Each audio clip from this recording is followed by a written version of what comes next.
Chapter 1. Under the pitch-black sky, the continuous mountain range was like a crouching beast, quietly waiting for the break of dawn. At the foot of a small hill shaped like a crouching cow, there was a small village. "Lier, get up and get to work." A yell broke the silence. A middle-aged woman with a bucket-like waist yelled at the cowshed. In a pile of hay in the cowshed, a skinny young man suddenly woke up from his dream. He thought blankly, "Where am I?"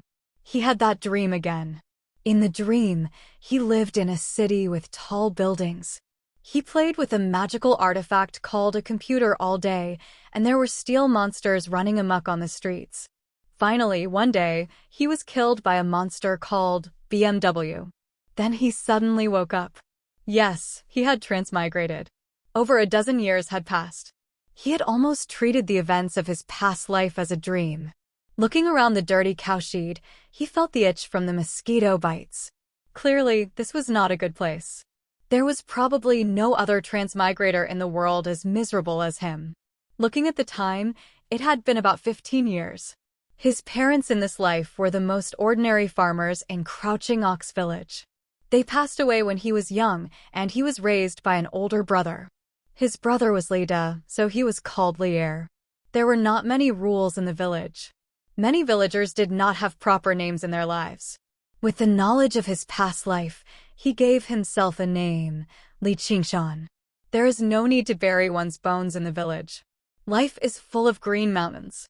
Even though he had transmigrated, he wanted to live well. No, he wanted to live better than he had in his past life. Only then would he not waste the second life that the heavens had given him. He remembered when he had just transmigrated.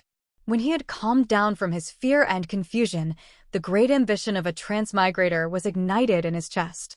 However, he soon discovered that he was hungry and had no food to eat. His brother and sister-in-law only treated him as a burden. They threw all the dirty and tiring work to him, but the food he ate was always the worst. There was no familial love at all. He was young and had nowhere to go. He could only try to act like a child prodigy. However, he was thought to be possessed by a ghost. The witch in the village forced him to drink a lot of talisman water, so he did not dare to act rashly anymore. Therefore, the villagers still called him Lier. Li Qingshan was just a joke. Li Qingshan's sister-in-law scolded him for a while. Seeing that he didn't respond, she rushed in, waved the bamboo stick in her hand, and mercilessly whipped him. Lazy bones, still pretending to be dead, pretend to be dead. Li Qingshan was thinking about his past and present lives. His mind was in a mess. He suddenly stood up and snatched the bamboo stick, glaring at the peasant woman. Sister Li saw that the child from back then was now a head taller than her. Although she was afraid, her aura was not weak at all. "Lier, I've raised you so hard and you still dare to be rude to me. When your brother wakes up, I'll let him teach you a lesson. If you don't work, then don't eat." She turned around and left. After Sister Li left, Li Qingshan threw down the bamboo stick and sighed heavily. He walked to the side of the trough and said to an old oxen, "Brother Ox, I've grown up and I don't want to live anymore. I just don't want to leave you." Before his parents died, they divided the family's property. The cottage and the fields were taken by his brother and sister-in-law. Now, the only property he had left was this oxen. Fortunately, he had this ox. He often went to the landlord's house to help, and he could still make a living. If he only ate vegetables at home, he didn't know how thin and weak he would become. Therefore, not only did he not treat it as an animal, but he also respectfully called it Brother Ox. The villagers all said that Lier could live without Brotherly, but he couldn't live without Brother Ox. The oxen's fur was glossy, and it was plump and sturdy. It was possible to tell just how much effort Li Qingshan had put into taking care of it. However, it also seemed rather old, and one of its horns was missing. The cut was extremely smooth, as if it had been cut off by a sharp blade. The oxen opened its moist eyes and looked at Li Qingshan. As if it had understood him, it gathered its spirit and stood up. Li Qingshan mounted the ox with great familiarity, and the oxen slowly made its way towards the Crouching Ox Hill. Riding on the oxen, Li Qingshan raised his head. The stars were extremely bright, a resplendence that did not exist in that world. He was like a regular cowherd, blowing into the clear flute. The sound of the flute reverberated through the morning mist. Behind him, the village was gradually waking up. On the crouching ox hill, the trees were sparse and the grass was green. Using the light from the east, Li Qingshan gazed towards the west. The mountains stretched endlessly, and if he ventured deeper, he would reach the myriad great mountains. It was said that not only were there wolves, tigers, and leopards, but there were also mountain spirits and ghosts. Even hunters dared not venture too deeply. Li Qingshan had never seen a proper map in the village, nor did he understand the hydrology and geography of this world. All he knew was that the mountains and rivers were extremely lofty, while the rivers were extremely vast. Although it was filled with danger, there was always a great world waiting for him to wander through. Li Qingshan had already made up his mind to leave. In the end, he patted the back of the oxen. "Brother Ox, oh brother Ox, you're already so old. If I sell you, other people will definitely butcher you and eat you. The world is vast, so you should go. There are many wolves, tigers, and leopards in the mountains, so you have to be careful." At a time like this, the smartest thing to do was to sell oxen and gather some traveling expenses. That way, he would have some protection when he arrived in Qingyang City, just in case he starved to death on the streets. However, he refused to do that. Any farmer would laugh if they heard such a childish approach, but this was what he persisted with. "Since you call me big brother, how can I bear to leave you? Even if you can accompany me for a long time, there will still be a time when we part." Li Qingshan replied instinctively, but his voice gradually trailed off. He widened his eyes and stared at Oxen. All he felt was a chill run down his spine. He took a step back. "Demon," Oxen said, "don't be afraid. I won't harm you." After all, they had known each other for so many years, so Li Qingshan was not too afraid. He was just unable to accept this surreal scene for a moment. However, when he thought about everything he had experienced, he calmed down. He frowned and asked in a probing manner, "Are you really Brother Ox?" Seeing how he had calmed down so quickly, Oxen nodded in approval. "You really do possess innate wisdom." "What innate wisdom?" Li Qingshan immediately raised his guard. He definitely did not want anyone to know about his identity as a transmigrator. He thought about how he could still put on an act in front of other people normally, but he was not as vigilant against Oxen. It must have seen all of his actions that did not match his identity and age. In the 6 realms of Sasra, there will occasionally be creatures who retain some memories of their past lives. This is known as innate wisdom. You and I both possess the memories of another identity. We're not regular farmers, Oxen. Being able to meet can be considered as fate. I see. Li Qingshan eased up slightly inside. He had heard about this before, but at least his identity as a transmigrator had not been exposed. I never thought there really would be demons in this world, and I've even raised one for over a decade. Why didn't you say anything before? There's nothing to say. I won't ask where you come from, and you won't ask where I come from either. All you need to know is what I can give you. Give me what? Have you heard of supernatural powers? Before Li Qingshan could ask, the Black Ox continued, "So-called abilities are the abilities of gods and demons that can penetrate the world. They can move mountains and fill seas, and they can pluck the stars and moon from the sky. If you want to live forever, you can live forever. If you want to live forever, you can live forever. If you want to live forever, you can live forever. Not to mention glory, splendor, wealth, money, and beauties, you can have them at your fingertips. Are you tempted?" The word supernatural power contained all the desires of all living beings. Li Qingshan was just one of them, so how could he not be tempted? But the deeper feeling was that it was unbelievable. It was like a person who had been blind for over a decade suddenly opened his eyes. Everything in front of him was so dazzling and full of unreality. Li Qingshan suppressed the excitement in his heart. "Brother Oxen, are you going to teach me that kind of supernatural power?" Oxen shook its head. "You're not qualified yet." It then changed the topic. "If you want to cultivate supernatural powers, you have to eat meat first." What? Li Qingshan wondered if he had heard wrongly. He felt that it was ridiculous. How could a supernatural power that could move mountains and fill seas and pick the stars and moon be related to such an ordinary thing? The first step of cultivation is refining essence into qi. You have to refine the essence in your body into qi. With your sallow and emaciated appearance, how can you have essence to refine? Li Qingshan smiled bitterly. Anyone who grew up like him would not be able to become strong. And for a person who could not even lift a bucket of water, to talk about moving mountains and filling seas, wasn't it ridiculous? Dare I ask, where does meat come from? How could Li Qingshan not want to eat meat? Compared to the illusory elixirs, the taste of meat was truly engraved in his mind. It made him dream about it at night, and he still missed it. But how could a poor lad who could not even fill his stomach with coarse grains get delicious meat? He couldn't help but stare at the fat and strong body of Brother Oxen, subconsciously dividing it into tenderloin, T-bone, rib, and many other parts in his mind, his eyes gleaming with greed. Oxen hit his head. Don't even think about it. Then it raised its hoof and pointed to the 100,000 mountains in the west. The meat is in there. Li Qingshan was surprised instead of delighted. Being a hunter in this world was not that easy. The jackals, wolves, tigers, and leopards of the mountains were not to be trifled with. Moreover, the black ox was a living example right before him.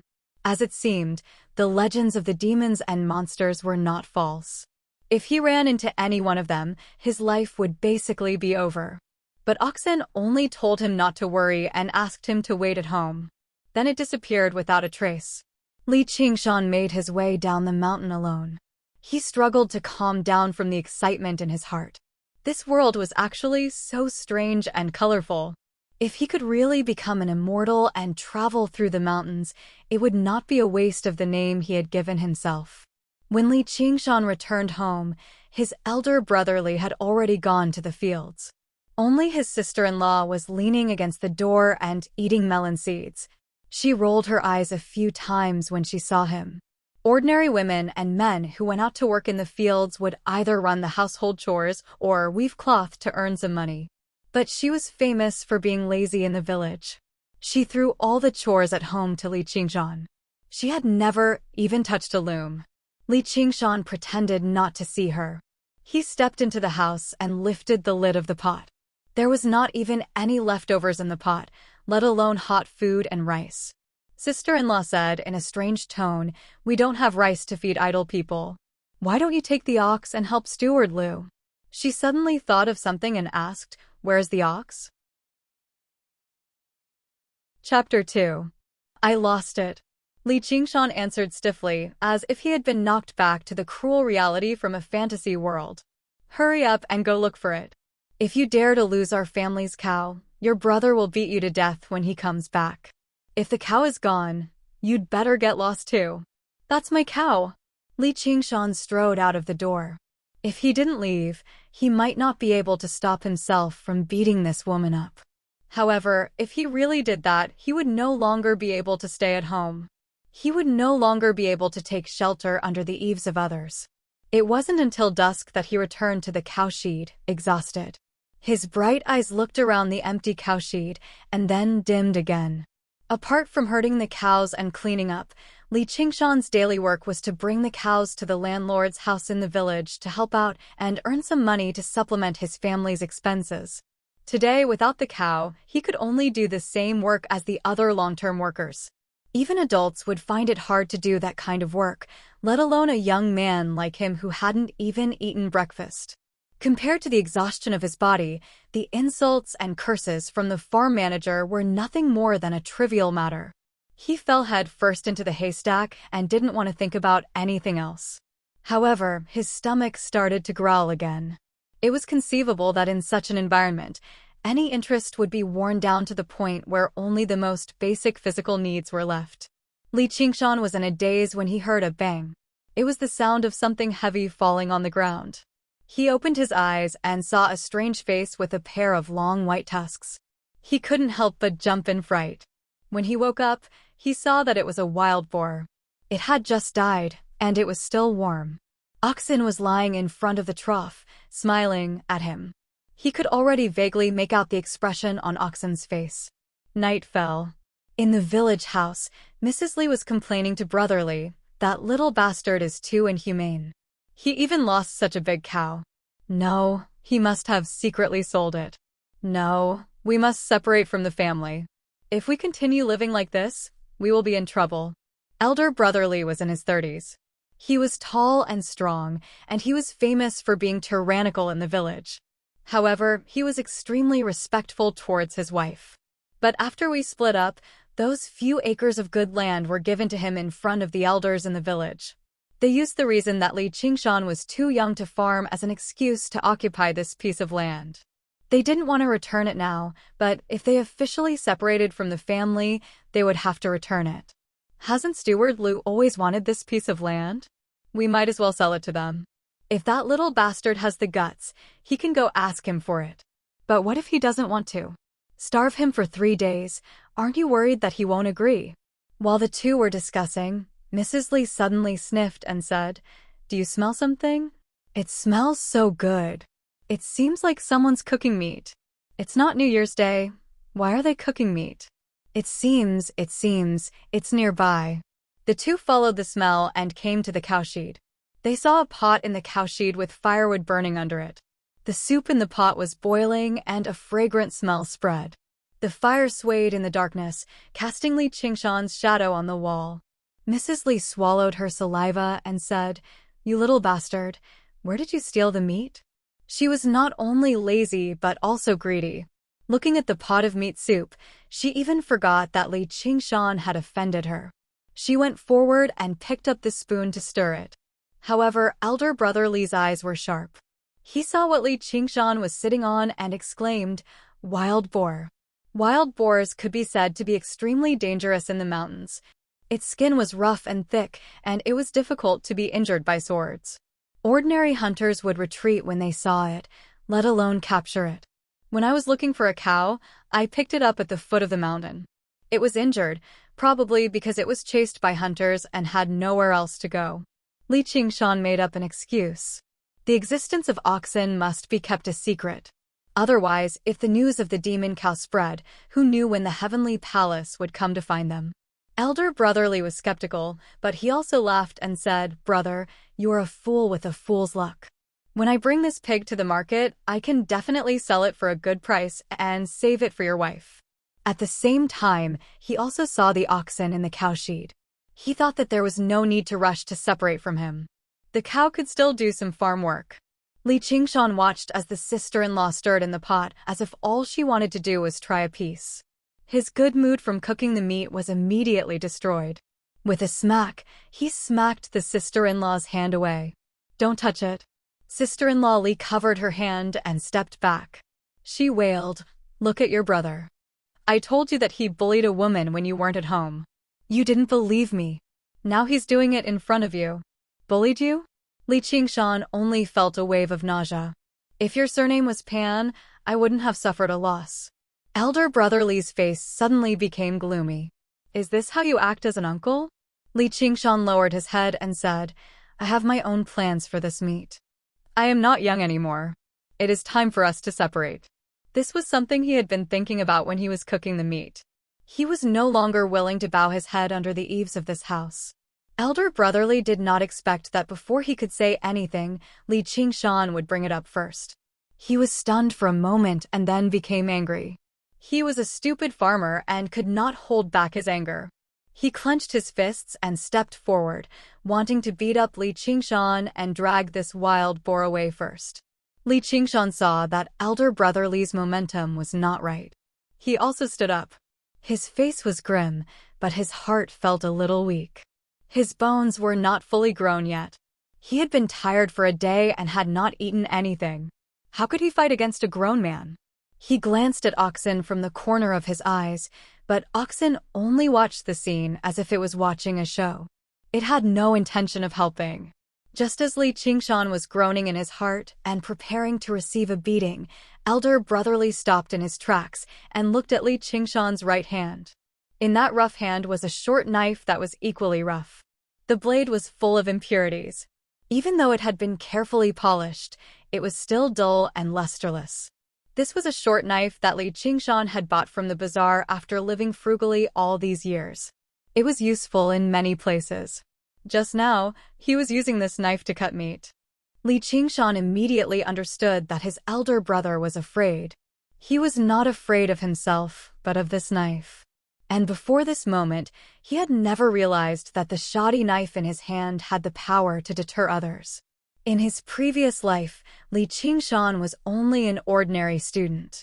Although he had fought a few times, it was just disputes between fellow students. In both of his lives, he had never had the experience of facing a weapon. Understanding this, Li Qingshan clenched the knife in his hand and deliberately raised it up, like a wild beast showing off its fangs, even though he did not dare to use it. Elder brother Li immediately took a step back, and Mrs. Li also did not dare to howl. In the end, the two of them actually retreated from the cowshed with extremely disappointed expressions.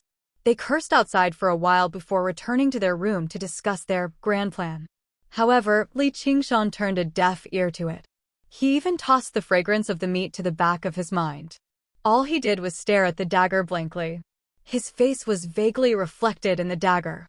This cheap item of a few taels of silver had just protected him, preventing him from physical pain and humiliation. Moreover, it had protected his spoils of battle. Although this was a matter of course at this moment, it was as if he had suddenly become enlightened. Oxen was lying in front of the trough, smiling at him. The flames flickered, and the black giant stood on the wall with the knife in his hand.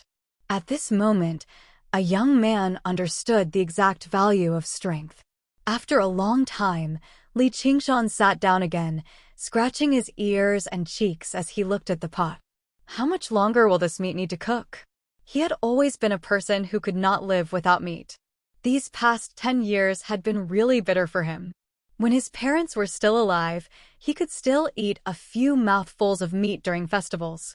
But after his parents passed away, the meat they cut was not even enough for Mrs. Li. At this moment, even if there was a bottle of immortal pills in front of him, it would not make him as anxious as this pot of meat. The pig was a big pig, and this pot of meat had been cooking for half the night. The rising flames, the drifting aroma, the crackling sounds, and the focused young man formed a scene that was neither romantic nor poetic, but extremely simple and primitive. In the end, although there was not even a bit of salt, not to mention other spices, it made Li Qingshan eat so much that he almost swallowed his tongue. Regardless of fat or lean, several kilograms of cooked meat entered his stomach, and in the end, even the broth was completely drunk. At this moment, if someone asked Li Qingshan what happiness was, he would definitely say that happiness was a pot of meat. Chapter 3. Li Qingshan laid down on the pile of hay in satisfaction. He stretched out his limbs and fell asleep before he knew it. That night, he did not dream of his past life again. In the hut near the cowshed, the elderly and his wife tossed and turned restlessly due to the smell of meat. They only fell asleep in the middle of the night as well. The next morning, right after the rooster crowed 3 times, a short, plump man in emerald green silk robes arrived at the fields. He was none other than the largest landlord in the tiny crouching ox village, Old Master Lu, who was also the caretaker Lu that the elder Li's wife mentioned. Because he had once served as a caretaker for a large clan in the city, he received the blessing of the clan when he grew old, allowing him to return to his hometown in glory. However, he still wanted to be referred to as Caretaker Lu so that he could display his completely different status from these bumpkins and distinguish himself from regular bumpkin landlords. And because most of the land in the village had been annexed by him through various methods, he gained the elegant name of Half-Village Lu. If Half-Village Lu had any ambitions, it would obviously be to become Lu Chuansuan. However, he could not rush this. Using the words he had heard from the mister in the city, it was to take it slow. He believed he would definitely be able to fulfill this wish within his lifetime. By then, everyone in the village would be his workers, and he would be the local tyrant of the village. He could do whatever he wanted. However, Caretaker Lu was rather displeased right now. He saw that there were not a lot of workers working on his land. He waved his plump hand. Why are there only a few people? Where are the others? A worker smiled along. Caretaker Liu, they've all gone to help Li Er build a house. Li Er? Which Li Er? That cowherd. Of course I know. Where did he get the money from? That kid got lucky. He picked up a huge wild boar for free. As long as anyone in the village is willing to help him build a house, they'll be given a large piece of pork. It's right below the crouching ox hill. It's very popular right now. Then why aren't you going? I've fallen out with him, the worker said awkwardly. He was extremely reluctant. That was meat. How could he eat it normally? Caretaker Liu fiddled with his mustache. Let's go and have a look too. As soon as he woke up, Li Qingshan began to work on the separation of the family. The most important thing was to build a decent house for himself. He couldn't live under someone else's roof anymore. In the past, he did not have such an ability, but with this big wild boar, many things were easily solved. With a slight call, many people came to help, and he could say that he had seen the magic of pork in this world. The scenery below the crouching ox hill was picturesque. If this were his past life, a place like this would either be a tourist attraction or a residential area for wealthy people. Why would he have the right to occupy it? Moreover, this place was far away from the village, so it was convenient for him to keep secrets. He could communicate with oxen without worry. Li Qingshan stood among the crowd and gave out commands. He was in an indescribably good mood, and he somewhat understood what oxen meant by eating meat. It wasn't just to strengthen one's body. If it was a person without food and clothing, he would spend all day in order to fill his stomach. How would he have the mood to do other things, let alone see his true nature? Caretaker Liu stood in the distance and glanced over. He muttered to himself, in other words, the brothers are going to split up. However, he just happened to see the elderly couple watching from afar as well. Not only were they unhappy when they saw their brother move to a new house, but they even ground their teeth in resentment. As a result, he came up with a plan and walked over with a smile. In less than a dozen days, a new house was completed. Everyone collected their pork and dispersed. Li Qingshan gazed at his new residence in satisfaction. It was just a regular mud house with a thatch covering it. He stood in a small courtyard surrounded by a fence. But this was his new home. It was the first step for him to settle down in this world. Over the past few days, he had been eating meat every day, so his complexion had recovered a healthy glow. He had gained some confidence as he stood there. Although it had only been around a dozen days, he seemed to have grown a few inches out of nowhere. Just as Li Qingshan was feeling happy, an old woman with white hair and wrinkled skin walked into the courtyard. She seemed to be startled. Li Erlang, your house is not well built. It's very ominous. Li Qingshan frowned. This was the witch who gave him the water talisman when he was young. All day long, she played tricks and fooled these ignorant and backward villagers. He never had a good impression of her. However, she had great prestige in the village. If there were any weddings or funerals in the village, they would ask her for divination. Of course, during the divination, there was no lack of offerings to worship the gods. Li Qingshan did not dare to be negligent. He bowed and said, "Why are you here?" The witch did not even look at him. She looked around the house and said, "There's Yin Qi and evil spirits here. Luckily, I'm prepared." She held a jar in one hand and a willow branch in the other. She dipped the willow branch into the water in the jar and sprinkled it around the house and yard. She shouted, "Go, go." Li Qingshan could not stop her. He could only let her do whatever she wanted. Although he already believed in ghosts and gods, he did not believe that there was any Yin Qi or evil spirits here. There was a real monster following him. If there was really something wrong, Oxen would naturally tell him.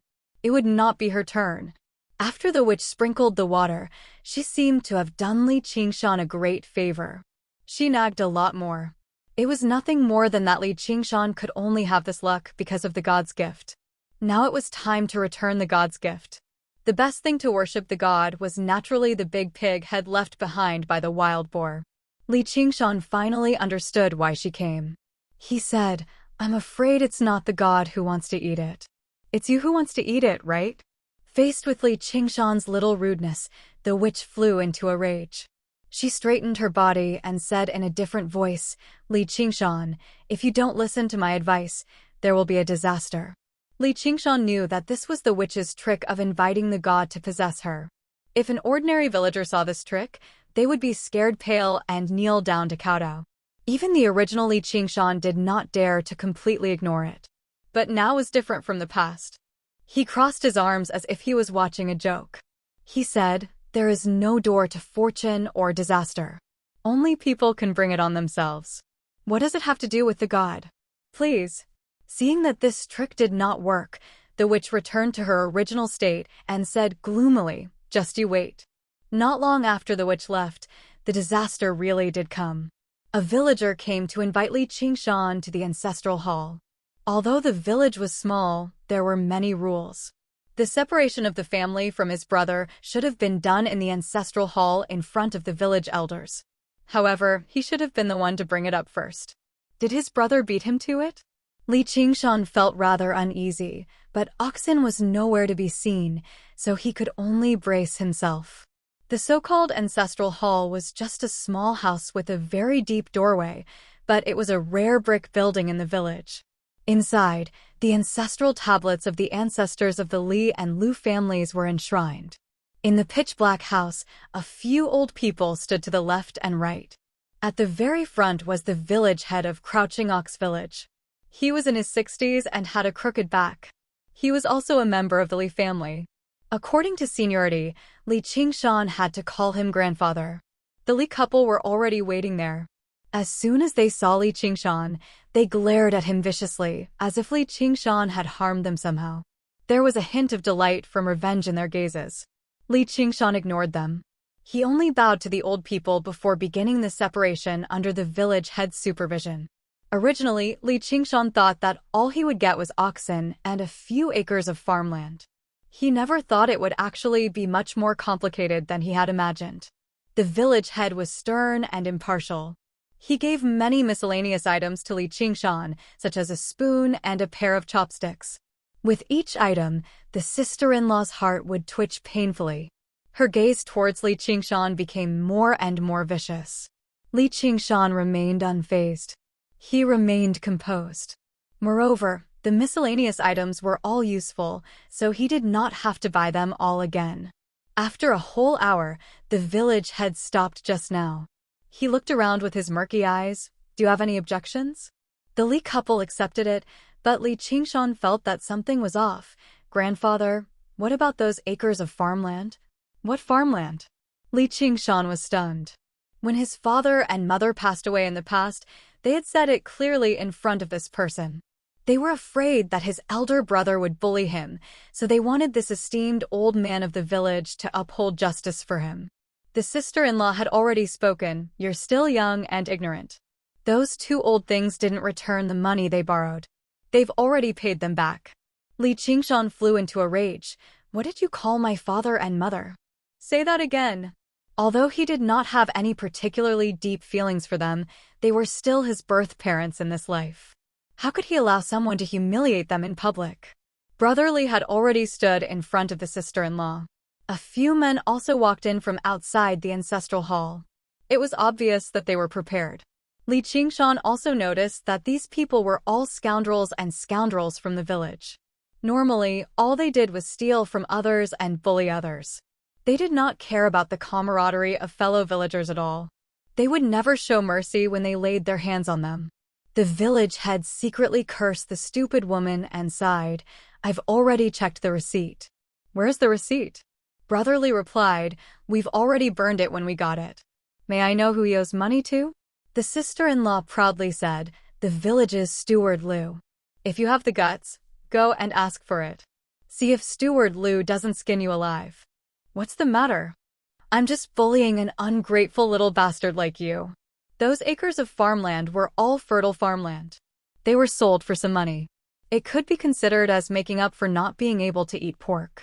She made up her mind that once she got home, she would buy a chicken to eat. Li Qingshan was so angry that his whole body trembled. His nails pierced into his palms. Based on his 2 lives' worth of experience, how could he not know the inside story? Farmers regarded the land as their lifeblood. How could they casually compensate other people?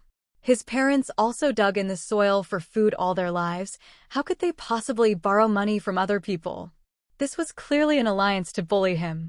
After losing the land, if he wanted to eat and live, he could only go to Steward Liu's farm and work as a long-term worker. Even if he was angry, he would have to endure it. What a good plan. At home, Li Qingshan was treated coldly by his brother and sister-in-law. It was only because of his poor food and clothing. He could still accept it. However, it was different to distort the truth like this. In his previous life, he mingled on the internet. He thought that he had seen all the dark sides of society and was angry because of it. However, when this kind of thing happened to him, he found it hard to bear. If he agreed, it would mean that he accepted the village's distribution. He would not have a chance to appeal. Underscore, underscore, underscore, underscore, underscore. Chapter 4. The atmosphere in the ancestral hall froze for a moment. The village head's face sank. What, Li Erlang, are you dissatisfied with my arrangements? The ruffians and scoundrels had already begun to rub their palms together. The favous-headed man in the lead even held a chopping knife in his hand. The other elders either closed their eyes or tried to persuade him, "Waiter, don't be angry. You can't win against him. Caretaker Liu allowed you to work in the estate. He'll pay you more. Why don't you have food to eat?" Li Qingshan gave a muffled reply. He left the ancestral hall by some unknown means. When he left, he even tripped over the favous-headed man and almost fell, leaving behind a wave of laughter. He came across the witch along the way, and she smiled complacently. Disaster, disaster. If you worship the god now, it's still not too late. Li Qingshan returned to his new residence below Crouching Ox Hill and laid down. He no longer felt any joy at all. The sun set in the west and the sky darkened. The crowing of chickens and barking of dogs gradually died down, and the village recovered its peace. Oxen strolled in from outside. Li Qingshan propped himself up. Just when he was about to speak, Oxen said, "I saw everything, but I didn't help you. I didn't want your help. I don't care about those fields either. You can't accept this?" "Yes. There are plenty of things in the world where black and white are indistinguishable and right and wrong are inverted. Let alone a mere mortal like you. Even immortals, Buddhas, and saints with extraordinary powers have times when they feel wronged and humiliated. What's a little bit of pettiness like yours?" Li Qingshan shot a glance at him. "But I don't want to accept it." Suddenly, he thought of the dagger again. Oxen stared at him silently for quite a while before suddenly laughing aloud. All right, all right, all right. As long as you don't want to accept it. When a man goes about his business, he is quick to repay kindness and vengeance. The kindness of a single meal must be repaid, and the hatred of a single grudge must be avenged. Originally, I thought your willpower had been worn down over the years, but you actually still have some manliness in you. Only like that can you be worthy of my guidance." Li Qingshan was taken aback. "You're testing me?" The green ox sniffed and said, "This is considered a test? I'm just asking which path you want to take." "Which path?" Li Qingshan did not understand. There are thousands of ways in the world. There are ways to swallow one's anger and protect one's own life, and there are also ways to rise with a sword and die for a noble cause. Humans have the human path, demons have the demon path, gods have the divine path, and ghosts have the ghost path. Each path has its own glory, and each path has its own choice. Li Qingshan felt dizzy as he listened to it Dao nonstop. "Are you going to sing a song Dao, Dao, Dao for me?" At the end of the conversation, he interrupted, "I will seek my own path." Oxen was startled at first, then delighted. "You actually understood." "That's right. There are thousands of great Daos. I will seek my own Dao." Li Qingshan took out a big gourd out of nowhere, and the gourd flew into his hand by itself. "Since you refuse to swallow your anger, I'll teach you a way that doesn't require you to swallow your anger." Li Qingshan felt something heavy in his hand, as if there was some kind of liquid swaying in it. He opened the bottle and a strong smell of alcohol assaulted him. Li Qingshan smiled bitterly. After eating meat, he would drink wine? It seemed reasonable, but who would rely on these two things to cultivate? If eating meat and drinking wine could help one become an immortal, then all the rich people in the world would become immortals. Could it be that immortals were all good-for-nothings? Oxen only said 8 words: meat strengthens the body, and wine strengthens the liver and gallbladder. Li Qingshan clenched his teeth, raised his head, and gulped down the wine. Although it was only the village's unrefined wine, he still felt dizzy after drinking the gourd. He stared blankly at Oxen. Could it be that it wanted him to drown his sorrows in wine? Go kill someone, and I'll teach you cultivation, Oxen said in an extremely calm tone, as if it was talking about something insignificant. Then, it lay down. Li Qingshan felt a chill run down his spine. He suddenly realized that the thing in front of him wasn't a hardworking old bull that had been plowing the fields with him for more than 10 years, but a real bull spirit. What it taught him was not the peaceful Tao of immortals and Buddhas, but the fierce and domineering Tao of demons. It hadn't taught him any cultivation techniques, it only taught him to eat meat, drink wine, and now, kill people. Was he really going to kill people? Faces appeared in front of him. He hated these people, and he wanted nothing more than to kill them, but he knew that he didn't dare to do so. Oxen also saw through this, which was why he wanted to drink wine to strengthen his courage. Was this a proof of allegiance or a gift to become his disciple? Thinking back to what happened today, the drunkenness and anger rose. Li Qingshan raised his head, took a deep breath, and lowered his head. Kill who? That's your problem. I'll say it first, I won't help you, and I won't save you. I'm just an ordinary bull. Tonight, the moon was bright, sprinkling a layer of white frost on the ground. Li Qingshan walked alone on the white frost. He felt that the full moon above his head was so dazzling that he wished for a dark cloud to cover it up. The village was silent. Li Qingshan's footsteps swayed as he walked around the village. His heart was at a loss. He came to the front of a rundown house, and there was a hubbub coming from inside. Li Qingshan heard it clearly. It was the ruffians from the ancestral hall today. He hurriedly squatted down against the wall and listened to what they were saying. Today's wine came so easily. I just stood in the ancestral hall, and Steward Lu gave me so much. Li Qingshan recognized the voice at once. It was patch-haired Lu, a famous ruffian in the village. He spent his days idling around and stealing things. He was surly and fierce, and he often carried a chopping knife with him. The villagers were afraid of him, and even if they caught him stealing, they didn't dare to do anything to him. The other ruffians also treated him as their leader. This is all because of you, big brother. Didn't you see that kid's face? He was so scared that it turned pale. The room roared with laughter. Li Qingshan didn't know what his face was like at the time, but it was definitely red now. His drunkenness mixed with anger rushed to his head. It's a pity that the coward didn't make a move. I haven't exercised my fists and legs in a long time. I was going to use him to practice, but that bastard never took me seriously. Li Qingshan had lived 2 lives, but he wasn't as afraid of him as the ordinary villagers. He didn't expect to attract such hostility. Isn't it easy for Big Brother to beat him up? That idiot built his house outside the village. Wouldn't it be easy for us to beat him up? We can also take his cow and sell it at the market. We can even exchange it for a few drinks.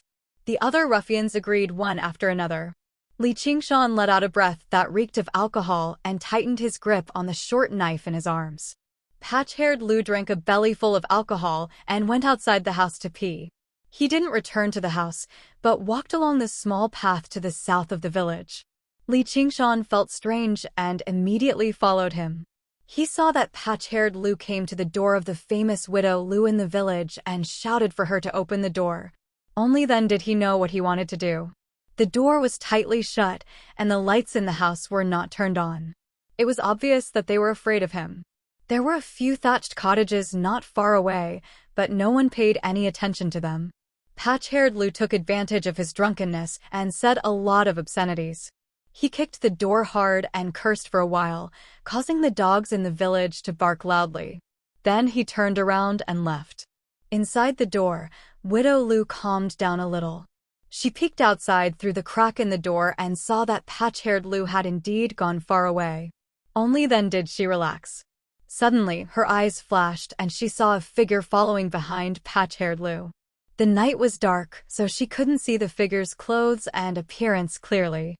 She thought it was his attendant, and she faintly felt that something was wrong. Li Qingshan followed patch-haired Lou to a desolate place. He made up his mind, shouted, and pounced on him. Patch-haired Lou turned around in shock and saw a dull short knife stabbing at him. He immediately sobered up and wanted to run away to resist, but his hands and feet were weak. He usually only used a knife to scare the common people and fought in a few group fights. He had never experienced a real life and death fight. Although the other party was only a youth, his decisiveness and murderous aura made him look like a fierce beast in the mountains. Without any obstruction, the knife entered his body. Li Qingshan didn't expect that the usually arrogant patch-haired Lou would be so weak. Looking at the frightened and pleading look on patch-haired Lou's face, he seemed to be even more drunk. His eyes faintly glowed red, and his brain seemed to stop working. Only his hands kept moving. The blade and blood-red light danced about in the darkness. By the time Li Qingshan had calmed down, patch-haired Lou had already collapsed in a pool of blood. He was as dead as he could be. The heavy smell of blood also gave off a chilly smell in the moonlit night. Li Qingshan forcefully composed himself and turned around to leave. He rushed to the stream below Crouching Ox Hill in a single breath. Just now, he stopped. Illuminated by the water, he could not help but leap in fright. Is this still me? The water reflected a bloodied youth. He pursed his lips and widened his eyes, still radiating with killing intent that had yet to disperse. It was extremely terrifying. Li Qingshan cupped the icy cold stream water and washed away the blood on his body. Only then did he return to the hut. He ignored Oxen, who lay beside him, and collapsed on the bed. Only now did his hands begin to tremble, and he suddenly became covered in cold sweat, drenching his clothes. He had completely sobered up. Oxen asked with a smile, "Aren't you going to run?" It was as if it was not the one who had told Li Qingshan to kill people. Li Qingshan said, "Do I still need to run if I'm going to kill something like that?" He had not chosen patch-haired Lou out of a moment of impulse. This bastard was utterly wicked in the village. No one would stand up for him, and if the people did not report him, the officials would not investigate him. As long as he did not leave behind any overly obvious evidence, the death of someone like him would probably end up unresolved. The praise in Oxen's eyes deepened. It was very easy to find an ignorant person who would kill in a fit of rage, but it was very difficult to know who to kill and who not to kill, as well as how to protect oneself while killing. Even if the composure before him was an act, it was enough to demonstrate his willpower. Li Qingshan's trembling hands could not fool it, but in its eyes, not only were there no shame in killing people, but there were also people who were vicious and looked down on killing people everywhere. However, it was truly impressive that he could suppress his nervousness and fear until now to erupt. After quite a while, Oxen asked, "How do you feel?" "So scary. So satisfying." These were Li Qingshan's heartfelt words. After the fear, he actually felt an indescribable sense of contentment. Most of the pent-up anger in his chest had dissipated. He recalled the feeling when he watched Water Margin, Instructor Lin at the Wind Snow Mountain Holy Temple, and Wu Erlang's blood splattered on the lover's brothel. Oxen chuckled. "Go to sleep. There are many things to do tomorrow." Li Qingshan's heart skipped a beat, and he revealed a joyful expression. "You mean?" Chapter 5. Oxen didn't reply and closed his eyes. Li Qingshan lay flat on his bed. Although his face remained calm, his heart was surging uncontrollably. He didn't fall asleep even when it was late at night. But once the taut string in his heart relaxed, he felt even more tired than after a day of farm work, so he immediately fell asleep. That night, he dreamed that he was enemies with millions of people. He killed until a mountain of corpses covered the sun and a sea of blood and stars sank. When he woke up, the dream faded like the tide. The sun shone brightly in the room and it was already high in the sky. Patch-haired Lou's death was like a drop of cold water in a pot of boiling oil. It set off a huge uproar in the village. This fellow had done all kinds of evil in the village. Now that he was finally dead, The ordinary villagers all clapped their hands and cheered, saying that it was retribution. But then they guessed who did it. Although there were many people who had grudges against patch-haired Lou, there weren't many who dared to take revenge. There were no secrets in a small village. The villagers thought about it and thought about what happened in the ancestral hall yesterday. But that person didn't come to see the big show, which confirmed their guess. Lee Erlang killed someone. He usually doesn't make a sound, but he actually has such courage. I'm afraid he's already escaped. Amidst the quiet discussion, the faces of the eldest Lee couple were deathly pale. Steward Liu and village chief Li's faces were as dark as water. The ruffians were so scared that their legs turned to jelly. If they had gone out last night, would they be lying here right now? Someone cried out in surprise, Lee Erlang is here. The crowd automatically opened up a path. Under the watchful eyes of the crowd, Li Qingshan walked with large strides to the side of patch-haired Lu's corpse. He didn't feel it last night because of the dusky sky, but today he also felt that the death was horrifying. But he didn't show it on his face. He only said, "It's good that he died." His gaze swept across the crowd from left to right. Everyone felt that in one night, Li Qingshan seemed to have changed into a different person. He became somewhat frightening. Everyone who was looked at by him felt a chill run down their backs. And those who were directly involved were even more frightened. Village Chief Li said, "Tie up Li Air and send him to the ancestral hall." Crouching Ox Village was just too remote. It was basically an autonomous village. If there was anything, the elders in the village would discuss and resolve it. Even if it was a murder case, they would have to capture the person first and send him to the government. It was impossible to count on the bosses of the government to travel several dozen kilometers to a place like this to capture the person. Therefore, they basically didn't have any dealings with the yamen and directly carried out private executions in the village. The villagers were in an uproar. Li Qingshan raised his eyebrows and shouted, "Who dares?" Even though he did not have a weapon in his hand, his murderous aura was like an unsheathed sword, showing off its edge. None of the villagers stepped forward, not only because they were afraid of Li Qingshan. There was a scale in everyone's heart, and the villagers' thinking was even more simple. "Village chief, you colluded with the tyrants and bullied the kind. What right do you have to order us?" The villagers also watched Erlang grow up, and he even called you grandpa. You really have the heart to do this. This patch-haired Lu deserved to die. Erlang did this to rid the people of evil. Patch-haired Lu got drunk and fell to his death. What does this have to do with Erlang? The one who spoke was Zhang Wuge, who had a great grudge against patch-haired Lu. Patch-haired Lu had once tried to bully his wife when he was working in the fields. Back then, he was tempted to fight it out with this bastard, but his wife had bitterly persuaded him not to. Now that he saw his corpse lying on the ground, he felt indescribably carefree. Someone immediately echoed, yeah, he fell to his death. This is all retribution from the heavens. For a moment, there was a hubbub of voices. They all said patch-haired Lu died in an accident. They completely ignored the holes in patch-haired Lu's body on the ground. When they looked at Li Qingshan, their gazes became a little more respectful. Li Qingshan suddenly became rather moved. This was the so-called public opinion.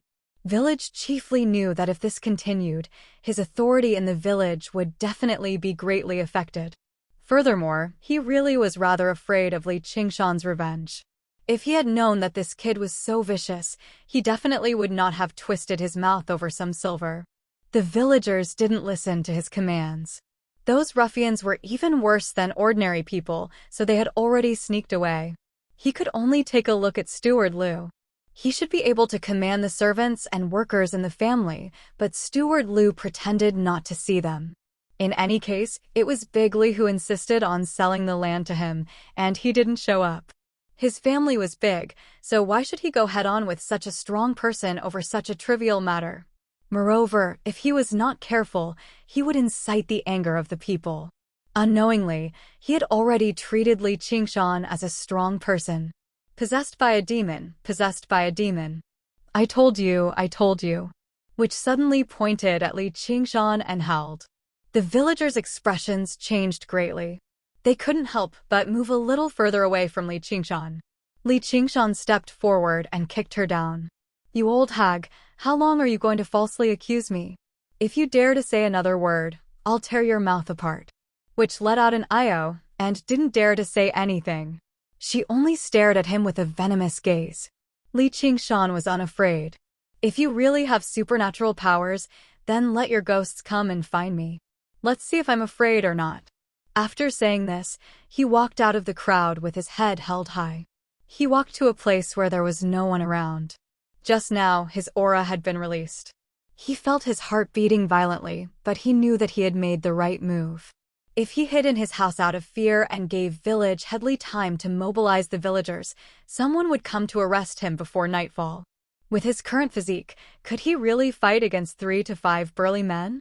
Only by taking a risky move, suppressing the others with his aura and obtaining justice, could he truly be safe and sound. When he returned to the thatched cottage, Oxen had already been waiting for a long time. He looked up and down at Li Qingshan. Li Qingshan also noticed the strange atmosphere. He went forward and bowed respectfully. He raised his head and asked with a smile, "Brother Ox, do you still need to hold a banquet to formally acknowledge me as your master?" Oxen said, "Which of your wine and meat wasn't brought by me? What banquet to formally acknowledge me as your master?" Li Qingshan spread his arms and said, "I'll help you gather some tender grass, all right?" Oxen's eyes darkened. "Stop joking around. Since you have the intention to kill, that's why I taught you the art of killing. In the future, you'll inevitably have to fight with others. You won't have a single day of peace. If your cultivation isn't enough and you get killed, you'll have no regrets. The weak are prey to the strong. It doesn't matter where I go. I don't dare to say that I have no regrets, that's all." Oxen said, "No regrets? Since you've made up your mind, I'll teach you the Ox Demon's Fist of Great Strength. When you've cultivated the strength of a bull and laid down your foundation, I'll teach you the Tiger Demon's Fist of Bone Training. With these 2 skills, you'll be able to practice the supernatural power of Taoism, the strength of 9 bulls and 2 tigers. By then, you'll be able to do whatever you want in the world."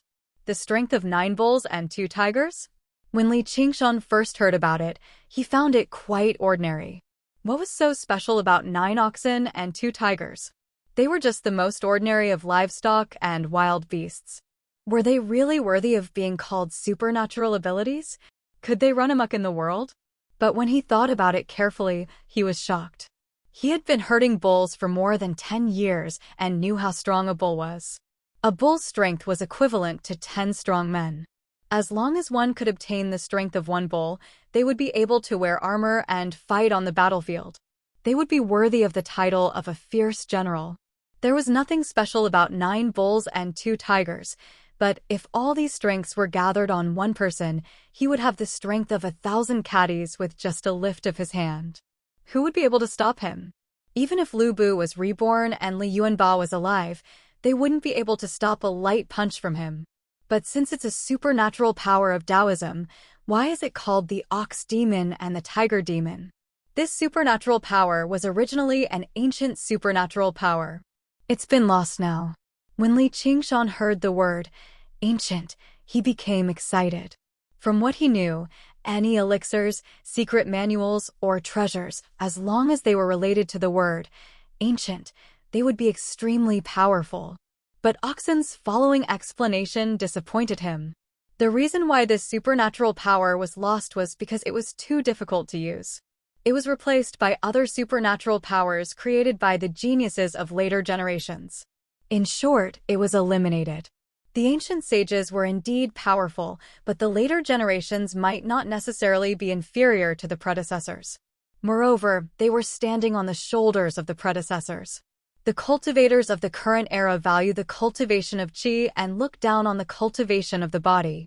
They even refer to the body as a smelly bag. This kind of supernatural power that pursues brute force naturally won't be taken seriously. You don't have to be too disappointed. This supernatural power that I'm teaching you is no longer the original version. It was modified by a powerful figure of the demon race. That's why it's called the Ox Demon and the Tiger Demon. The Ox Demon cultivates the body, while the Tiger Demon cultivates the bones. As the saying goes, when the Tao rises 1 foot, the devil rises 10. Its power is also much stronger. Are there any drawbacks to cultivating this supernatural power with my human body? I don't know. Because no one has tried it before, I might go berserk and become a demon. Oxen said it casually, but Li Qingshan could only smile bitterly. It was fine if he cultivated an ancient supernatural power that had been lost for a long time. At most, he would become a weirdo and be laughed at by other cultivators. However, cultivating a supernatural power that had been modified by the hands of a demon could turn him into a monster.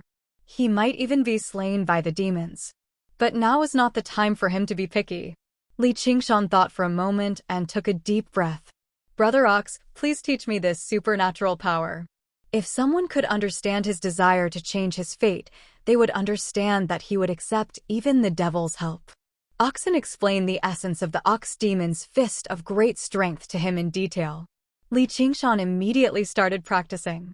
He moved his body and moved his limbs. Under the dazzling sunlight, an old ox and a young man sat in the shade of the trees. The old ox lay down leisurely and gave pointers. The young man's expression was solemn as he listened attentively.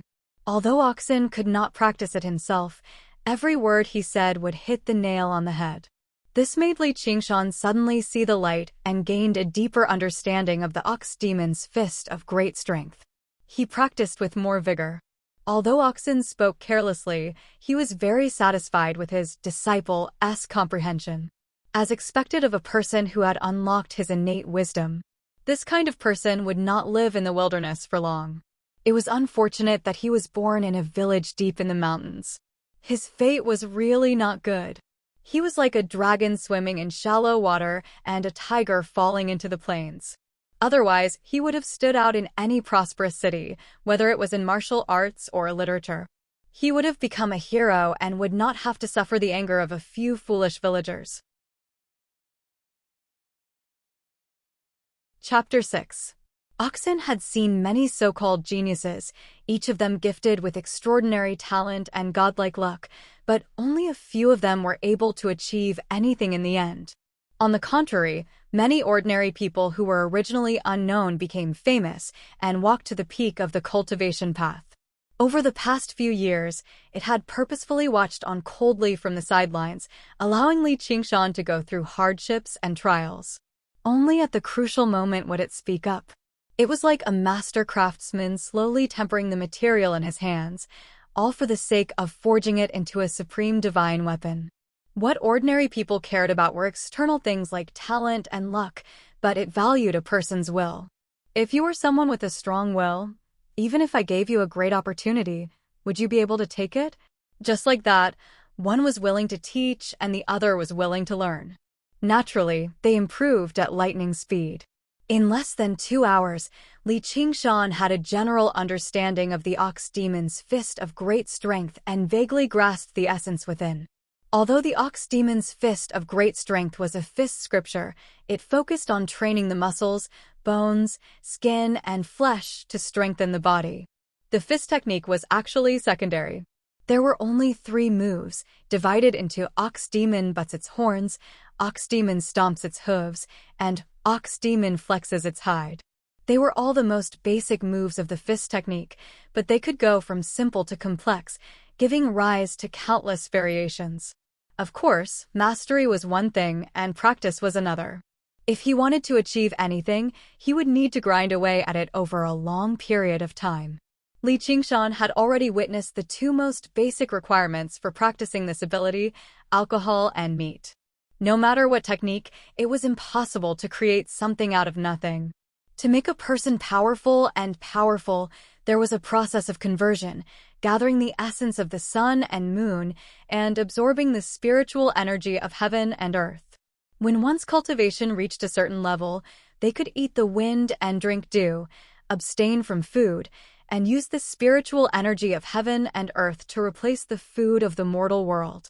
Li Qingshan only had a mortal body. How could he communicate with the spiritual energy of heaven and earth? He could not find elixirs or spiritual medicine, so he could only use the most common things to constantly replenish and refine his spiritual energy. Even though Li Qingshan had eaten meat for a few days, his body was still not tough enough. He barely managed to practice the 3 forms once. Sweat poured down his body as he gasped for breath. His stomach growled. By noon, he ate all the wild boar meat as if he had been starving for 3 days. His appetite was even greater than the first time he ate meat. He could not lie down and rest even at noon. Instead, he meditated and nurtured his qi, experiencing the sensation of qi that he did not have. Only when his body had mostly recovered would he practice another set of fist styles. He repeated this several times until evening. Li Qingshan was completely exhausted. He did not even want to move a single finger. 3 shadows sneaked to the front of Li Qingshan's thatched cottage. Li Qingshan heard the noise and walked out of the gatehouse, only to see the 3 ruffians who often hung out with patch-haired Lu. He was afraid that they were here to avenge their big brother. He could not help but secretly complain in his heart.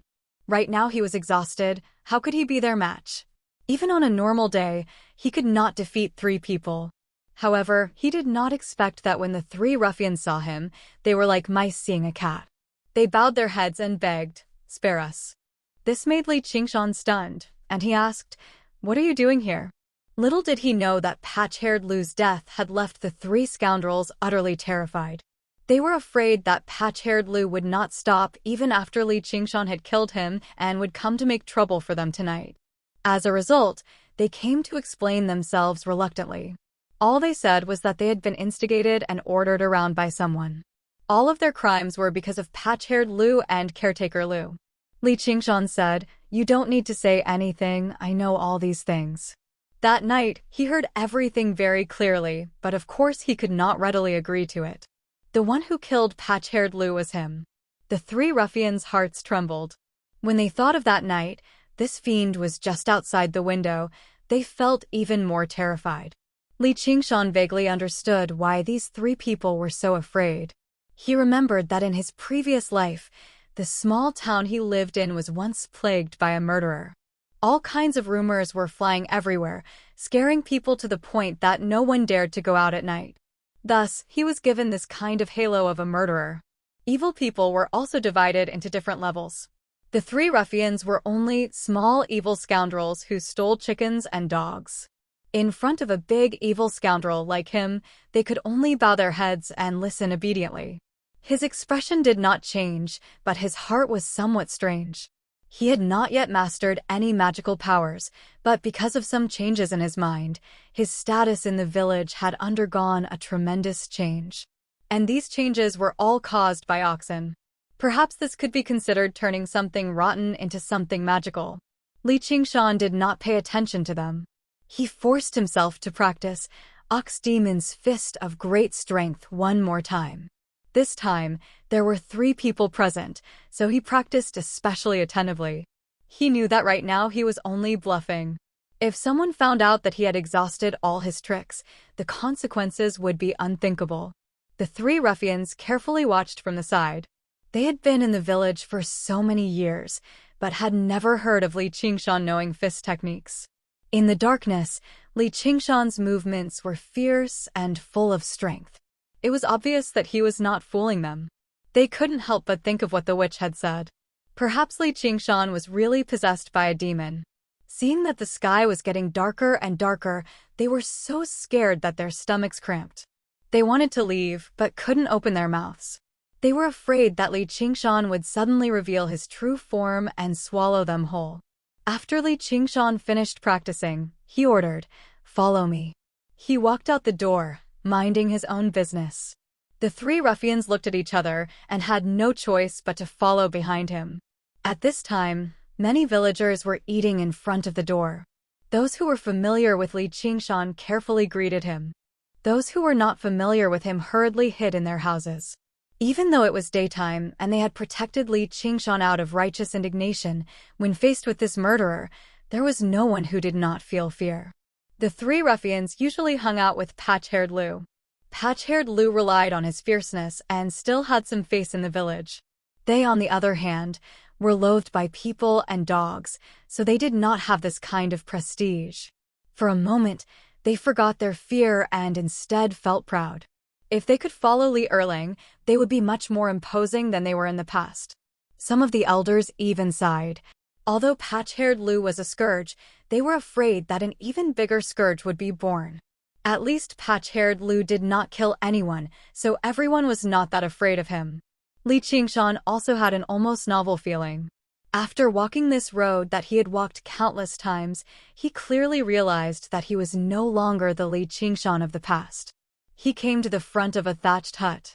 Thinking about how not long ago he was in poverty and dejection, his heart was filled with emotion. Inside the door, the Li couple were trembling with fear as they pressed against the door. Elder brother Li had a wooden stick in his hand, and eldest sister Li had a kitchen knife in her hand. What those ruffians were afraid of, how could they not be afraid? However, they were different from those ruffians. In their hands, they held the money from selling the land.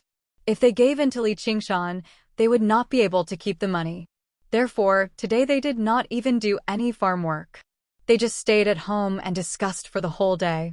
In the end, it was elder brother Li who made up his mind. He's only one person. Do we have to be afraid of him? If he dares to come, I will help the Li family get rid of this evil creature. But before he could say these tough words for long, he saw Li Qingshan come to the door with 3 people. He was so scared that he immediately hid in the house. Li Qingshan said, "Drag them out for me." The 3 ruffians were intimidated by his power and did not dare to defy him. They were experienced in bullying commoners and shouted as they barged into the house. The Li couple immediately laid down their weapons and surrendered. They did not dare to fight back. They were so scared that their faces were ashen and they trembled. Second brother, what are you doing?" Elder brother Li squeezed out a smile that was uglier than crying. Li Qingshan said, "I'm not here to look for you." He said to eldest sister Li, "Evil bitch, it's fine if you humiliate me, but yesterday you dared to humiliate my parents. Today I will not forgive you." Eldest sister Li was so scared that her legs turned to jelly.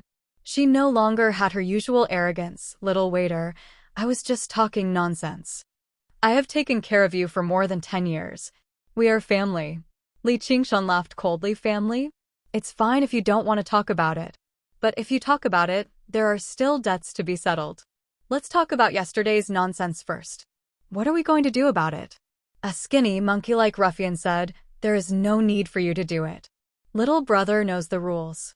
As he said this, he rolled up his sleeves and slapped eldest sister Li's face. Li Qingshan grabbed the ruffian's hand.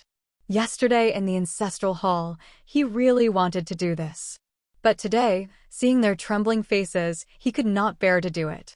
After all, these 2 were his own brothers and sisters-in-law. How could he let them be humiliated by such a ruffian? But what must be done, must be done. He had an idea and said to elder brother Li, "Could it be that the people she scolded were not your parents? Don't you know how to teach them a lesson?" Elder brother Li came to his senses. Yes. Afraid that Li Qingshan would not be satisfied, he used all his strength and fiercely slapped eldest sister Li's face several times. Eldest sister Li's face immediately swelled up. On the other hand, Li Qingshan felt that his elder brother looked very satisfied with the beating. He did not know whether it was because he wanted to take the opportunity to take revenge. In any case, his anger had mostly dissipated. He asked, "You said it was family. Let me ask you, where's the money from selling the land?" Eldest sister Li's red and swollen face immediately turned pale. Elder brother Li also lowered his head and did not say anything. The money was their flesh and blood. Li Qingshan was cutting off their flesh. Compared to returning the money, they would rather suffer a beating. Eldest sister Li suddenly became unreasonable. "You can beat me to death. Beat your own sister-in-law to death. Let's see if the authorities will come to arrest you. I don't know what kind of money there is. If you want it, go ask Steward Lu for it." Li Qingshan said sternly, "Do you really think I don't dare to?" This was no longer an act. The murderous aura he had when he killed patch-haired Lu last night seemed to have returned to him through the darkness of the night. The reflection of the blood-stained, wide-eyed youth in the stream had already become one with him. The 3 ruffians on the side felt their bodies go cold. They could not help but take a step back and look at Li Qingshan in fear. Eldest brother Li and his wife were even more frightened. They had never seen such a terrifying person in their lives. It was hard to imagine that the person in front of them was Li Erling, who they had lived with for more than 10 years. Finally, a bag of silver was handed over to Li Qingshan. Li Qingshan weighed it in his hand and looked at the pale faces of eldest brother Li and his wife. He sighed in his heart. Just for this bit of silver, they had to force their own brother to this extent. He turned around and left. The three ruffians hurriedly followed. Eldest brother Li and his wife were about to hug each other and cry bitterly when the bag of silver slid across the air and landed in front of them with a thud. Chapter 7. Regaining the silver, the Li couple was pleasantly surprised. Madame Li didn't even care about the pain on her face as she hurriedly put the bag of silver into her clothes. The three scoundrels were speechless and showed expressions of admiration. That wasn't a small amount of silver, enough to spend for a long time, but it was thrown on the ground so easily. Looking at Li Qingshan's back, if they had only been afraid before, they now had a lot of respect. Such a good man who could distinguish kindness and grudges was just a story made up by storytellers. They didn't expect to see it with their own eyes.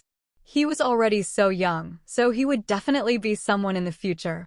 The contempt they had for Li Qingshan's young age completely disappeared now. Li Qingshan walked in front with large strides. The sun was setting in the west, and the mountains were silent. He felt extremely relaxed and calm, as if he had unloaded an invisible burden.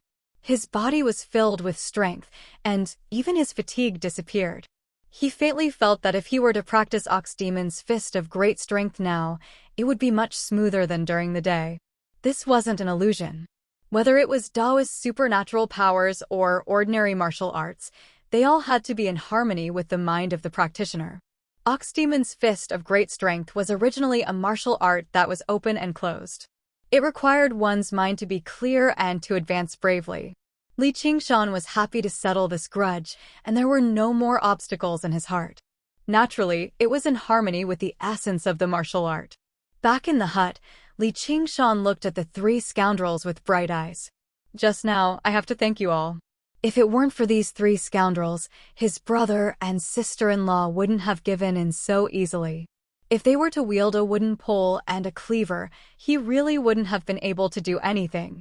He might even have suffered. He was moved by this, but he didn't expect things to go so smoothly. He also understood the benefits of numbers. Ox-Demon King still needed 6 sworn brothers, let alone him. Of course, these three scoundrels weren't fit to be his brothers. The three scoundrels hurriedly said, "Big brother, what are you saying? You're a magnanimous person and didn't bother with us. We can't even thank you enough." Patch-haired Lu didn't know what was good for him and deserved to die. "We followed him and offended him in the past." Li Qingshan waved his hand and interrupted, "Let bygones be bygones." Receiving this promise from him, the three ruffians felt their hearts relax. Their thoughts became active. One after another they began to flatter him. When they were talking about their love, they almost wanted to plant grass as incense and become sworn brothers with him. In his previous life, Li Qingshan had never been flattered and praised like this.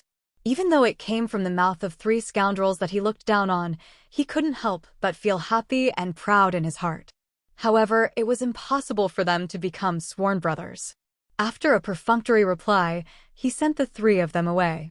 Oxen, who was lying on the side, said, "Why didn't you agree?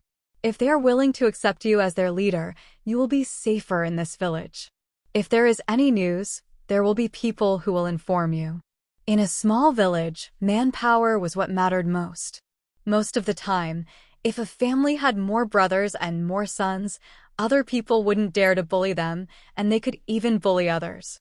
Li Qingshan said boldly, "Even if the people Li Qingshan, want to befriend aren't heroes who can roam the world, they are still men of steel who value friendship and righteousness. How can I associate with such people?" His voice was so loud that a few crows were startled and flew up, hovering around the treetops. Oxen was silent. Looking at Li Qingshan's high-spirited appearance, he fell into deep thought. Li Qingshan felt embarrassed and rubbed the back of his head. "Brother Ox, you must laugh at me for boasting, but this is what I think in my heart, and I'm only saying it for you to hear." Out of nowhere, Oxen took out a gourd of wine and tossed it to Li Qingshan. If you don't even dare to say a few big words, then you might as well go back to farming. What other big words do you have? Tell me. Li Qingshan skillfully removed the cork and raised his head to gulp down a few mouthfuls of wine. He casually wiped his mouth and grinned. I want to travel all over the world, taste all the delicacies in the world, drink all the good wine in the world, cultivate the most powerful divine arts, fight the strongest enemies, and sleep with the most beautiful women. Only then will my life not be in vain. Brother Ox, do you think this dream of mine can come true? Definitely. All right, I'll take your auspicious words. The young man's great dream echoed through the tiny courtyard. Perhaps even he did not take it seriously right now, but a spark had already landed in his heart, about to ignite a prairie fire. Taking advantage of the alcohol, Li Qingshan practiced the 3 forms of the ox demon's fist of great strength again. In his half-drunk state, he had no idea whether his movements were right or wrong. He only swung his fists and kicked as he liked. Meanwhile, Oxen only drank on one side and said nothing. Li Qingshan collapsed on the ground, drunk.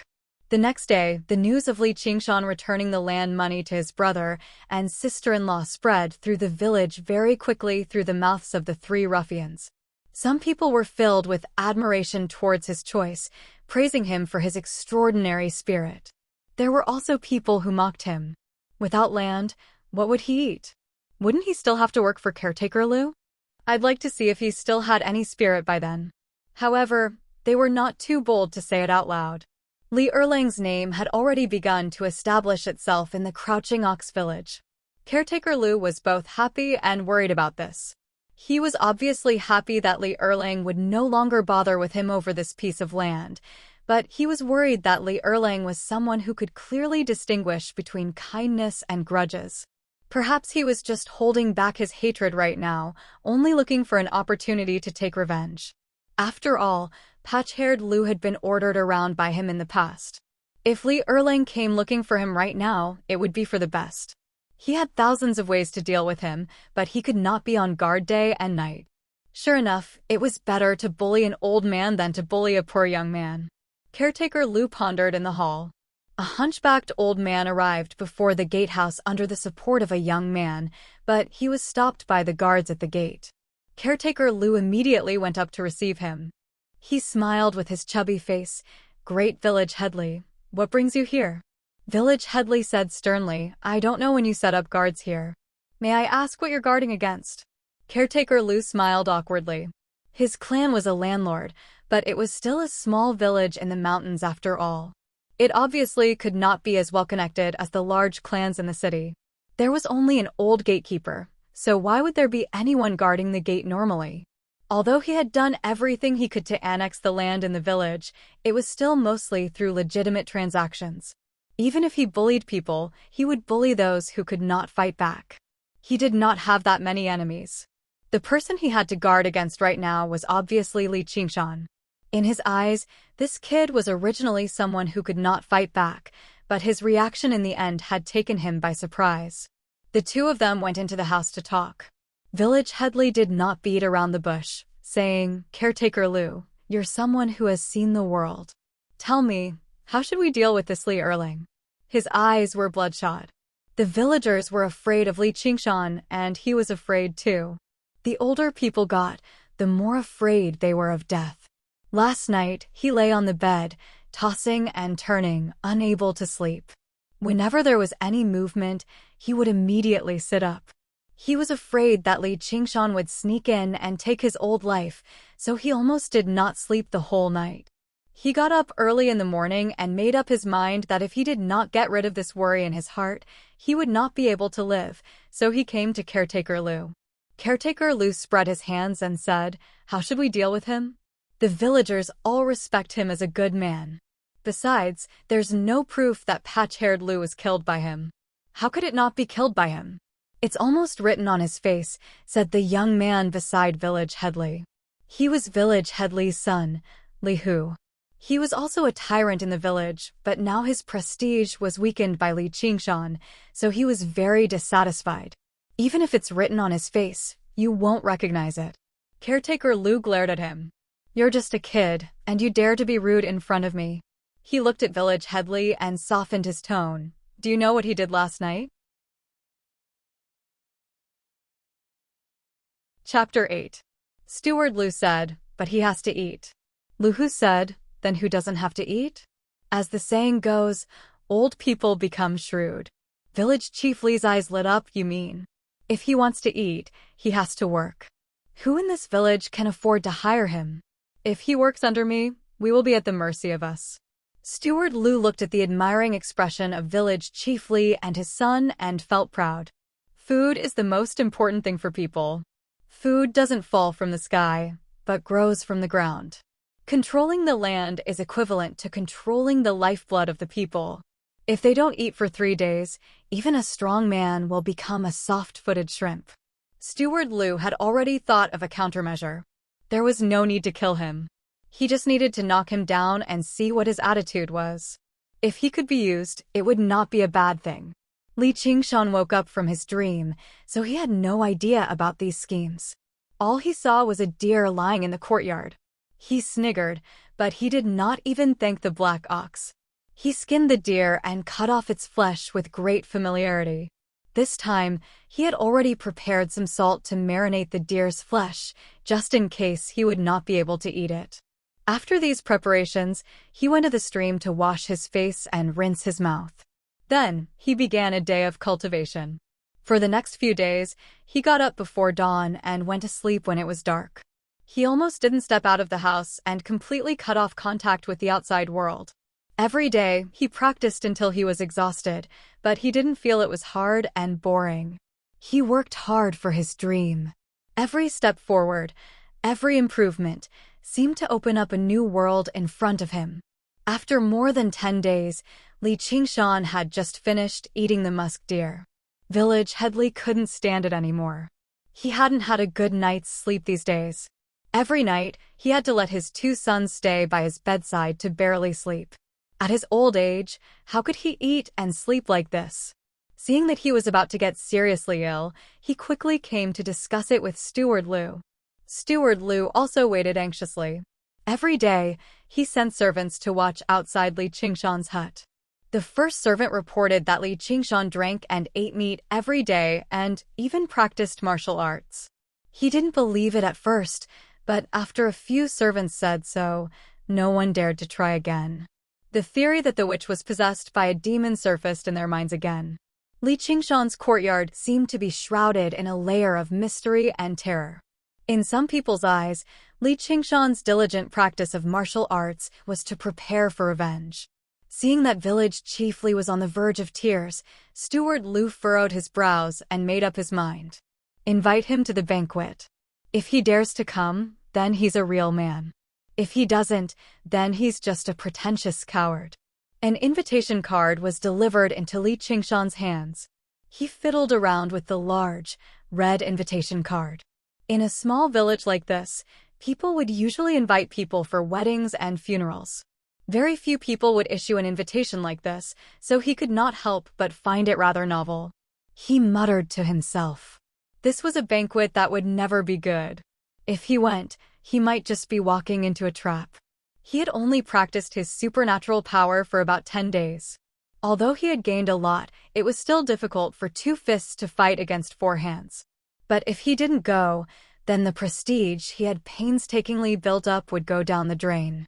When other people mentioned him, Li Qingshan, they would definitely say that he didn't even dare to attend a banquet, which would tarnish his reputation. If he showed weakness now, the attacks would be endless. This move of Steward Lu's was truly a deep scheme, forcing him into a dilemma. Oxen said, "Are you going?" "I just ran out of food." "Since someone is treating me, why not?" "Guan Yanqing is going alone." "Do you think I'm afraid of eating this village wine?" Li Qingshan laughed, his chest full of heroic spirit. "Who is Guan Yanqing?" "He's a hero I've heard of." Li Qingshan stood up, gathered his strength in his arms, and used Ox Demon Butts its horns. At the same time, he breathed out, and the faint sound of a cow's mooing came from his lungs. It was as if a large water buffalo was waving its horns, preparing to fight the enemy. Oxen nodded in satisfaction. Li Qingshan's ox demon's fist of great strength was already at the beginner level. He was improving at a godly speed. If he were to carefully avoid the slightest bit of danger, it would definitely be detrimental to his cultivation. It just so happens that I still have some grudges with someone that I haven't finished cleanly. I can't be too quick about it. This is a good opportunity. Ever since the day Li Qingshan settled his grudge with the Li couple, his ox demon's fist of great strength had indeed improved a lot. This proved that his guess was not an illusion. Summer was about to end, but the sun was still dazzling. In Steward Lu's courtyard, under the shade of a few elm trees, a table had already been set up. A group of able-bodied men sat at a few square tables. They looked at the wine and dishes on the table and swallowed their saliva. Only Steward Lu's family could afford such a banquet. However, with the craftiness of farmers, they knew that this banquet was not for free. Steward Lu had already explained many things to them. Something about smashing a cup as a signal? In any case, they didn't really understand. They only knew that if Steward Lu turned hostile, they would have to use their fists. Although they weren't too willing to become enemies with Li Qingshan, they were all workers in Steward Lu's fields. They didn't dare to offend this person who provided them with food and drink.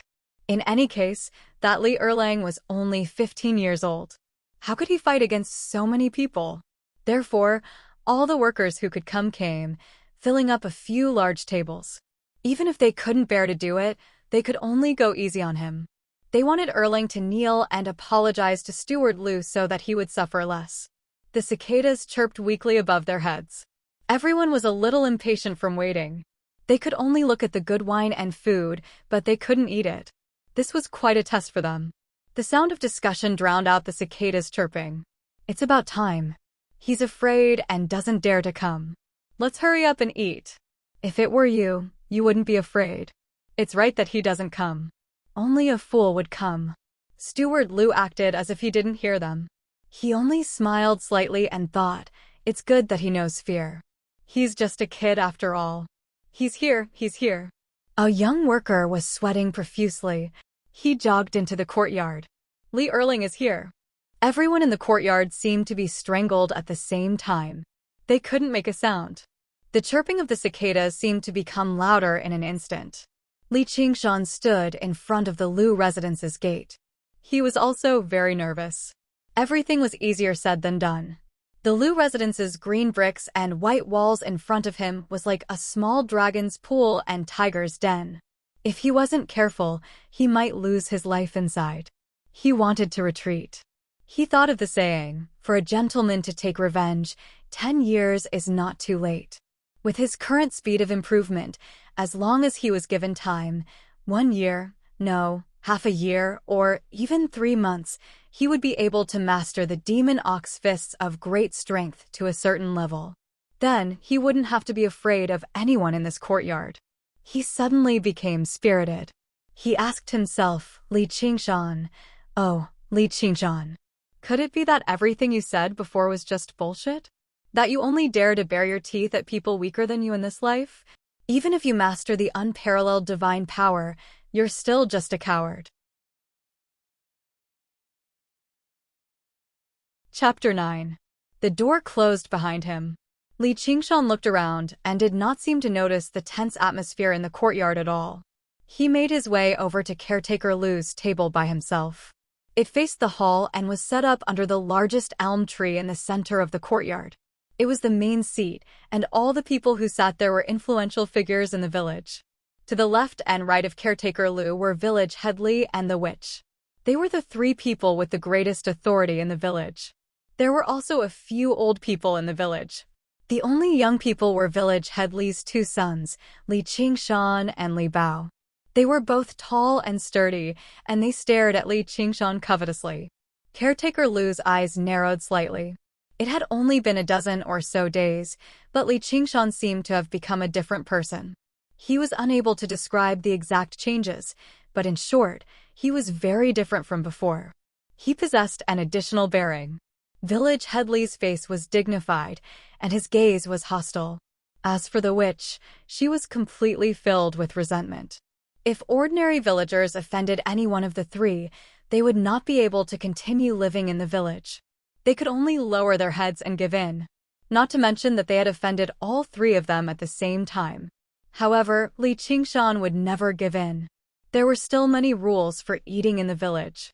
From the position to the way they sat, there were many things to pay attention to. Li Qingshan saw how all the other tables were packed, and only this table was relatively free. As a result, he sat down openly and said, "Why aren't you eating? Are you all waiting for me?" No one answered him. Li Hu and Li Bao squeezed over from the left and right, placing their hands on Li Qingshan's shoulders and pressing down hard. Li Qingshan was still young, and he stood tall and straight, no less than the two of them. However, he was skinny, nowhere close to their sturdy waists. In the past, just one of them would have been enough to subdue Li Qingshan easily. Even now, Li Qingshan could only handle one of them at a time. It would be difficult to say if there were two. Li Qingshan frowned and grabbed their wrists, bending them down. At the same time, he used the transformation of ox demon flexing its hide, like a large water buffalo stretching its muscles and bones, leaning to the left and right. Li Hu and Li Bao only felt a sharp pain in their wrists. After being knocked by Li Qingshan, they immediately lost their balance and fell from their chairs. The two of them flew into a rage out of humiliation. Ignoring the dust all over their bodies, they stood up. Steward Lu originally wanted to say a few polite words to test Li Qingshan's sincerity and see if he had any intention of giving in. He didn't expect Li Hu and Li Bao to be so impulsive. He couldn't care less about scolding them anymore. He was about to smash the cup in his hand and order the workers to do it. Clang! A short knife was nailed to the table. The movements of the few people were also nailed. The blade of the knife shone dimly under the mottled sunlight. Li Hu and Li Bao immediately didn't dare to step forward. They were the sons of the village chief. They were pampered and noble. They could bully good people with their strong bodies, but it wasn't worth it to fight with their lives on the line. Li Qingshan held the short knife in one hand and stepped on the long chair with the other. He leaned forward and looked at Steward Lu with a chuckle. "Steward Lu, this isn't the way to treat a guest. Even if you have any grudges to settle, you might as well wait until you're full.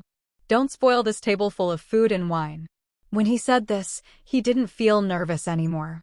Before Steward Lu could speak, the workers at the surrounding tables all agreed.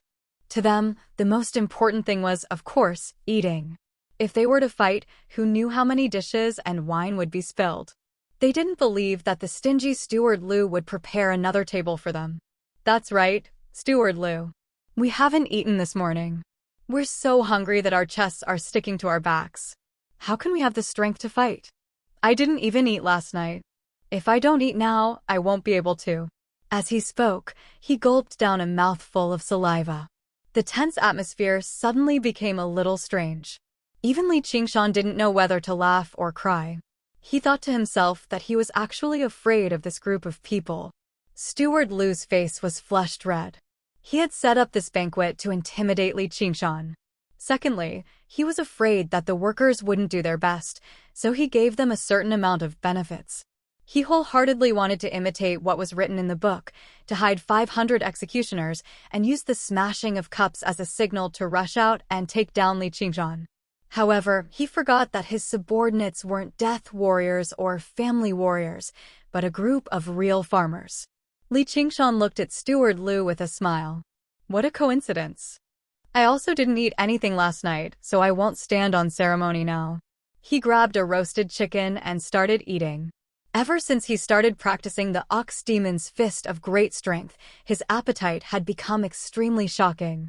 He only took 10 days to finish a 50-kilogram musk deer, and the green ox did not even have the time to catch new prey. A roasted chicken disappeared into his mouth in the blink of an eye. He took the lead, but the workers didn't care anymore.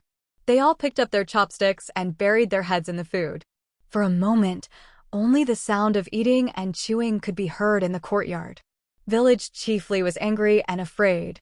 His whole body trembled as he glared at Steward Lu. "Aren't you very smart? Quickly think of a way." Steward Lu didn't have any good ideas, so he glared back. If he let the workers do it, and the workers couldn't bear to part with the food in their mouths, what would happen if Li Qingshan pounced on him and stabbed him first? Your two sons usually look fierce. Why are they so soft now? At this table, just Steward Liu and the group of old fellows combined wouldn't even be able to withstand a single kick from Li Qingshan. It was as if they were suddenly thrown onto an isolated island. They had no choice but to face the fierce Li Qingshan alone. All of them were trembling with fear. When an ordinary man gets angry, blood splatters 5 steps away. Li Qingshan acted as if there was no one else around him. He picked up the wine pot and poured himself a drink. The village wine was bland to begin with, so drinking it like this was tasteless. He shouted, "Change to a bigger bowl." But no one answered. Li Qingshan was displeased. Huh?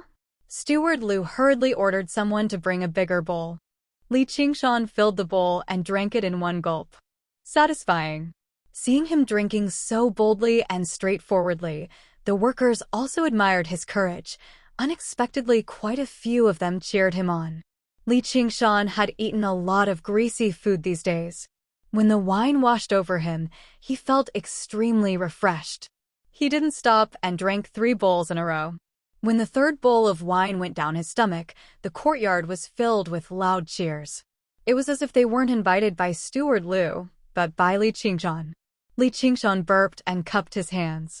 Everyone, eat and drink well. Don't forget about Steward Liu's kindness. Whatever grievances you have, you can settle them after the meal. Anyway, even if you're on your way to the afterlife, you can't be a hungry ghost. Then, he glared at the people at the main table. Why aren't you eating? Now that he was drunk, his killing intent rose. If these people kept looking for trouble, Crouching Ox Village wouldn't be safe. He might even fall into their trap at any time. If he killed a few of them and stole some of their belongings, none of the villagers would dare to stop him. Originally, Li Qingshan had only taken the risk to attend the banquet. He was even bluffing a little. In the end, he saw through Steward Liu and the others bluffing. In an instant, he turned from guest to host. His thoughts were also very different. He couldn't help but think of Uncle Lei Feng's words, "Difficulties are like springs. If you're weak, they'll be strong." He then thought of what Taizu had said, imperialists are all paper tigers. Yep, the landlord class is also a paper tiger. Although Steward Liu's schemes were a little clumsy, he had read many people. As soon as he saw Li Qingshan's expression, he knew that he was ready to kill. He could no longer maintain his pretense of shrewdness, and a thin layer of sweat appeared on his forehead. The old people in the village were terrified. They didn't want to die from hunger either. They hurriedly explained to Li Qingshan that they were only doing it for show. They didn't know the inside story at all. Someone stood up, trembling, and wanted to leave. Chapter 10. The elders trembled as they sat back on their chairs. Li Qingshan buried himself in eating and drinking. He had only been eating deer meat for the past few days. He was annoyed by it and wanted to change his diet. The table full of food and wine was swept clean by him. He rubbed his bulging stomach. The people in this courtyard are my elders. Some of them watched me grow up. But there are people who don't care about this and bully me just for a few acres of land. If you don't give me an explanation today, I will give you an explanation. Even if I lose my life, I won't regret it. As Li Qingshan spoke, he pulled out his knife. Steward Liu, village headley, don't you think so? Steward Liu was determined not to suffer such a loss. He gave in and said, Erlang, if you want to plant those acres of land, you can take it back.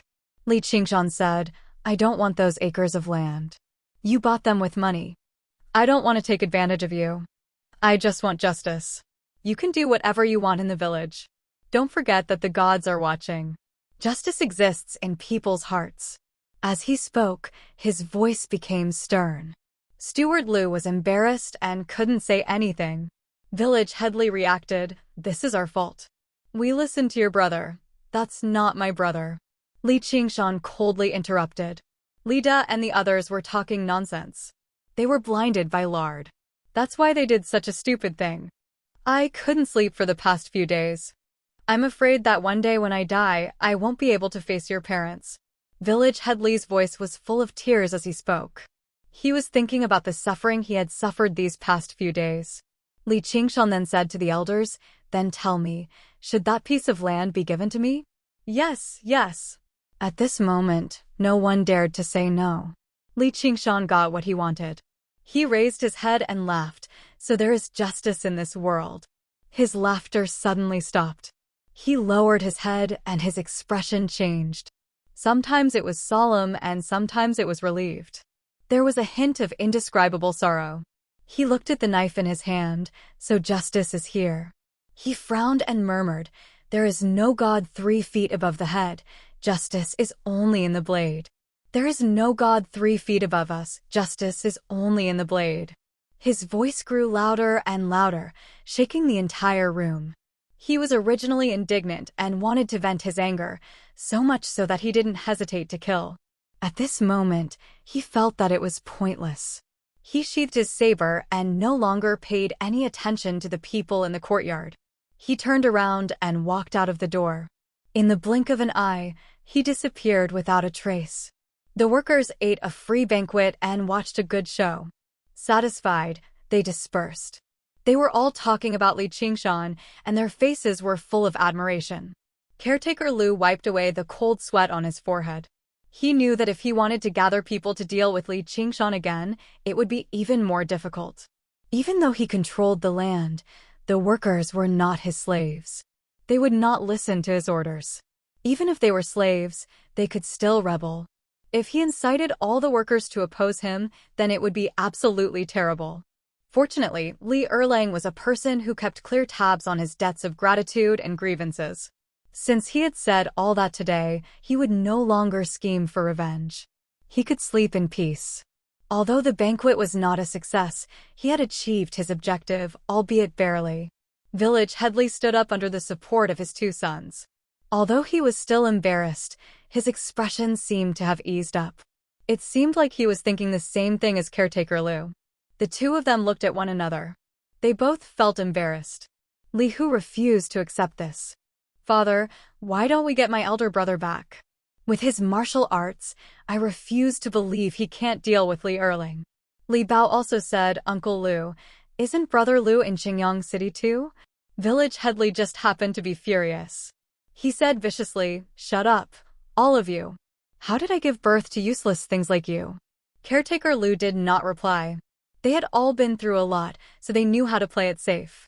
They would never put themselves in danger for the sake of personal feelings. "You bunch of useless people. The gods have already been angered. He doesn't have long to live." The witch, who had remained silent the entire time, suddenly said mysteriously and viciously. Under the scorching sun, many people could not help but shiver. In this day and age, people revered ghosts and gods, and witches were the people who communicated with the gods.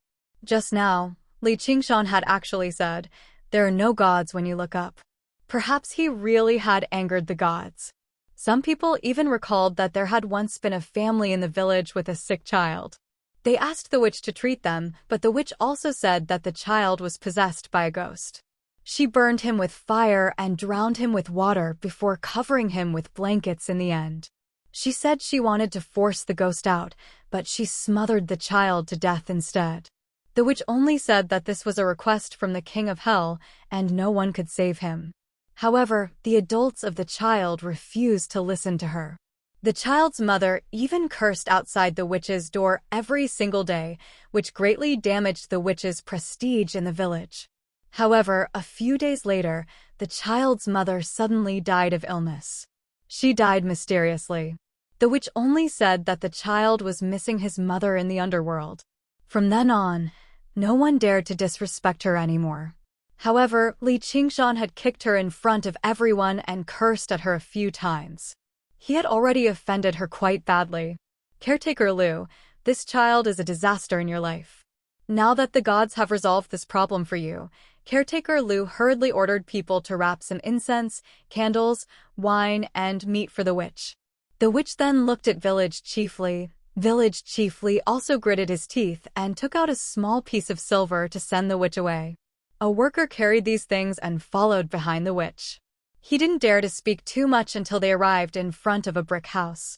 Apart from caretaker Lu and village chief Li, she was the only person in the village who could afford to live in a brick house. There was an incense table and an incense burner in the hall. Smoke curled around it all day long. It was both a residence and a temple. Little and, Grandma is back. The witch suddenly spoke in a hoarse voice. A mysterious smile appeared on her wrinkled face. It was definitely not a benevolent smile. The worker knew that the witch had no children or grandchildren. He was scared witless and hurriedly put down the things. Suddenly, he felt someone tugging at his trousers. When he turned around, there was no one there. He shouted, "Mother," and scrambled out of the room. A shrill laugh came from behind him. Little and, Grandma is telling you. Someone is bullying Grandma. No one answered in the empty hall. What? You dare not listen to Grandma. The witch's face suddenly became ferocious. After a series of insults and curses, she shook a copper bell in her hand. A cold wind suddenly blew in the room. After a long time, the witch regained her gentleness. That's right. That's right. Grandma doesn't want to hit you, my good grandson. From beginning to end, she was the only one talking to herself. Li Qingshan returned to the hut. Oxen was nowhere to be found. He probably went to hunt for him again. Taking advantage of the alcohol, he began to practice Ox Demon's Fist of Great Strength. He could not be more familiar with the 3 basic stances. His body began to dance on its own. He was still thinking about everything he had experienced today. The thing that looked so scary was actually so weak. If he had run away in front of caretaker Lu's house, how could he have seen through the secret? In this matter, his true opponent was not caretaker Lu or village chief Li, but the fear in his heart. What was a true expert? The Book of Tao had already given him the answer. Those who defeat others are powerful. Those who defeat themselves are strong. The brave are fearless. When Li Qingshan shouted these 4 words, it was as if he had broken through an invisible barrier. His fist technique suddenly gained an indomitable momentum. No matter what difficulties and obstacles were in front of him, he would break through them. He would never lower his head and never retreat. There is no God above me. I am a god. Justice is not in the hearts of people, but in my hands. His limbs, chest, and abdomen. Every muscle in his body seemed to be connected by this determination. One punch could pass through the strength of his entire body. He had a feeling that even if he did not use a weapon, he would still be able to defeat Li Hu and Li Bao in a direct confrontation. Chapter 11. His courage increased his strength, and his strength in turn increased his courage. The two complemented each other. He practiced all the way until dusk. He actually felt hungry again. He was still very skinny, completely unlike Li Hu and Li Bao, who were plump and strong. Only he knew that the essence of the deer's flesh and blood was not wasted at all. All of it had been integrated into his body.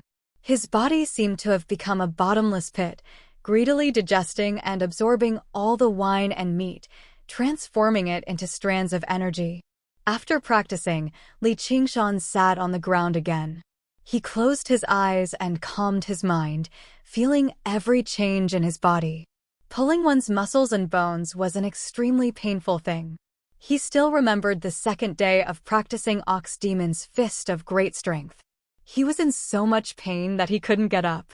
Oxen didn't try to persuade him. He endured the pain and got up to practice. After persisting for more than 10 days, he finally got a little better. No, it should be said that his endurance had become stronger. Logically speaking, after enduring the first few days, his body should have slowly adapted. However, the pain in his body didn't lessen at all. It was as if he had just started practicing every day. Every change in his body was vividly reflected in his mind. It was a pity that he didn't feel the so-called qi. According to Oxen, no matter what kind of magical art it was, as long as one could feel the flow of qi and cultivate a strand of true qi, then one could be considered to have crossed the threshold. However, his time of cultivation was still too short. At this moment, he suddenly felt a strand of coldness at the back of his neck like a gust of cold wind. However, there was no wind at all, and it was even more impossible for there to be a cold wind. Could this be the so-called qi? Li Qingshan was overjoyed. He focused all his attention on the coldness, but he gradually realized that the coldness was slowly invading his skin. It was getting deeper and deeper into his bones and even into his soul. It was extremely cold and made him very uncomfortable. Li Qingshan shook his head and stood up to practice. The cold qi dissipated a little, but as soon as he sat down, it clung to him again. He didn't know what went wrong, so he went to the stream next to the hut to wash his body. The moonlight was bright that night. He looked into the stream and saw a pale-faced child clinging to him expressionlessly. Even though he was quite courageous, he broke out in a cold sweat. This scene immediately reminded him of a movie called The Grudge in his previous life. If Li Qingshan was an ordinary person, he would have been scared out of his wits. However, Li Qingshan had been with the ox demon for a long time. He looked at the child through the stream and saw that the child was no more than 7 or 8 years old and had a dull expression. Li Qingshan asked, "What are you? Why are you lying on me?" However, the child only moved his head. At this time, the water surface rippled, and the reflection of the child disappeared. However, the cold and gloomy aura clearly remained. Li Qingshan tried hard to calm his mind. "I've run into a ghost. I don't know why this little ghost is clinging to me. I can only wait for Brother Ox to come back and discuss it with him. Fortunately, it won't take my life for a while." However, he didn't have much confidence. He only felt fear. The Qi invaded him faster and faster. He hurriedly practiced Ox Demon's Fist of Great Strength again. Only then would the cold qi disappear. However, he wasn't a robot that didn't know fatigue. He had to sit down and rest. It was especially hard to bear. Until the middle of the night, when the qi was the strongest. The cold qi had already invaded half of Li Qingshan's body. He didn't feel any obvious pain, but his limbs gradually became numb and his 5 senses became blurry. An extreme sense of danger stimulated him to use all his brain power. He heard that people had a yang qi in their bodies that could restrain Yin ghosts. He thought that when he practiced the fist, his blood vessels would expand. That was why the little ghost didn't dare to come close. Therefore, when he was meditating, he tried to simulate the feeling of practicing the fist. Closing his eyes, he mobilized his mind and contracted his muscles. It was indeed useful. He barely managed to resist the invasion of the Yin qi. He endured like this for an entire night. His mind was sometimes muddled and sometimes clear. He trained his willpower until his willpower was on the verge of collapse. When the rooster crowed, the sky turned white. Li Qingshan suddenly opened his eyes. The sunlight shone on his face through the treetops. It was a little dazzling. The cold qi on his body disappeared. Oxen was looking at him not far away.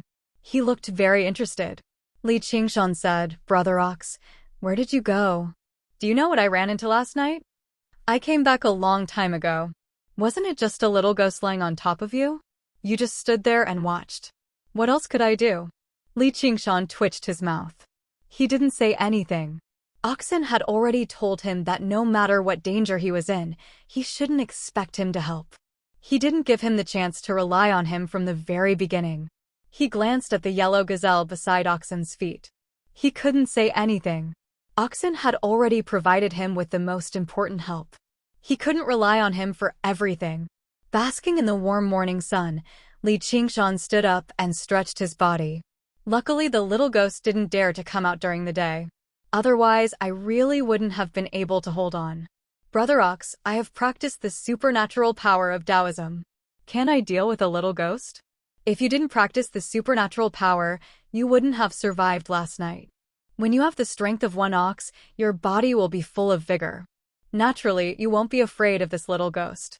Then I don't know how long I have to wait. Other than that, I have another idea. What idea?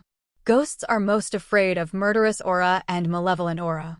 If you have hundreds of human lives on your hands, you can guarantee that all evil will flee. The little ghost won't dare to come within 10 steps of you. Li Qingshan rolled his eyes.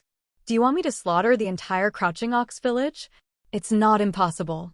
What do you think? Do you want to try? Oxen chuckled. Why don't I slaughter you and make steak first?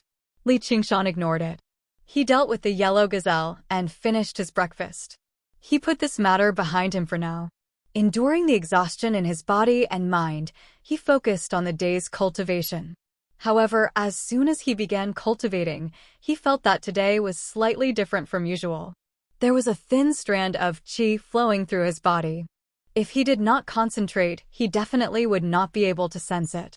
The strand of qi was not like the zhenqi described in wuxia novels, which was stored in the dantian and circulated along the meridians. Instead, it was flowing everywhere like a fish, swimming between his limbs and bones. When he swung his fists, the strand of qi would flow to his arms and fists, but only for a moment. As soon as he relaxed his mind, the strand of qi would run away. Like a naughty child, it was almost out of his control. He told this situation to Oxen. Oxen was not surprised. Instead, it said meaningfully, "You have to thank that little ghost for being able to sense the existence of qi so quickly. This can be considered a blessing in disguise." At the critical moment of life and death, Li Qingshan mobilized all of his spiritual will to resist the invasion of the yin qi.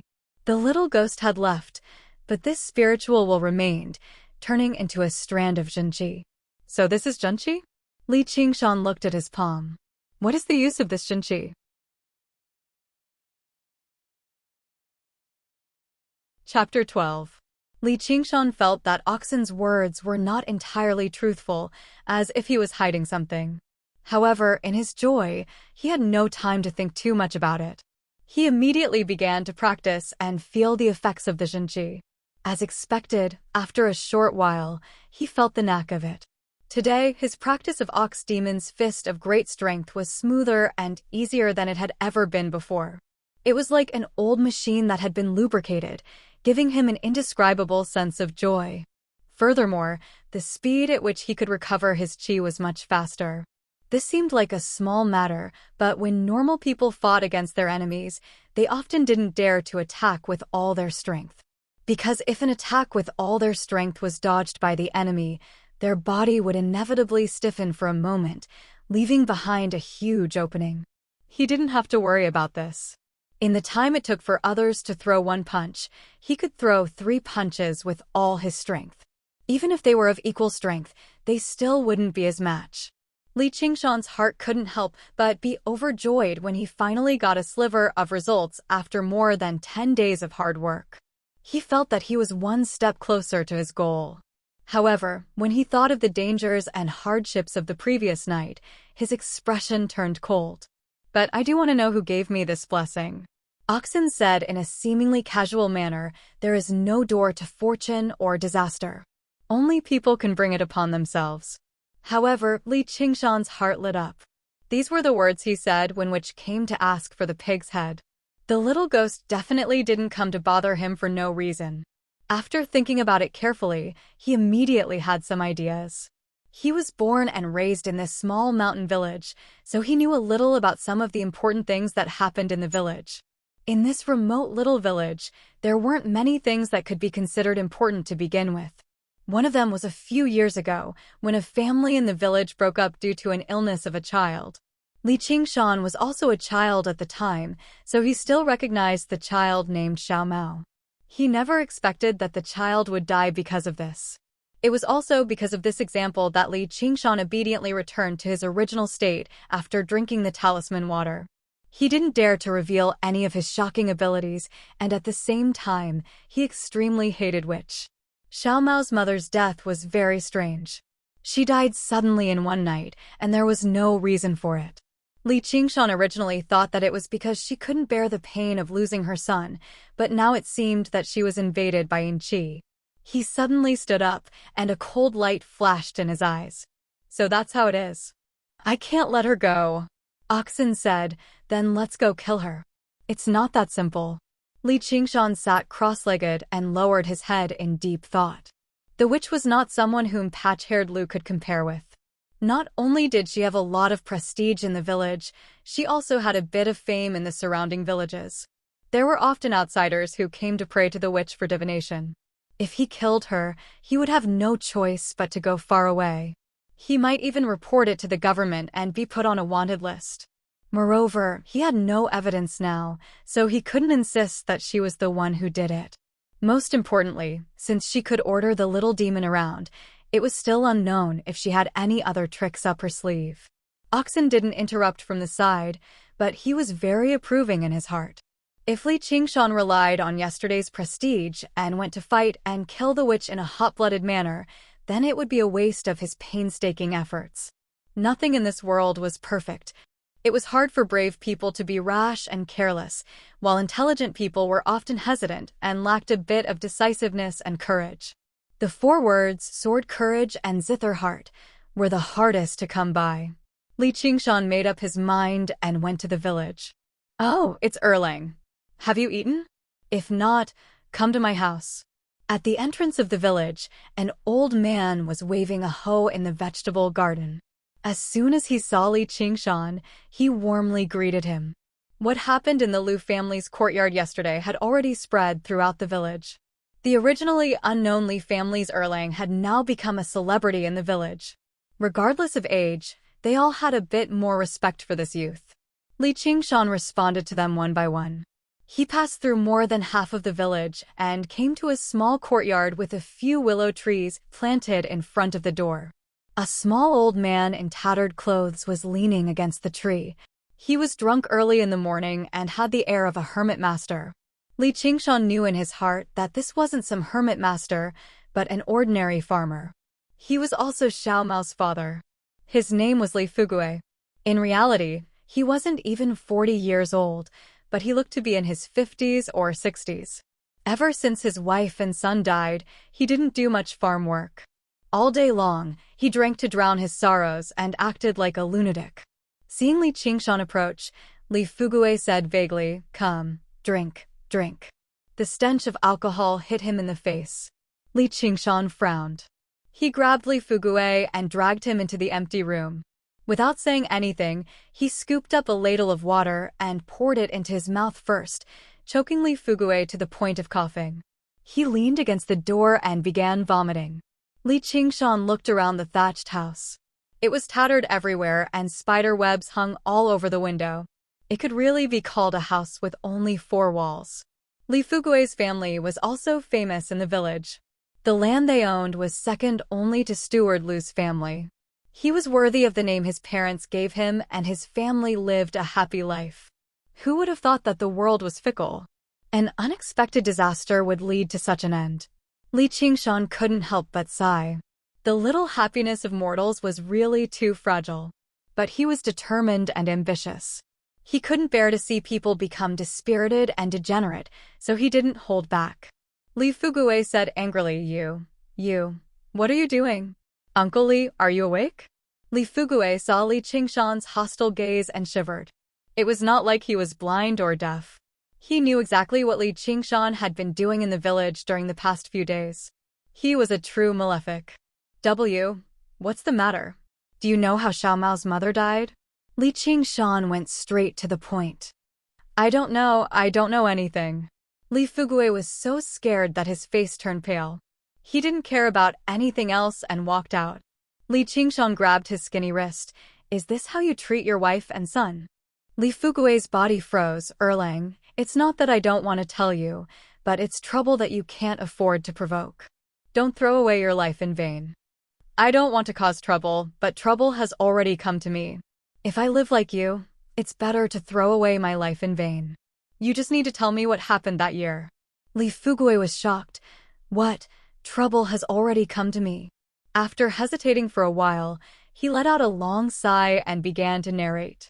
After Xiao Mao's mother cursed in front of the witch's door, she went home and slept. The next day, she couldn't get up. Her body became cold and blue. That night, many strange things happened, and I also saw what? A child. Li Qingshan was finally sure that the murderer was the witch. Moreover, the witch also told Li Fugue that Xiao Mao not only missed his mother, but also his father in the underworld. Li Fugue was so scared that he gave her a large amount of offerings. Li Qingshan slapped the wall. You've really gone too far. Have you never thought about avenging your wife and son? Li Fugue's face turned red from the contempt in his words. He ran into the room and took out a long package from the bottom of the big wooden box. He opened the package and inside was a knife, a good steel knife.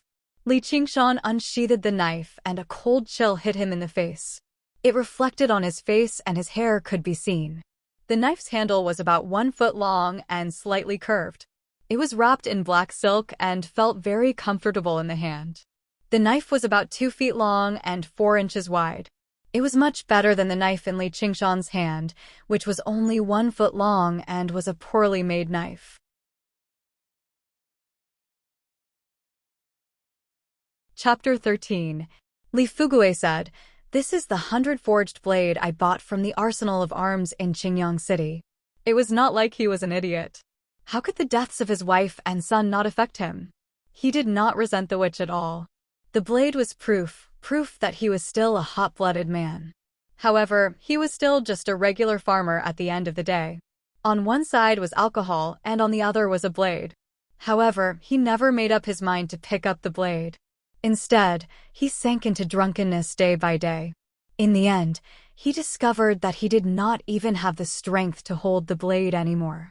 However, he had always kept the blade. He did not exchange it for a good meal of alcohol. Li Fugui thought about the past and sobbed. "I'm afraid to sell this blade, nor can I sell it. If I sell it, I'll have nothing left." Li Qingshan's mind was in turmoil, but his expression did not change. He silently sheathed the blade. "If you trust me, then this blade is mine. I'll definitely give you an explanation." Li Fugui turned around and waved his hand. Li Qingshan made his way out of the door. He sped along the way, tempted to go up to the witch and cut her down. He returned to the thatched hut and practiced his fist techniques for a while before calming down. What kind of ability is it to control ghosts? How does it compare to my strength of 9 oxen and 2 tigers?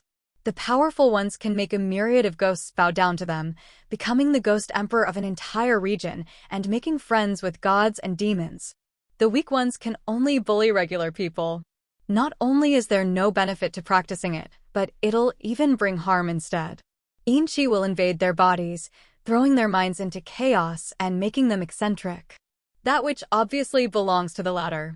Li Qingshan stopped worrying. He had been expecting this as well. Otherwise, the witch would not have taken so long to get her revenge after suffering a kick from him for nothing. But you can't underestimate her. You can't see ghosts, but there are many methods that can't be guarded against. Li Qingshan thought of something. "Brother Ox, I've heard that if you wipe an ox's tears on your eyes, you can see ghosts. Is that true? Don't even think about it. This old ox has never cried before. Men don't cry easily, but they don't cry until they're heartbroken. Brother Ox, don't you have times when you're heartbroken?" Oxen turned his head away and ignored him. Li Qingshan knew that Brother Ox truly had a stubborn temper, so he stopped trying to persuade him. Over the past few days, the two of them had communicated quite a lot. He could vaguely sense the Black Ox's thoughts. He did not want Li Qingshan to rely on him. He wanted to walk his own path, and he had to bear the consequences of his own actions. At dusk, Oxen suddenly handed a small bottle to Li Qingshan. He did not explain anything and made his way out. He made his way up the crouching Ox Hill and gazed at the myriad mountains under the setting sun. Li Qingshan opened the small bottle and took a look. There was a transparent, light blue liquid inside. His heart skipped a beat, and he smiled resplendently. He thanked the Black Ox before dipping some wormwood into the liquid and carefully dripping it into his eyes. In the beginning, he did not feel anything, but afterwards, he felt his eyes become hotter and hotter, so hot that they swelled. If it were not for the arduous cultivation he had undergone in the past few days, he almost could not help but cry out in pain. In the smoky, tiled house, a group of foreigners who had come to seek divination watched a talisman fly through the air in shock before suddenly bursting into flames. Moreover, it was blue flames. They could not see a pale-faced child holding up the talisman with great difficulty. They only lowered their heads and handed all the money to the witch in fear and trepidation before backing away. The witch stowed the money away carefully. Suddenly, her face twisted. "What's going on? Why isn't Lier dead yet? Are you not doing your job diligently? Do you want me to deal with you?" Fear appeared on the child's blank wooden face. He shook his head furiously. The witch suddenly shook the bell in her hand. The child ran around the room in pain, kicking up chilly winds and dispersing the smoke. After quite a while, the witch stopped ringing the bell just now. Good. Listen to Granny. Granny won't mistreat you. She handed an embroidery needle that was as thin as a hair to the child. Take it. Stab his eyes blind. The child grasped the embroidery needle with difficulty and flew towards crouching Ox Hill with the night wind. Under the night sky, Li Qingshan continued to meditate in the courtyard with his eyes closed. The child walked over and raised the embroidery needle in his hand, slowly stabbing it towards Li Qingshan's eyes. In the eyes of regular people, there was only a needle flying through the air by itself, let alone the fact that the embroidery needle was extremely thin. Even during the day, it was difficult to see, let alone at night. Li Qingshan sensed something and suddenly opened his eyes. He ignored the embroidery needle that was only inches away from him and stared at the child's pitch-black eyes like a sharp sword. What do you want to do? His eyes shone brightly like two balls of fire were burning in them. In the evening, just as Li Qingshan was in unbearable pain, the indistinct aura in his body suddenly began to move, swimming through his eyes. The pain immediately lessened by quite a lot. When the scorching pain vanished, a cool sensation flowed through his eyes, making him feel extremely comfortable. At this moment, he suddenly felt a sense of danger. He opened his eyes and just happened to see the little ghost from last night standing in front of him with the embroidery needle. He was surprised inside and felt some lingering fear. Originally, he thought the witch only had a few tricks up her sleeve, so she definitely would not face him head-on. It was not like the little ghost's Inchi could harm him, so he had underestimated her. However, if it were not for the fact that he could suddenly see ghosts, it was likely that he would have been ambushed and had his eyes destroyed. As a result, he would have been better off killing her earlier. The child was even more surprised. Under Li Qingshan's furious glare, he trembled all over, and the embroidery needle in his hand fell to the ground. He drifted far away. Li Qingshan studied the little ghost closely and discovered that he was only around 6 or 7 years old. He was extremely handsome, and if it were not for the fact that his face was ghastly pale, he really did seem like a match made in heaven. He wore silk robes, which must have been his attire when he was still alive. He did not seem like a little ghost that had been driven away, but the young master of a large clan. When the child saw that Li Qingshan could actually see him, he did not dare to move forward. However, he was afraid that he would not be able to complete the task and would be punished by the witch, so he did not dare to leave. Li Qingshan no longer had any fear in his heart. Things that could not be seen were the scariest. Now that he could see it clearly, he discovered that the little ghost was even more afraid than he was. He opened his mouth and asked, "What is your name? Where are you from?" But no matter how he asked, the child did not answer. Li Qingshan's heart moved. "You can't speak." The child hesitated for a moment, then nodded. Li Qingshan thought that the child was only being used by the witch, and that it had unfortunately died at such a young age. Perhaps it was also killed by the witch, so he felt a little pity for the child and his attitude became gentler. "You were so close to me yesterday. Why are you hiding now? Come closer, I have something to ask you." The child saw that his expression had become less frightening, and like a timid little beast, he walked a few steps closer. Li Qingshan said, "Since you don't want to speak, then just nod or shake your head to answer. Do you understand what I'm saying?" The child nodded.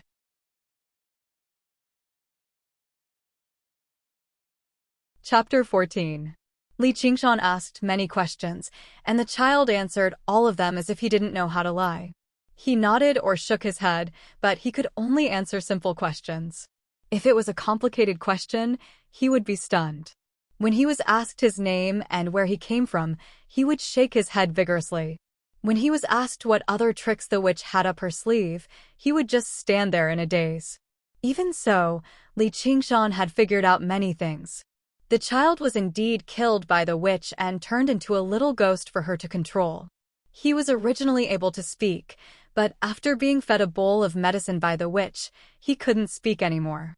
Li Qingshan guessed that the witch kidnapped this child and poisoned him to make him mute in fear that he would speak nonsense on the road. And whenever he mentioned the witch, the child's face would be filled with fear. Li Qingshan said softly, "Don't worry, I won't hurt you. I'll kill that old witch and set you free." Unknowingly, the child walked closer to Li Qingshan and raised his head. His little face had a more intimate expression. Li Qingshan revealed a comforting smile and wanted to pat his head, but his hand passed through his body and he froze. The child's expression immediately dimmed. He lowered his head and cried silently. Li Qingshan suddenly felt sorrow. He looked up to the sky and let out a long howl. Why were there so many injustices in the world? Wasn't it more cruel than any demon or ghost?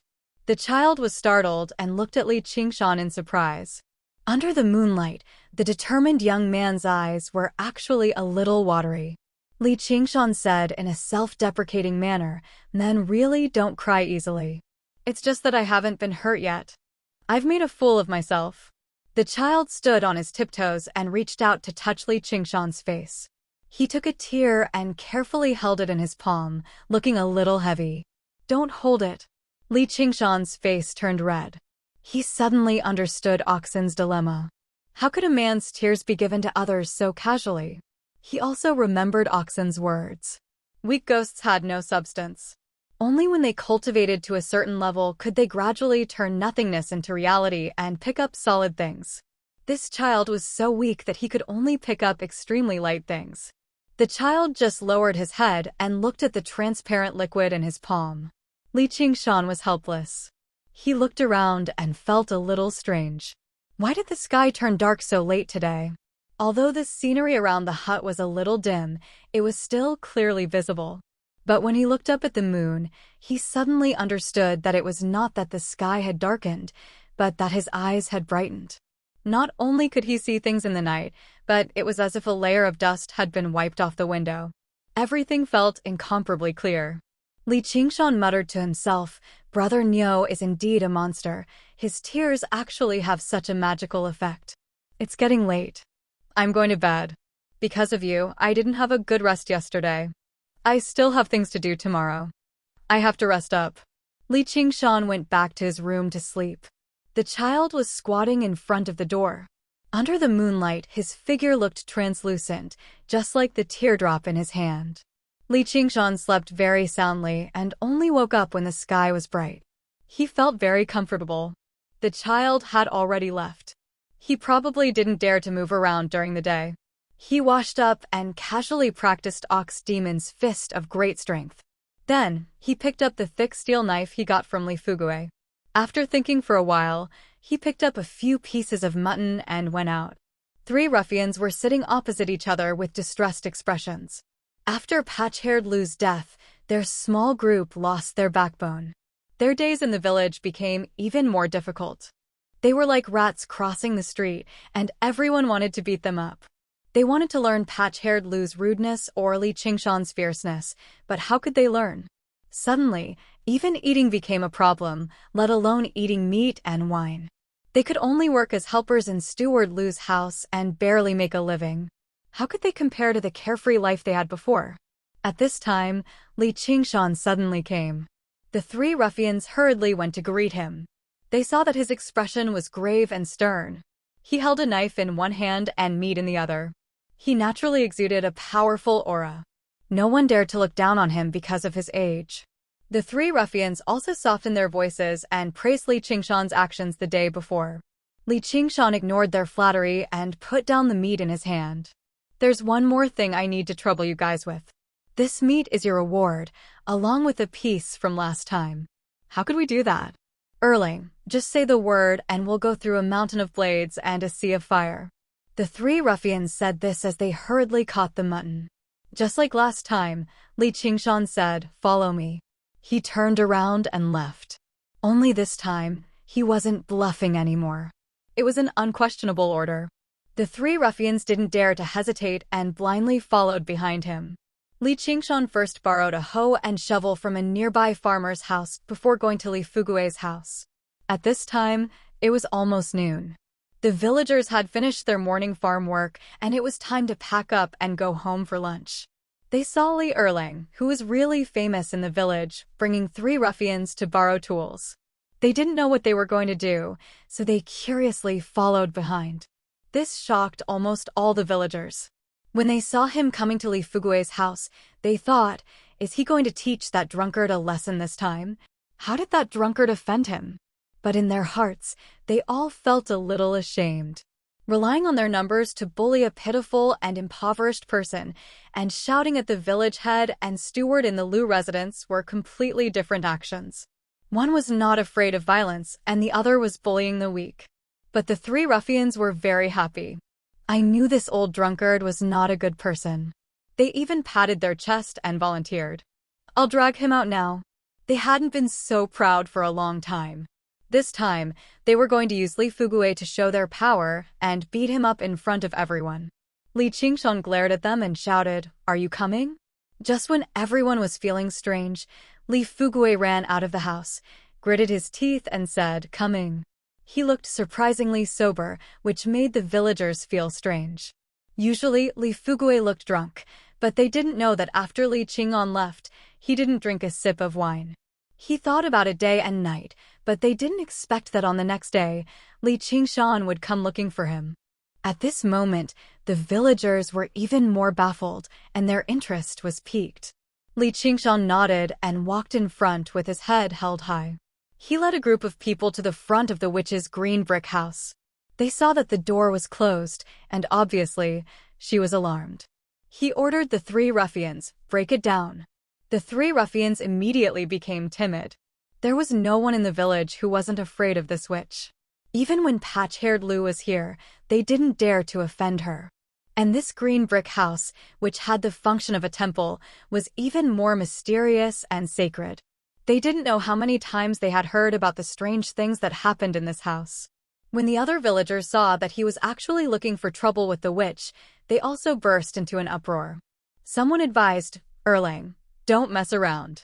Someone also threatened, "You will suffer retribution for being disrespectful to God." This was an extreme believer in the witch.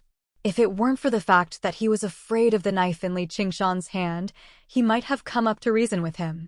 Without saying a word, Li Qingshan kicked the wooden door open with a bang. The door bar, which was as thick as an arm, broke with a loud sound, shocking the villagers. Li Qingshan turned around and ordered the three ruffians, "Guard outside. Don't let anyone in." The three ruffians braced themselves and answered. At least they didn't need to go in. Li Qingshan crossed the threshold and strode into the courtyard. He came to the door of the central room and was about to kick the door open. The door automatically opened to both sides. It was clearly noon, but it was dark inside the door, and a cold air assaulted his face. The witch was wearing a brightly colored witch robe and sitting on the altar. She said in a strange voice, "Li Erlang, do you know your crimes?"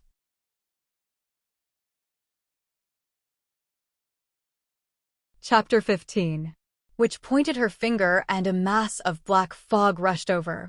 Within the fog, one could faintly make out many sinister and pained faces. This was the witch's trump card. It was called Ghost Mist, and it gathered dense energy and resentment. She usually hid it in an urn of ashes and buried it in the ground to absorb energy. She would only use it at crucial moments. Moreover, this ghost fog had no intelligence, only resentment. It was extremely difficult to control and could backfire at any moment. Today, seeing Li Qingshan's ferocious attack, she had hurriedly activated it. However, the power of this ghost fog was also extraordinary. Ordinary beings would immediately fall unconscious after being enveloped by this ghost fog. Most sinister of all was that this ghost fog was like ghosts that existed between reality and illusion. Ordinary people couldn't see it at all. If not for the fact that Li Qingshan had already opened his eyes, he would have fallen for it. The effects of these days of bitter cultivation began to show. His body tilted to the side, avoiding the ghost fog and charging straight at Witch. Witch hadn't expected Li Qingshan to be able to see the ghost fog.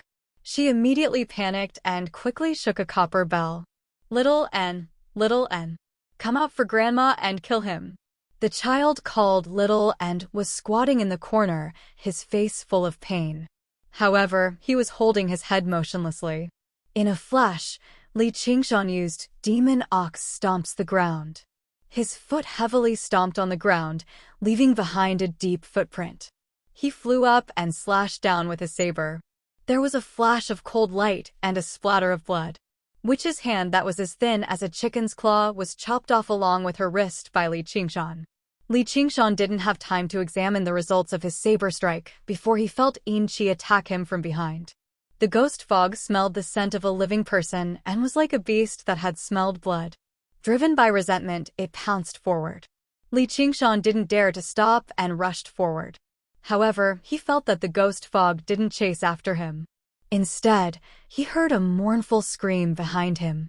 Turning around, he saw that the ghost fog had enveloped Witch and the ghost faces were biting and gnawing at her body. Even Li Qingshan hadn't expected this turn of events. It turned out that Witch had lost control of the ghost fog under the intense pain and immediately suffered a backlash. Every injustice had its perpetrator, and every debt had its debtor. In the end, the witch, the instigator of all this, reaped what she sowed. Her entire body twisted as her flesh withered at a visible rate. Li Qingshan was delighted as he watched on. He laughed aloud. Originally, there was a trace of pity and sympathy in his heart, but he suppressed it forcefully because he felt that it was shameful. In the face of the innocent and suffering children, he was willing to sing a long song and shed a tear. Towards such a person who was worse than a beast, he had to erase all of his sympathy and laugh heartily towards the sky. The outer wall of the house was originally filled with people looking into the house. When the villagers became curious, the three ruffians couldn't stop them at all. They could only let them do as they pleased and occupied the best viewing seats at the front door. Seeing Li Qingshan step through the door, he flew up and chopped off Witch's hand. Then, Witch fell to the ground and howled in pain. As she howled in pain, Li Qingshan's laughter was like that of a madman, frightening everyone. Many people were so frightened that they fell off the wall. The three ruffians also fell to the ground with weak legs. Thinking back to how they had mocked and cursed him in the past, they felt incomparable regret. Such a person wasn't someone they could afford to provoke. Li Qingshan saw the ghost fog gradually dissipate. Once the resentment within was released, it stopped. Witch was lying on the ground, on her last breath. She hadn't died yet, but it was clear that she wasn't far from death. He guessed that she must have cultivated some kind of cultivation method to be able to hold on. Witch stretched out her remaining chicken claw towards the child in the corner. She seemed to be pleading and resentful as she called out, "Little N, little N."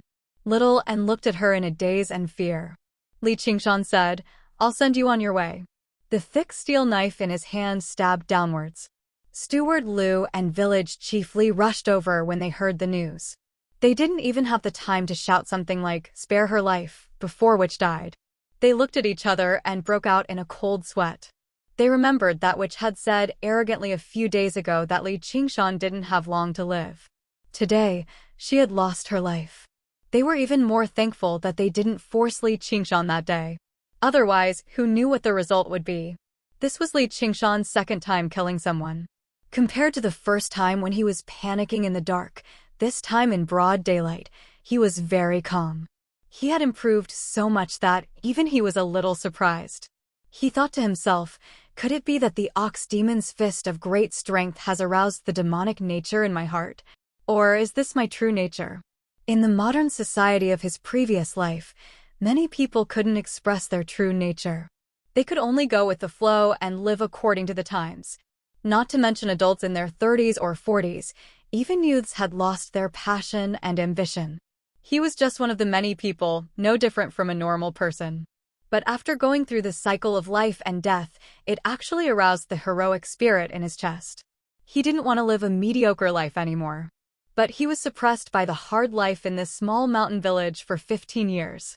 Finally, he had this opportunity. Once his heroic spirit was released, he really was like a crazy demon and refused to restrain himself. Li Qingshan stopped smiling and turned his head to say, "Don't panic, you two.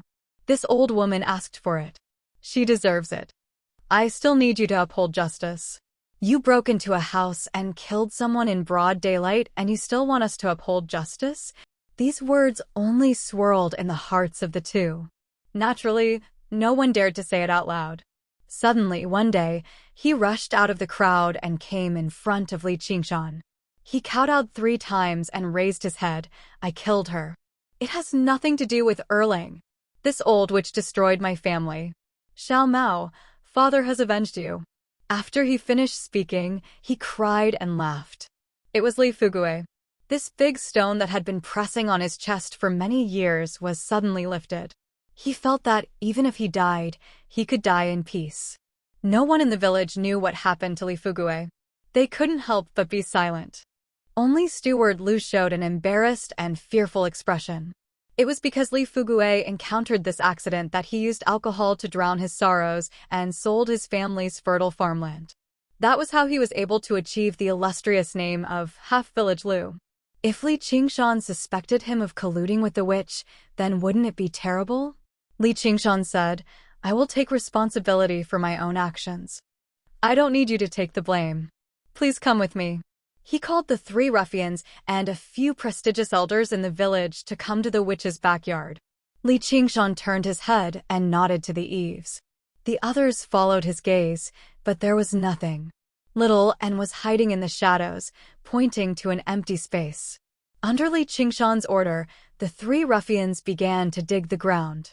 Under Li Qingshan's gaze, they did their best and didn't dare to be lazy. In a short while, they had dug a big hole and dug out a skeleton. Li Qingshan went down to collect the skeleton. He looked back at the eaves and ordered, "Continue to dig."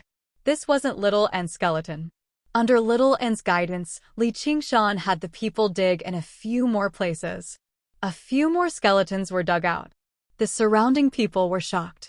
How could there be so many skeletons buried in the witch's backyard? And every one of them seemed to be the skeleton of a child. Li Qingshan was also shocked. His expression became more and more serious. He knew that these were the victims of the witch's witchcraft. The ghost fog full of resentment he saw must have come from this place. He only hated that the old hag had died so quickly. At this time, there was a ding sound as if they had touched something. They carefully opened it and found a tightly sealed porcelain jar. Without waiting for Li Qingshan to stop them, the 3 ruffians rushed to open the jar. A small cloud of black gas rushed out. As if afraid of sunlight, it went straight into the mouth and nose of one of the ruffians.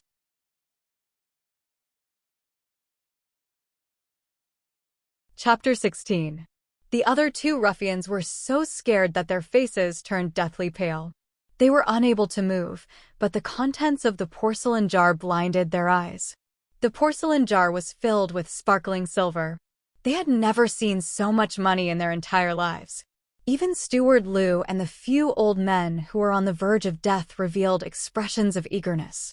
Li Qingshan pushed them away. They were about to fly into a rage. No matter how timid they were, for the sake of wealth, their hearts would beat faster and they would become fierce. However, when they saw that it was Li Qingshan, they didn't dare to make a move. Li Qingshan didn't care about what they were thinking. He took out the porcelain jar and put it to the side. Under the jar, a small skeleton appeared. The flesh and blood on the skeleton had long been stripped away, revealing a grayish-white color. It was unknown how long it had been buried. Little and finally nodded. Li Qingshan sighed softly. He looked around and poured out all the silver in the jar, placing the white skeleton inside. The silver ingots rolled to the ground and formed a small hill. At this moment, everyone's eyes were fixed on it. They didn't even care about the skeleton anymore. Steward Lu was someone who had seen the world. He estimated that there were at least a few hundred taels of silver. Even he would be jealous, let alone the others. In a small mountain village like this, it was really a huge sum of money. Li Qingshan didn't expect that which had collected so much silver over the years. As the saying goes, wealth moves people's hearts. He wasn't an immortal who didn't eat the food of mortals. He was also tempted by this wealth. After all, he would need money for many things in the future. In terms of eating meat, he didn't want to always rely on oxen. Since oxen wanted him, he would show it. He also wanted to change his diet. Perhaps he could go to the market and buy a few jars of good wine. However, he also understood the principle of people die for wealth and birds die for food. If he took all the silver away, these people would be afraid of his power and wouldn't dare to say anything. However, they would definitely resent him and bury a lot of seeds of disaster, even the death of which might not be able to appease them. Village Chief Li, you are the most respected person in this village. What should we do with the silver? Tell me. Li Qingshan wiped the blood off his thick steel knife and sheathed it. It seemed that he wanted Village Chief Li to make the decision, but he emphasized the words highly respected. Not at all. This is all thanks to Erling. You killed a big scourge in the village. This silver should be handled by you. Village Chief Li had played a disgraceful role a few days ago. He felt that Li Qingshan's words were full of threats. He didn't dare to respond. Li Qingshan looked around. The people he looked at all nodded in a hurry. Erling, you deal with them. Erling, you handle it. Just now, he nodded slowly. He didn't mind sharing some silver in exchange for peace. However, if anyone really wanted to take charge of his spoils of war, they would have to ask the knife in his hand first. This group of people was much older than Li Qingshan, but they had to listen to the arrangements of a 15-year-old boy. However, no one felt dissatisfied. The current Li Qingshan was no longer the Li Qingshan of the past. The ruthlessness and decisiveness of drawing his knife and killing people had already shocked them. Li Qingshan sat on the ground and distributed the silver. He pressed one hand on the porcelain jar with the white bones and the other on the knife. A group of adults and old people lowered their heads and listened to him. However, the first person to get the silver surprised everyone. Uncle Fugue, the witch destroyed your family. You should have some compensation. Take this silver. In the future, don't drink and drown people. Only then can you comfort the dead. Li Qingshan used the scabbard to poke at the edge of the small mountain of silver and took out some silver. This. How can this be good? Li Fugue didn't expect Li Qingshan to say this. He was at a loss. Take it.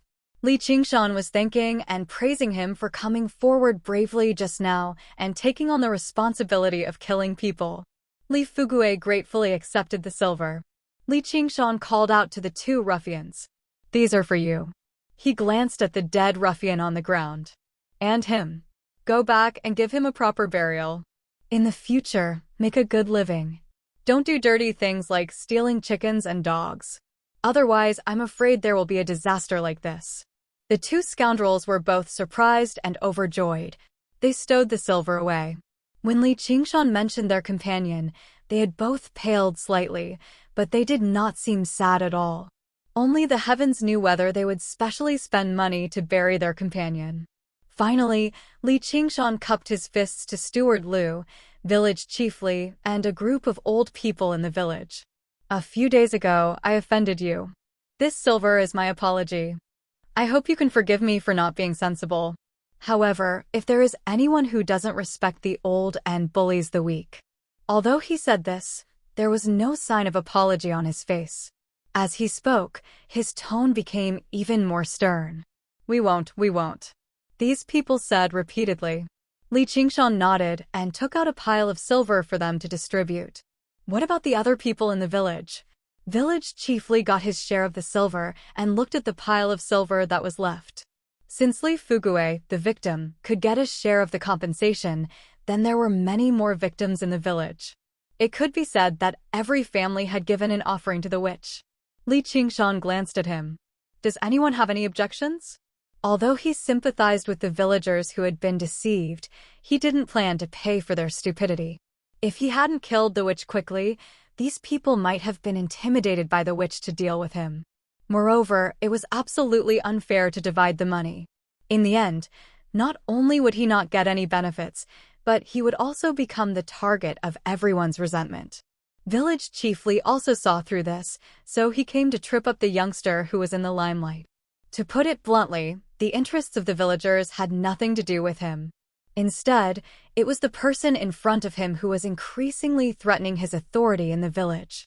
Maybe in a few years, when he really grew up, he wouldn't even be able to keep his position as village chief. However, he didn't expect Li Qingshan to be so meticulous at such a young age. The glance that seemed to see through his thoughts made him even more frightened, and he didn't dare to say anything more. Li Qingshan wrapped up the remaining silver and said, Then please go and explain to the villagers. If anyone dares to spread rumors and spread it to my ears, humph. The group of people nodded. With the sword and knife in front of them, they had all received benefits, so who would dare to spread rumors? With village chiefly leading the way, he came to the door and explained to the villagers, greatly praising Li Qingshan's demeanor of eliminating evil for the people. Originally, there were still some loyal followers of the witch who were not convinced. However, when the skeletons were carried out one by one, everyone's mouths were shut up. How could a person who had so many skeletons buried in the backyard be a good person? Moreover, who would be willing to offend a strong and ruthless person like Li Qingshan, as well as a group of virtuous and respectable old people for a dead person? Li Qingshan didn't show himself. Instead, he picked up the copper bell in the witch's hand and could faintly feel its spirituality that was different from ordinary utensils. He asked Little N, "Is this what you use to control you?" Little N nodded and looked at the copper bell nervously.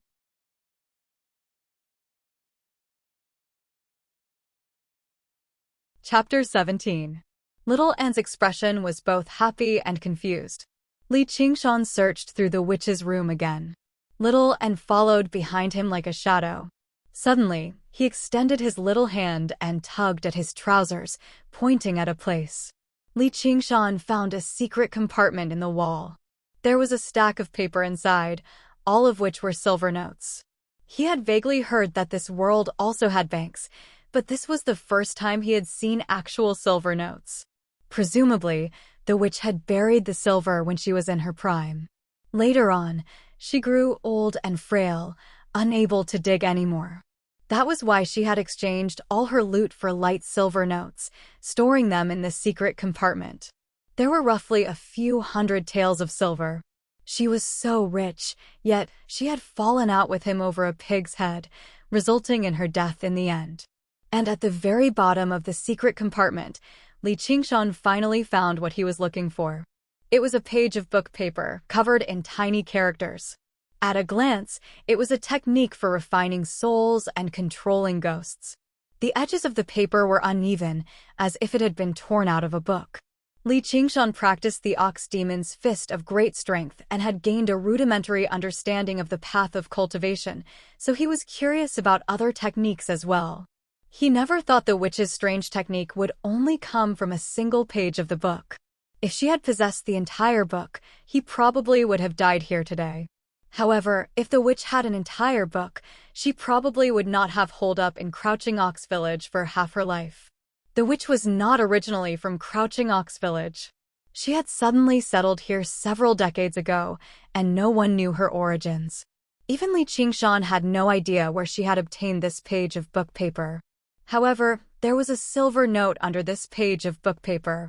It was actually a huge sum of 1,000 taels of silver. This silver note was extremely yellowed, and it was obvious that it had been around for a long time. It was definitely not something she had earned after coming to Crouching Ox Village. The witch's origins became even more mysterious. Li Qingshan asked Little N, "Do you recognize this?" He felt that perhaps it had something to do with Little N's origins. Little N was speechless, neither nodding nor shaking his head.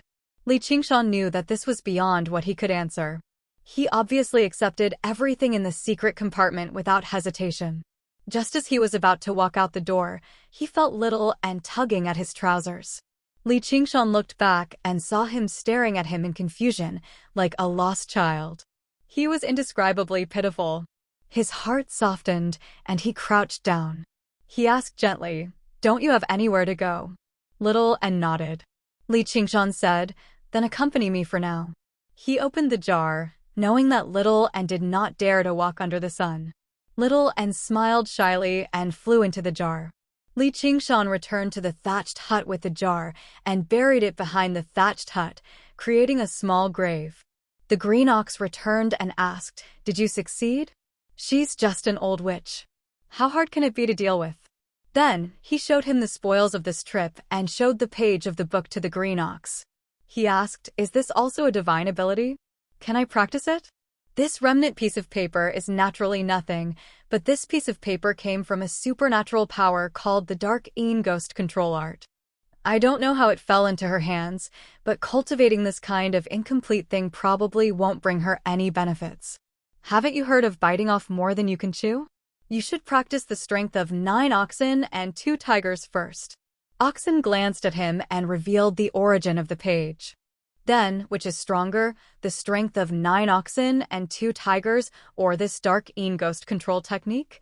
If it's the original strength of 9 oxen and 2 tigers, then it's hard to say. Although the dark ghost control technique does not focus on self-cultivation, it can gather a large group of ghosts and bully the weak. It's a supernatural power that is good at fighting. If you can't defeat the user in one move, it's easy to get drowned in the sea of ghosts. Then what about the strength of ox and tiger that I practice? Of course it's better. Li Qingshan calmed his mind and no longer hesitated. He put the page away. The other spoils of war were the money. Originally, Li Qingshan thought the black ox would not care about these mundane objects, but he never expected the black ox to say solemnly as soon as he heard that, "All right. Compared to that piece of paper, this is what matters." Disdain for a supernatural power, but attach great importance to money. Even though Li Qingshan had experienced Oxen's education about eating meat and drinking wine, he couldn't help but be surprised. This brother ox was really worldly. Oxen saw through his thoughts. Haven't you heard of the words wealth, companionship, law, and land? These are all necessary conditions for cultivation. Wealth is still the first. Li Qingshan nodded. No matter what I do, I need a financial foundation.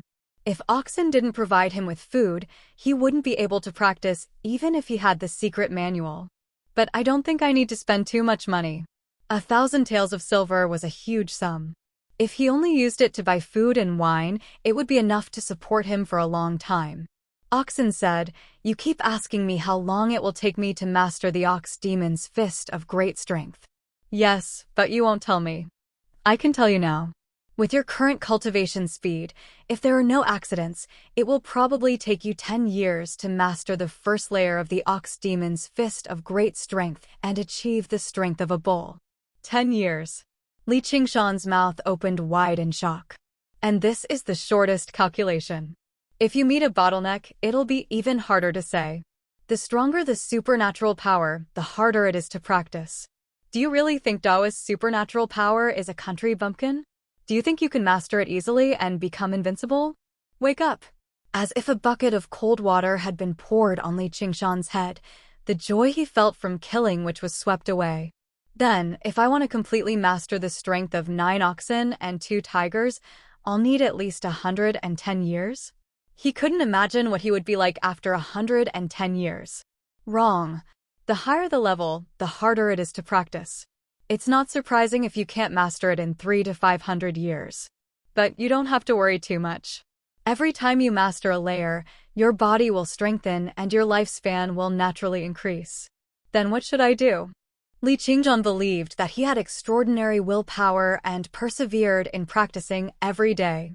But if he had to persevere for a few hundred years, he would go crazy just thinking about it.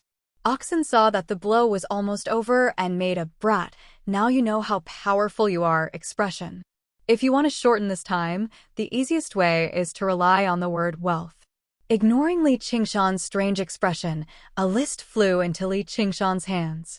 There were dozens of medicinal herbs listed on the list. It's used to make soup and wine. This is a trick that even mortals know. It doesn't matter if there are more or less medicinal herbs in it. The key is that one of them is indispensable. Ginseng. Li Qingshan already saw the medicinal herb at the top of the list. This was probably the most common and easily found spiritual medicine in the world. It was known as the king of herbs and could greatly replenish one's vitality. In Chinese medicine, there was a kind of soul return soup. When a person was about to die, they could recover some of their spirit and make a will. In reality, it was ginseng soup.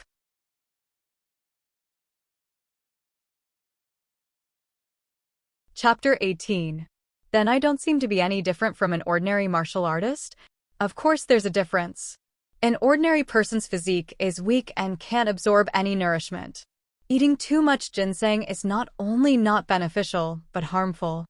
I didn't tell you in the beginning because your body is still weak, so it's useless to tell you. These days, you've been slowly recuperating, and you've cultivated a trace of essence qi. Now you've reached the requirement. I was planning to ask you to find a way to raise money. Now you can save some trouble, but I'm afraid the money won't last long. Li Qingshan also understood where the difference was. He could eat more ginseng than an ordinary person, and he didn't have to worry about a nosebleed. His body was like a cauldron, and with the help of divine arts, he could refine and absorb all the essence qi that entered his body without any waste. This also meant that Li Qingshan had to buy a lot of ginseng, and ginseng was an expensive medicine no matter what era it was. But he had to eat ginseng like a carrot, so no matter how much money he had, it wouldn't be enough. How much ginseng could he buy with the 1,000 taels of silver he had? He couldn't help but ponder this question. After lamenting, Li Qingshan could not help but admit that this was not bad news. The rate at which his strength grew would reach a whole new level. In order to pursue a breakthrough in strength, ordinary people would have to search for rare elixirs, and even if they took them, there might not be any effect. But he only needed to eat the most common and easy-to-get things, and his strength would continue to improve. God knows how many people would be envious of him, so why would he be dissatisfied? As for real money, there would always be a way. With enough strength, why would he be afraid of not having money? This little devil is a bit interesting. Oxen turned behind Li Qingshan, and its round eyes stared at Little N, who was hiding behind Li Qingshan. From the beginning to the end, Little N had been hiding behind Li Qingshan, and he quietly and curiously looked at Oxen. Little N was so scared that he hid to the other side, not daring to face this talking bull. Although Oxen didn't have any murderous or baleful aura, he instinctively didn't want to get close to him. You mean Little N? He has nowhere to go now, so I'll look after him for a while. You don't mind, right? Li Qingshan said it casually. If Oxen minded, they would not have said it in front of Little N. With only that piece of paper, she actually refined a ghost slave, and it is a ghost slave that can drive things. It is really incredible. Either the old woman is a genius in ghost refining, or the little ghost's spiritual quality is somewhat special. However, seeing that the old woman had been refining for so many years and sacrificed so many test subjects, but she had only refined such a ghost slave, it must be the latter. Li Qingshan looked at Little N. What was so special about him? However, a little ghost was a very strange thing in itself. Oxen said, maybe he is your best trophy. Why don't you take him as a ghost slave? This child may be of great use to you in the future. What ghost slave? He is just a child, and I have promised him to give him freedom. Even in the most difficult time, Li Qingshan was unwilling to go against his heart and sell Oxen for travel expenses. Of course, he was even more unwilling to do so now. Oxen felt that he had said too much and yawned. That's up to you, but it has lost its master. If no one feeds it, it will not take long for its aura to dissipate, and its soul will fly away and disappear. Soul will fly away and disappear. Little N blinked his eyes in confusion. Een ghosts are not poultry and livestock. Do they need to be fed? The dead can't be allowed to live in the world of the living. Even the extremely powerful Een ghosts can't resist the sunshine, and even a gust of wind can kill them.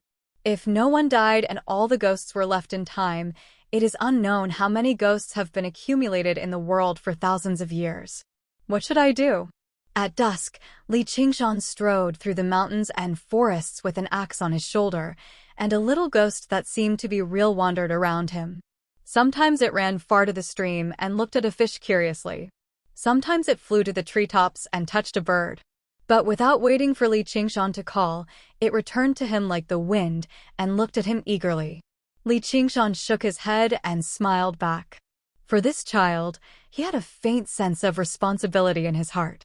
But behind them, the bird fell stiffly from the treetops, and the fish floated on the water with its belly turned white, which proved that this was not just an ordinary child, but a dangerous ghost.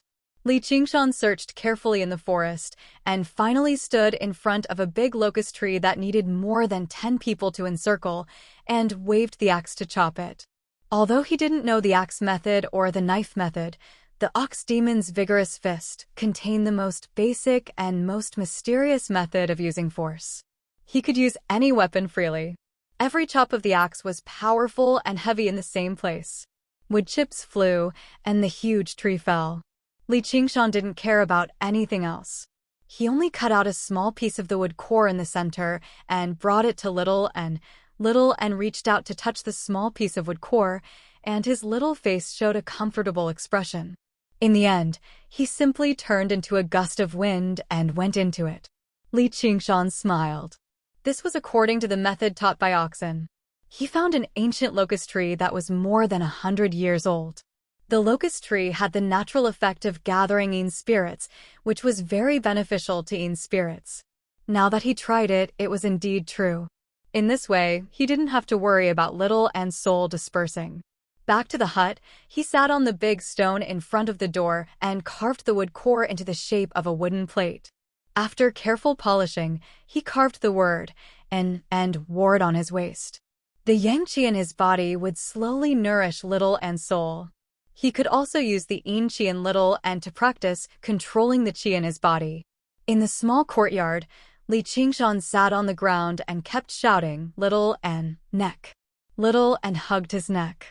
Under the stimulation of yin qi, the genuine qi in Li Qingshan's body was mobilized and flowed to his neck. Right arm. Little and quickly changed his direction and hugged his arm. Although his handsome little face was still pale, it was full of a childish and innocent smile, as if it was a very fun game. Until the moon rose, Li Qingshan just now got up, and Little and reluctantly retreated.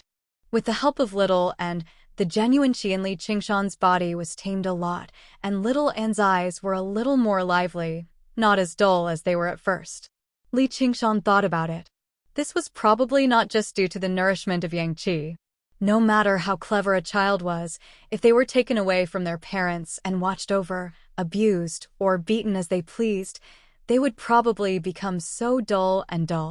And when he regained his freedom and life slightly returned to normal, the spiritual qi in his heart began to sprout. Little and looked at Li Qingshan expectantly. Although he still couldn't speak, his eyes clearly said, "Play again." Well, this is not a game. That's all for today. We'll talk about it tomorrow night. Little and nodded obediently. He would never act like a spoiled child, but he couldn't hide his disappointment. Li Qingshan couldn't do anything about it. All right, let's play again. Little and smiled shyly, but immediately pricked up his ears.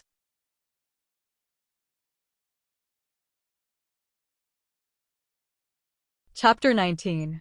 Time passed quickly, and autumn arrived in the blink of an eye. The maple leaves in the mountains gradually reddened, and the golden ears of rice became plump bit by bit. An ox cart passed through a small path in the field slowly. The oxen that pulled the cart had no one to drive it. The ox cart was covered in thick beast hides, and a young man lay on it. He chewed on some straw, resting his head on his arms leisurely as he gazed at the sky. A dagger was tied to one side of his waist, and a wooden tablet hung from the other. He was Li Qingshan. He had over 1,000 taels of silver on him, and he wanted to go to Cypress Stream Town that was over 5 kilometers away. In a remote mountain village, spending money was not an easy matter. If he wanted to buy things, he could only go to a larger town. Qingyong City was abundant in resources, but it was too far away, and it definitely would not be cheap. As a result, he could only settle for the next best thing and go to the town. At a fixed time every month, there would be a large gathering in the town. At that time, the people from the nearby villages would all go to the town to conduct various transactions. It was the best time to buy ginseng. And he had accumulated quite a lot of beast hides, so he could use this opportunity to sell them. Originally, Li Qingshan did not want oxen to pull the cart anymore, but oxen did not mind being a regular ox at all. When he arrived at Cypress Stream Town, the sky had just brightened. The town was bustling with horses and carriages as people moved to and fro. Many small peddlers called out their goods loudly. It was a bustling sight. Li Qingshan found an empty space and laid out the beast hides on the prepared sackcloth. However, he did not call out like others. Instead, he sat to one side and meditated. He did not miss any opportunity to cultivate. In his body, the weak stream of qi had already grown a little stronger. He was like a playful child, constantly driving the stream of true qi to flow all over his body. Although he did not move his body, doing this was extremely taxing on his mind. Li Qingshan would open his eyes from time to time and respond to the customers who came to ask about the price. He had a huge sum of money on him, and he did not want to become rich through these beast hides. He only wanted to sell them as soon as possible so that he could buy more ginseng. As a result, he set the price extremely low. Although he refused to bargain with anyone, his business was extremely good. It was almost winter. Li Qingshan had experienced the pain of the bone-chilling wind. All regular people wanted to make a pair of leather boots or a leather jacket. Before long, a large group of people had gathered around his stall. "Move out of the way." A few young men with bows and arrows on their backs and hunting knives separated the crowd with unfriendly expressions. They surrounded the stall and cast their shadows on Li Qingshan's body, casting Li Qingshan's shadow. Li Qingshan opened his eyes and asked, "What can I do for you?" His eyesight was no longer the same as before. He could tell at a glance that these people were not easy to deal with. Although they weren't very old and didn't have a particularly fierce expression on their faces, they had a sharp murderous aura around them. If patch-haired Lu was a barking mangy dog, then they were ferocious mountain guard dogs. Any one of them could easily kill patch-haired Lu. A short and vigorous young man with a short beard questioned, "Where did you get these beast skins?" His companions stretched out their hands to play with the beast skins and discovered that it was just as the rumor said. There were no arrow holes or any signs of damage on these beast skins. They were all rare high-quality hides, but they were sold at a much lower price than normal beast skins. If you want to buy, then buy. If not, then leave. Don't block the sun.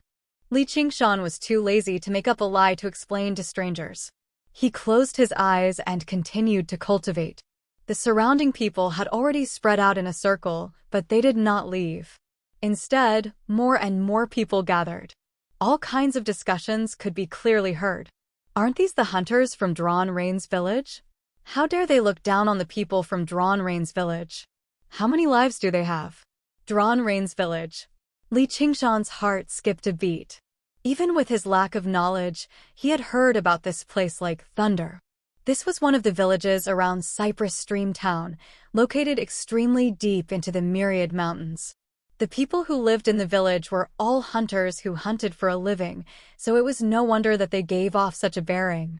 Compared to a farming village like Crouching Ox Village, the people of the Drawn Rains village were much fiercer. They fought against wild beasts in the mountains every day and practiced a few martial arts that had been passed down through generations.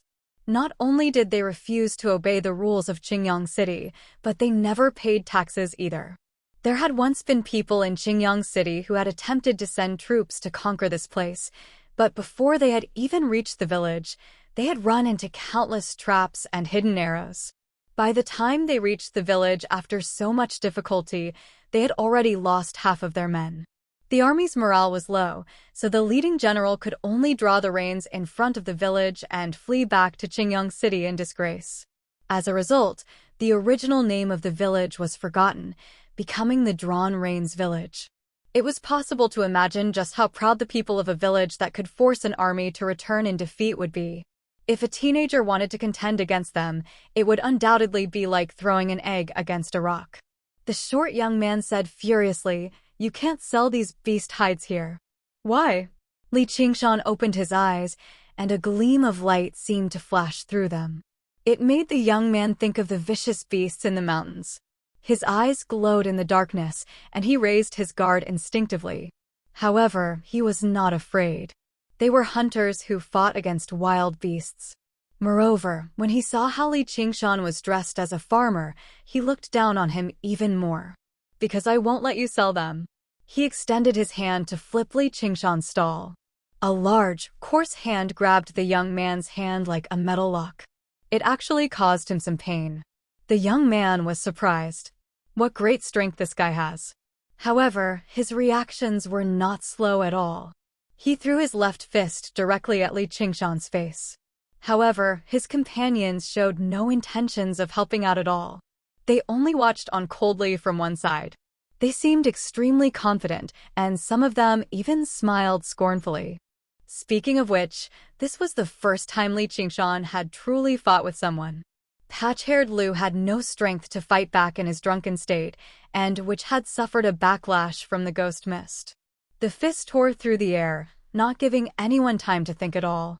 However, this was the effect of many days of cultivation. Li Qingshan subconsciously tilted his head to avoid it. His right foot stepped on the ground, and his body leaned forward. With his spine as the center, all the muscles in his body trembled, and as one, an iron mountain lean smashed towards the young man with great force. Iron mountain lean was an extremely common move in fist techniques. Demon Ox's fist of great strength also had it, and it combined 3 of the moves at the same time. Demon Ox stomps on the ground. It stood firmly on its heels and exerted force from the ground. Demon Ox activates its hide.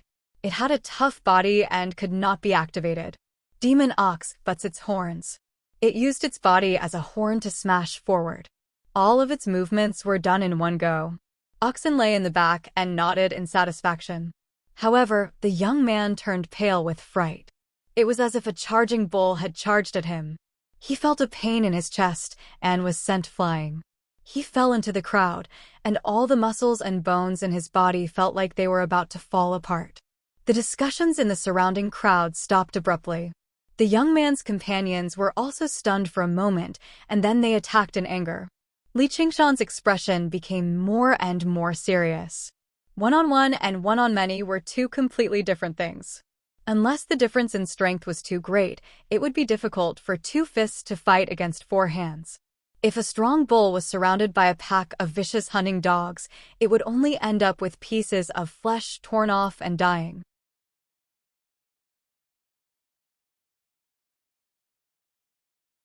Chapter 20. This was probably not just the power of that sliver of Jinqi, but also the miraculous effect of Oxen's tears. He ducked and dodged a punch. Ox Demon butts its horns. His fist struck out and knocked down another young hunter. But at the same time, a hunter had already circled behind him and punched fiercely at Li Qingshan's back. The other 2 young hunters grabbed Li Qingshan's waist, one on the left and one on the right, and slammed him to the ground. They spent their days hunting in the mountains and were well-versed in encirclement techniques. They were definitely not boorish men who fought on the streets. Even though Li Qingshan could defeat any one of them, he was instantly at a disadvantage. Seeing that it was too late to block, Li Qingshan focused all of his mental thoughts on his back. That sliver of Jinqi flowed with his heart. The muscles on his back twisted together, and a small bulge could be faintly seen. A heavy punch landed on Li Qingshan's back, but it was like hitting tough leather. All of the power dissipated as that bulge of muscle flattened. Other than a tremble from Li Qingshan's body, there was nothing else out of the ordinary. At the same time, the 2 hunters who had grabbed Li Qingshan's waist felt as if Li Qingshan's body was rooted to the ground. They could not move him at all. The 3 of them had used up all of their strength, and their momentum immediately weakened. Li Qingshan, who had suffered 3 heavy blows, had already recovered his breath. With a roar, his elbows dropped down. The Ox Demon butts its horns in Ox Demon's fist of great strength emphasized that, other than the fists and feet, the entire body could be used as horns. Elbows were the most powerful horns. The 2 hunters felt a sharp pain in their backs. They wanted to vomit blood and lay on the ground involuntarily. Li Qingshan suddenly turned around and pounced at the hunter who had ambushed him from behind. He punched him in the chest and knocked him to the ground. The surrounding people were dazzled by what they saw. They only saw that the young man, who was at a disadvantage, beat the 5 men of the Drawn Reins village to the ground in just a few moves. They were all astonished. Li Qingshan looked at the 5 hunters who were groaning in pain on the ground, and then looked at his own hands. It was as if he could not believe that he had done this. His strength had unknowingly reached this level. But before he could rejoice, a large group of hunters suddenly rushed out with their hunting bows and knives drawn. They surrounded Li Qingshan with fierce eyes. For this gathering in Cypress Creek Town, the Drawn Reins village did not just send a few people. There were more than 20 of them, and they brought the entire village's accumulated fur goods. Just now, those few young hunters were just juniors who had followed their elders to see the world. Seeing that they couldn't sell their goods and hearing that someone was selling animal hides for cheap, they all rushed over together to find trouble with Li Qingshan. However, he didn't expect that Li Qingshan would be taught a lesson instead of looking for trouble. Naturally, the elders would not sit idly by and do nothing. They quickly reacted and surrounded Li Qingshan. The dozen or so hunting bows were drawn, and the aura that exploded in an instant made him feel like a trapped beast that had fallen into a trap. His life and death were in the hands of others, and he actually felt a sense of despair. Compared to this, the feast at Hongmen at Steward Lu's house was like playing house. His mind was also as tense as a bowstring. He suddenly recognized the other party's identity. They were hunters for a living. Their expertise was not in their fists, but in the hunting bows in their hands. His ox demon forge's its hide could block fists, but it definitely could not block sharp bows and arrows. At this critical juncture, he calmly pulled out the thick steel knife at his waist. His eyes scanned the surroundings, searching for a way to escape. He didn't expect that selling animal hides would also cause such a disaster. Although he was unwilling, he might have to kill someone in the middle of the town and carve out a path of blood. "Did you do this?" A strong man with a sickly face and a large bow on his back stood in the middle of the hunters and asked in a loud voice. Li Qingshan replied, "I did it." The man studied Li Qingshan in some surprise. If regular people saw this, their limbs would become weak from fright, yet this kid was so young, yet he was so calm. Just his mental fortitude was far greater than all the juniors in the village. He asked the short hunter that Li Qingshan had sent flying with the Iron Mountain Lean, "Xiaohei, what's going on?" "Hunting chief, this kid has probably ruined our business." Xiaohei struggled to his feet. The crowd fell into an uproar. "Isn't the hunting chief of the Drawn Rains village? It's Huang Bingo." The so-called hunting chief was equivalent to the village head, but it was different from Crouching Ox Village, where old people held power. Those who could become hunting chief in the Drawn Rains village were all the strongest men in the village. They were in charge of all matters related to hunting in the village. As for Huang Bingu, he was the current hunting chief of the Drawn Rains village. He was a renowned figure, and Li Qingshan had heard of him a long time ago as well. However, he had never thought it would be the sickly man before him. He finally understood the origins of the name Sickly Tiger. A person's reputation was like a tree's shadow. Li Qingshan obviously felt a heavy pressure inside, but he was no longer the Li Qingshan of the past. He sneered, "You came to ruin my business without saying anything, and now you're slandering me, saying that I've ruined your business." The Drawn Rains village really is tyrannical. Huang Binga's face sank. He yelled, "Why don't you get up? You can't even defeat a single person in a group, yet you still have the face to lie on the ground and cry out in pain. Are you still worthy of being men of the Drawn Rains village?" Li Qingshan knew he had not gone easy on them, but under Huang Bingu's order, the 5 young hunters actually managed to stand up by themselves. Apart from their sturdy bodies, they felt great reverence towards Huang Bingu. Huang Bingu raised his hand, and all the hunters put away their sabers and bows. "We were in the wrong in this matter, but brat, you shouldn't have been so heavy-handed. If I hadn't been heavy-handed, the one lying here right now would be mine. It's rare for us to go down the mountain to sell furs. The daily necessities of the entire village depend on it. It's fine if you sell according to the market price, but this method of selling is messing up the market price, greatly harming us." Li Qingshan was silent. This was something he had not expected at the start. Naturally, he could say that it was his business how he sold it, but with Huang Bingu's reputation, he had admitted that he was in the wrong in front of everyone, and had spoken with reason and evidence. He had not used his numbers to oppress him, so he was not willing to argue and pester him endlessly. If the other party really wanted to kill him, he would not just sit and wait for death. Huang Bingu said, "I'll buy all of these furs." A hunter came forward to pay the money and put away all the furs. The people in the surroundings all clicked their tongues in praise of Huang Bingu's loyalty. Li Qingshan was rather surprised. He glanced at the bag of money handed to him. "There's no need." He turned around and tidied up the ox cart. He did not rely on these furs to make a living in the first place. The other party was so generous, so if he haggled over every ounce, he would instead be looked down upon. The admiration in Huang Binggu's eyes deepened. He watched as Li Qingshan disappeared into the crowd and said to the people around him, "I like this kid. Does anyone know his origins?" A farmer said carefully, "He seems to be Li Erlang of the Crouching Ox village." Many people in the surroundings had actually heard of him before. They all said, "No wonder."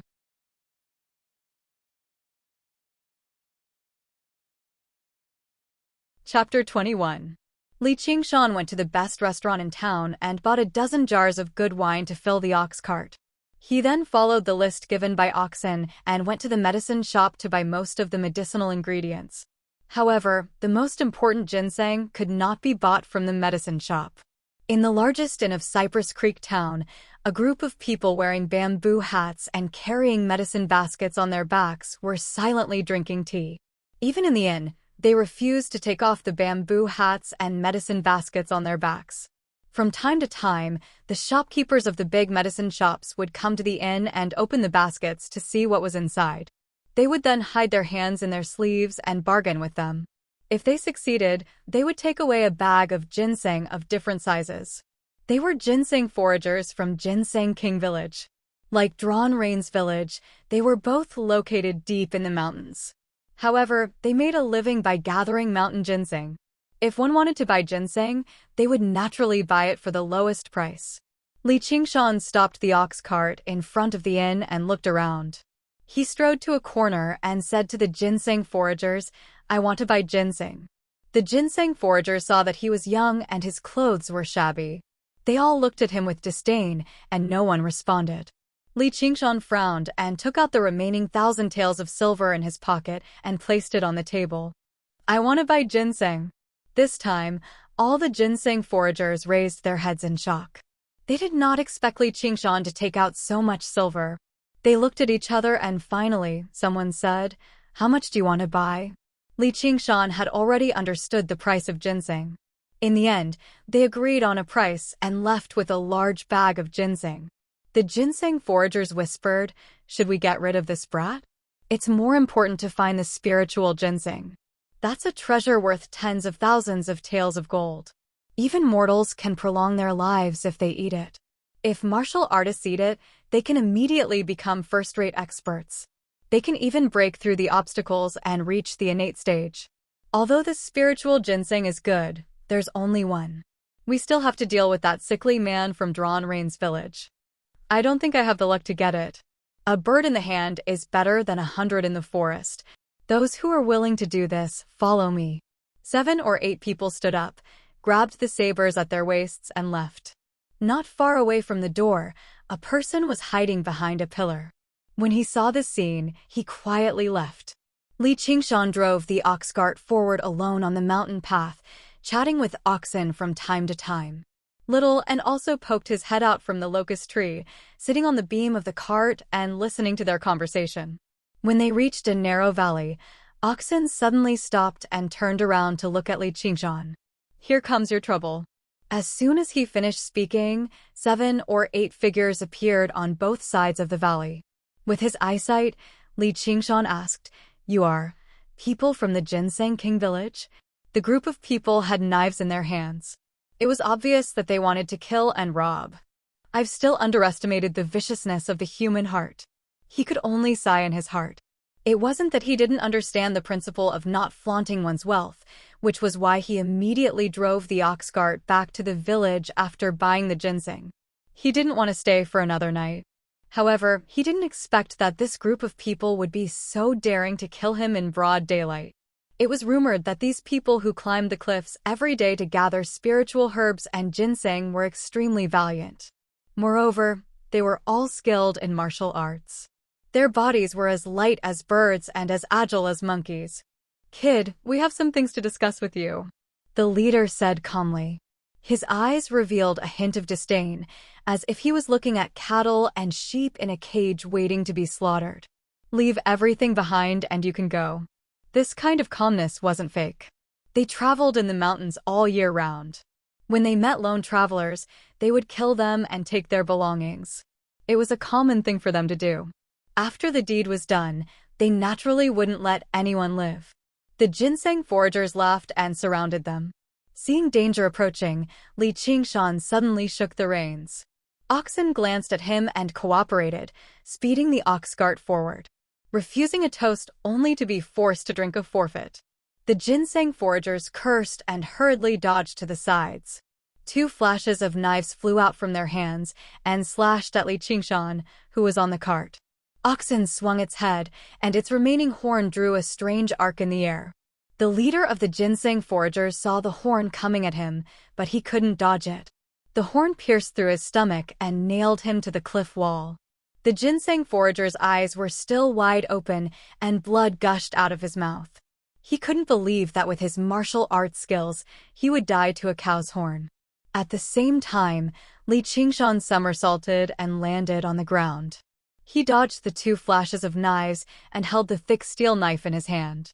Oxen pulled out the horn and thought to himself, from an ox's perspective, I've done better than I should. The rest is up to you. The ginseng foragers cried out in surprise, Brother Gung. This Brother Gung was the best among them, but they didn't expect him to die in such a strange way. They couldn't have imagined that Oxen was a monster. Then, he fiercely said to Li Qingshan, Brat, do you know what you've done? I originally wanted to give you a quick death, but in a while, we'll cut off your flesh piece by piece and feed it to the wolves. Li Qingshan sneered, with just you guys? His expression was extremely solemn as he slowly pulled out his knife. He didn't expect to encounter 2 battles in one day, and each one was more dangerous than the one before. Sure enough, having martial arts skills also meant that it was easy to get into trouble. If he was just a weak peasant boy, he obviously wouldn't be able to fight against the people from Drawn Rain's village, and he definitely wouldn't have that much money to buy ginseng.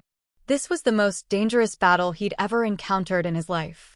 Even though he had supernatural powers, he didn't dare to say that he could walk on flat ground. Oxen's words rang in his ears. His thoughts flashed, and the battle was about to begin. Kill! A strong gust of wind blew, and the 4 waist knives formed a net that enveloped Li Qingshan. The bull demon forges its hide would definitely not be able to block such a blade. Li Qingshan quickly made a decision.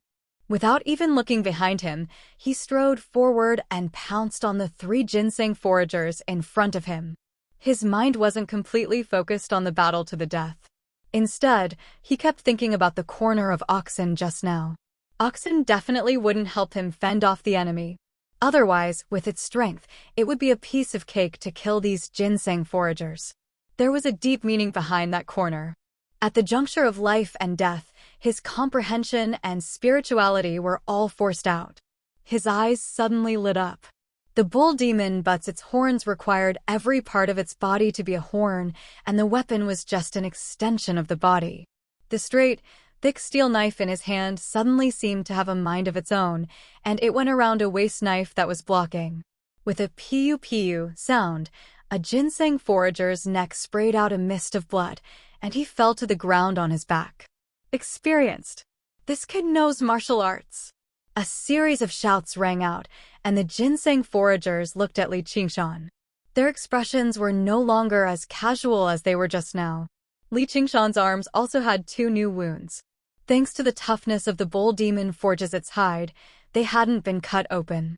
Instead, the ferocity in his heart was aroused, and his eyes burned with fire. Come! A group of people was hiding in the dense forest on the side of the valley. They were only about 100 feet away, and it was broad daylight. No one in the valley noticed them. Only Oxen glanced in his direction.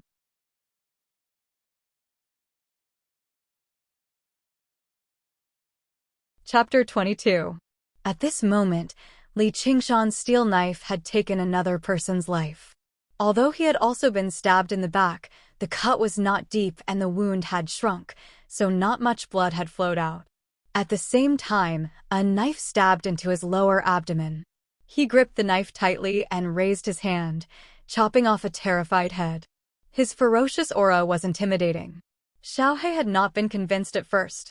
He had thought that Li Qingshan had won by launching a sneak attack, so he had been looking for an opportunity to get back at them. At this moment, his forehead was covered in cold sweat. Li Qingshan's knife technique was exquisite, and his killing intent was so fierce that it shocked him. This wild beast was not something a half-baked hunter like him could kill. He was glad that they were just now in the middle of the city, so he had not drawn his knife against Li Qingshan. In a short while, 7 people were lying on the ground. Li Qingshan knelt on one knee with the help of his broken steel knife. There were more than 10 wounds on his body, and his clothes were soaked in blood. Some belonged to others, and some belonged to himself. There was only one ginseng forager left, and his face was filled with fear and madness. Even though he had committed many murders and robberies, he had always bullied the kind. He had never seen such a brutal battle in his life. You lunatic. Li Qingshan's expression was like a hard rock.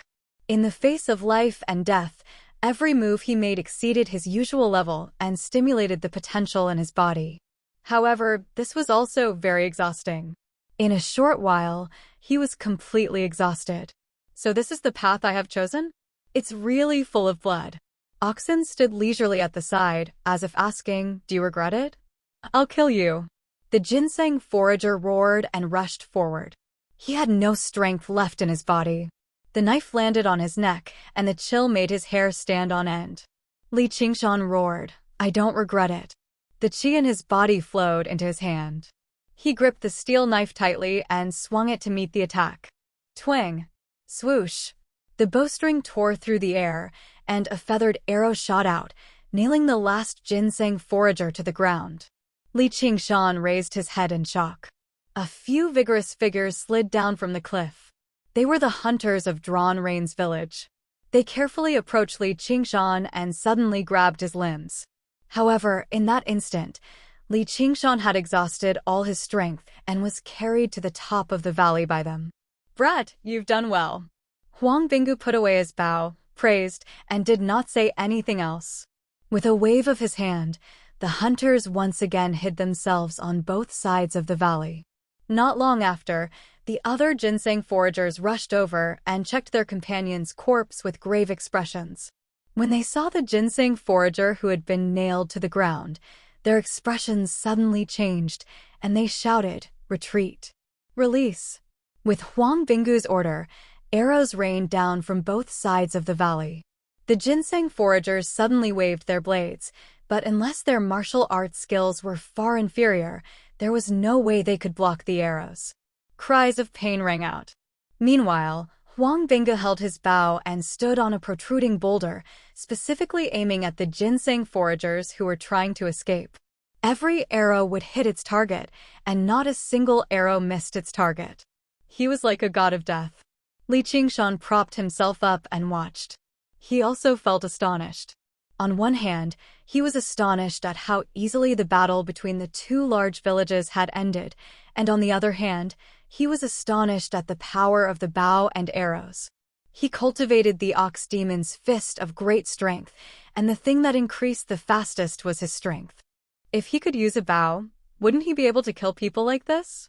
When Huang Bingu shot his 5th arrow, the cries of pain had already stopped. Only weak moans could be heard. Huang Bingu! A ginseng forager whose thigh had been shot let out a shrill cry. "That's me." Huang Bingu leaped off the cliff and asked, "Where's the spiritual ginseng? If you tell me, I'll give you a quick death." "You? How do you know?" "I know a thing or two about the matters around the 100,000 Great Mountains. The spiritual ginseng has appeared in the mountains near Drawn Rain's village. Consuming it can cure all diseases and prolong one's life, right?" "I originally thought it was fake, but looking at your expression, I'm starting to believe it." "You want to snatch food from the tiger's mouth? Aren't you overestimating your own abilities? You want to use the spiritual ginseng to cure your illness, but that's just wishful thinking. You have no idea how to capture the spiritual ginseng. Just you wait. Ginseng King Village will not let this matter rest. You want to contend against Drawn Rain's village with that broken village of yours that is in a state of disunity? He. Once this news spreads, who knows how many experts will gather at Drawn Rain's village." Huang Bingu's expression changed slightly. "Are you willing to do that?" Seeing that he could not get any more information out of them, he waved his hand, and the hunters all stepped forward to finish off the surviving ginseng foragers. Then, they searched for their belongings, lifted them up, and threw them into the valley.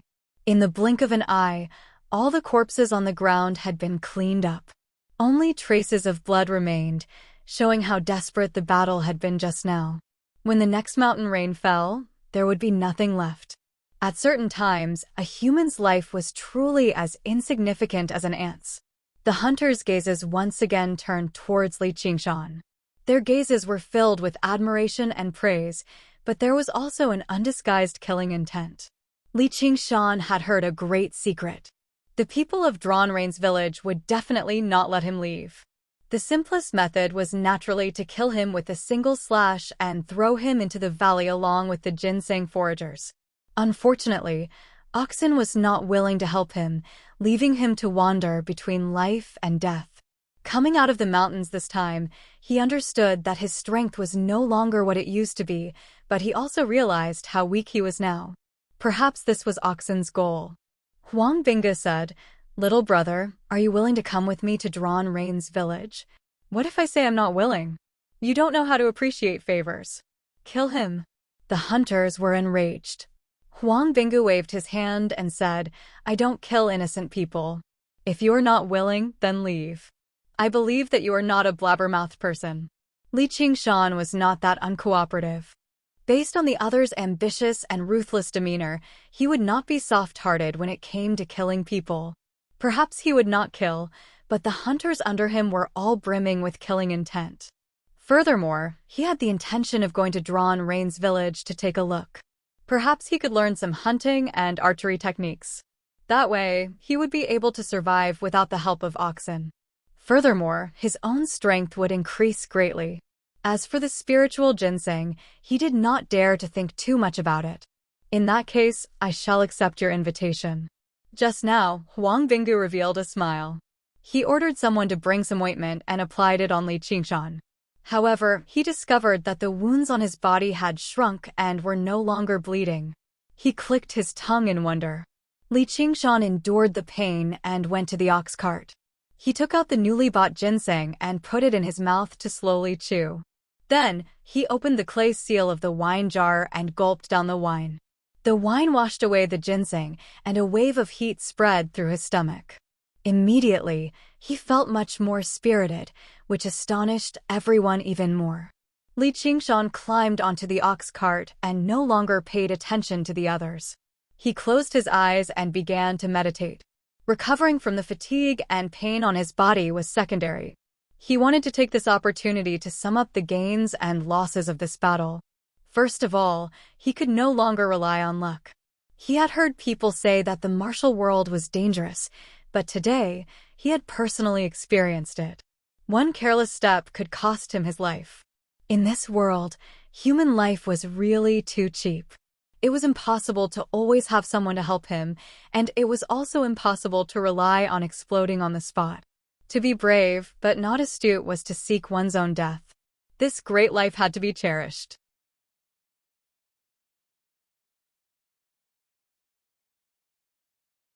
Chapter 23. As the heat spread through his body, the sliver of qi became active as well. It flowed through his wounds and gave him a slightly itchy feeling. Huang Bingu released a few agile hunters as scouts. The group of people hurried into the depths of the mountains around the ox cart. They walked all the way until the sky darkened. They entered a large mountain, and there was no sign of human activity in the surroundings. At the foot of the mountain, Li Qingshan saw the legendary Drawn Rain's village. Tall wooden walls surrounded the village, and there were watchtowers in the four corners. It did not seem like a village, but more like a military camp. He approached it and passed on the message. Just now, the gate opened. It was not as casual as it had been in Crouching Ox Village. As the only outsider, Li Qingshan attracted everyone's attention. He did not show it on the surface, but he became nervous inside. This was the legendary dragon's den that could make an army rein in their horses. Although Huang Binga did not seem to have any ill intentions, he still needed to deal with him carefully, just in case he lost his life carelessly. The thick steel blade had already been taken away. Even if it was still there, it had been damaged to the point where it could no longer be used after the battle. Huang Binggu arranged for him to stay in an empty courtyard. Although he did not send anyone to watch over him, he told him not to wander around. Afterwards, he left in a hurry. In the pavilion at the very center of the village, the most prestigious hunters of the Drawn Rains village were currently discussing around a round table under the illumination of a few lanterns. For the sake of gathering ginseng, the Ginseng King village has had grievances with us for a very long time. People from the village often die mysteriously in the mountains, so it's probably their doing. They even set their sights on the spiritual ginseng this time, so it's a perfect opportunity to give them a stab in the back. The two villages were only a few mountains away from each other. There was no clear boundary between them. The ginseng foragers made a living by gathering ginseng, while the hunters spent most of their time in the mountains, so they could still recognize ginseng. They obviously would not let it go if they came across it.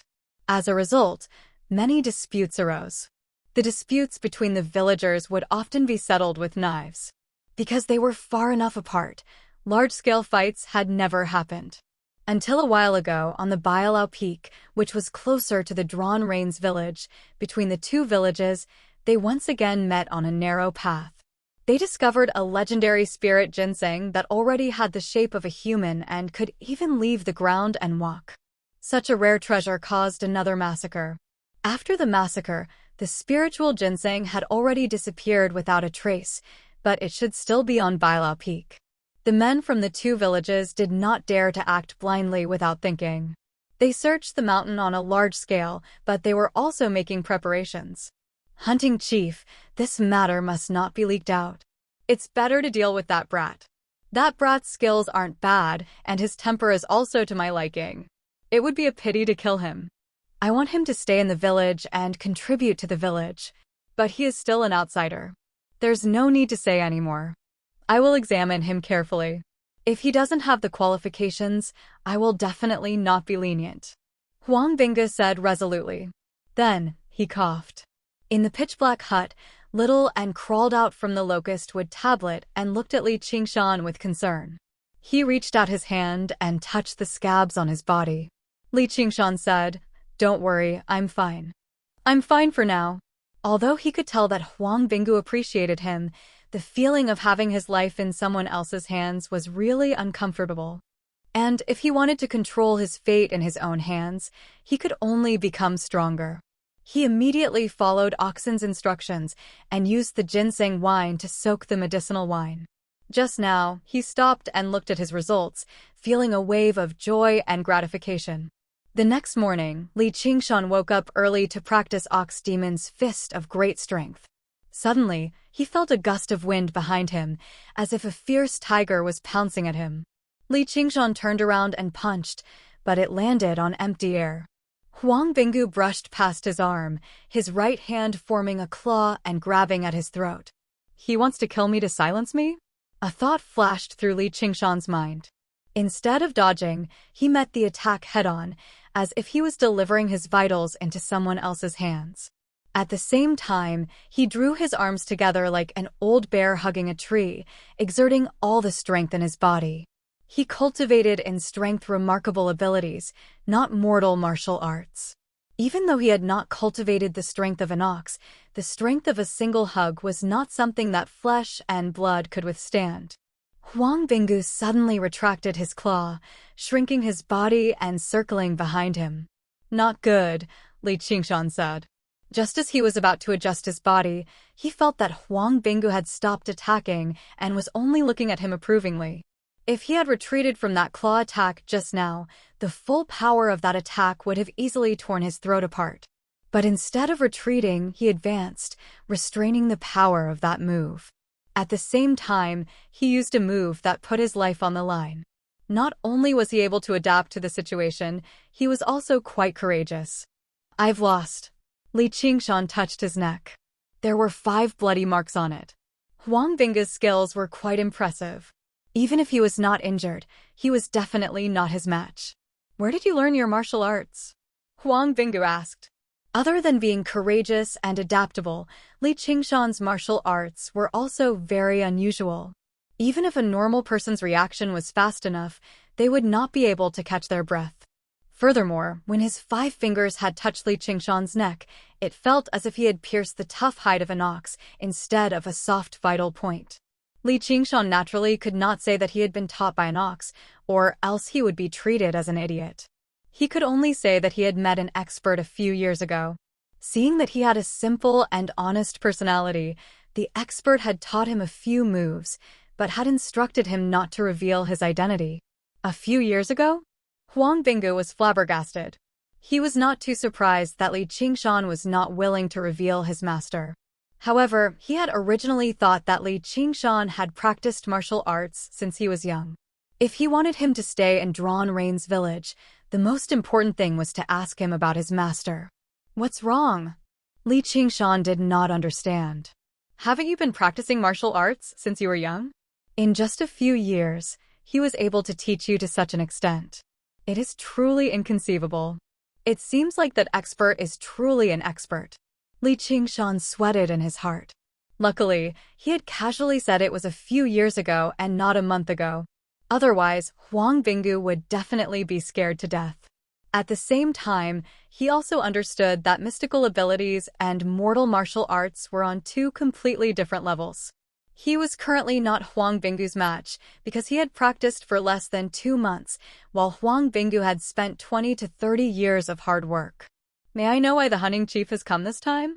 Brat, do you have any intentions of settling down in Drawn Rain's village? Although it was a question, it had a tone that could not be refused. All right. Li Qingshan readily agreed, but it was Huang Binggu who was stunned. You don't have any nostalgia for your hometown? If I don't agree, would the hunting chief let me leave safely? Li Qingshan said calmly. Furthermore, I once heard a saying. What saying? Wherever I go is my hometown. Whether it's Crouching Ox Village or Drawn Rain's village, they're no different from me. Perhaps I can learn some archery here. Do you understand, hunting chief? My ambitions do not lie in these mountains and forests. With your mediocre martial arts, making a living in the Jianghu is just a path to death. Otherwise, you'll just be a small fry that serves as a stepping stone for the disciples of large sects and clans. How can it compare to the freedom in the mountains and forests? Is hunting chief's skill not enough? Li Qingshan was rather surprised. Huang Binggu's reputation in the surrounding villages could be described as illustrious. I'm not afraid of you laughing at me. My archery is passable, and I've made a name for myself in the past. However, there are countless masters in the Jianghu.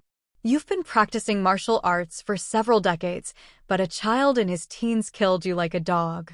I suffered greatly. It's already fortunate that I managed to return alive.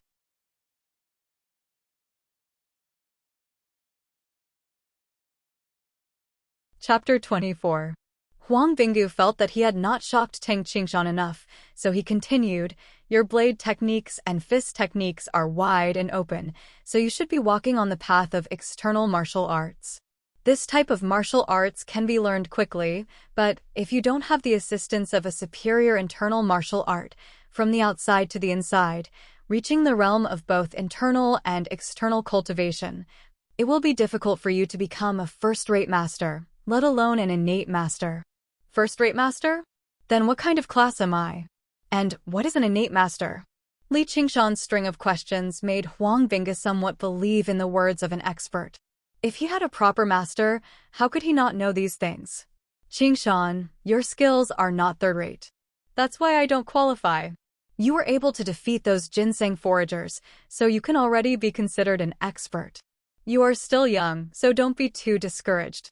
As long as you train hard and become a third-rate master, you will be able to do as you please. With your talent, Qingshan, this will definitely not be a problem. Huang Binggu was afraid that the blow was too severe and would dampen Tang Qingshan's spirit, so he comforted him out of goodwill. However, who would have thought that the goal that Oxen had given to Li Qingshan was to do as he pleased, and the so-called internal martial art was even more of a joke. An innate master is even more mysterious. First, you must open up all the meridians in your body, break through the threshold of life and death, and transform your inner energy into true qi. Then, you can circulate it freely in your body without any obstructions. Once your true qi reaches a certain level, you can even release it outside your body to injure others. Wait, it seems like the qi in my body can circulate freely now, but I can't release it outside my body. It must be because the amount is too small. Li Qingshan suddenly understood that from the beginning, he stood on a different starting line than ordinary people. The path he walked on was unimaginable to ordinary martial artists. Hunting chief, I will definitely become an innate master. Huang Binggu praised him, good ambition, but his expression was non-committal. An innate master? When he first heard about these things, didn't he also have this kind of ambition? But how could it be so easy? It was as if he saw himself from back then. If you really become an innate master, I will let you be the hunting chief. This was not a casual promise. In his mind, even if Li Qingshan could become a Xiantian master, it would be decades later. Who would have thought that the person in front of him was already a so-called Xiantian master? Li Qingshan's heart skipped a beat. Hunting chief, you don't seem to be in good health. I was born weak.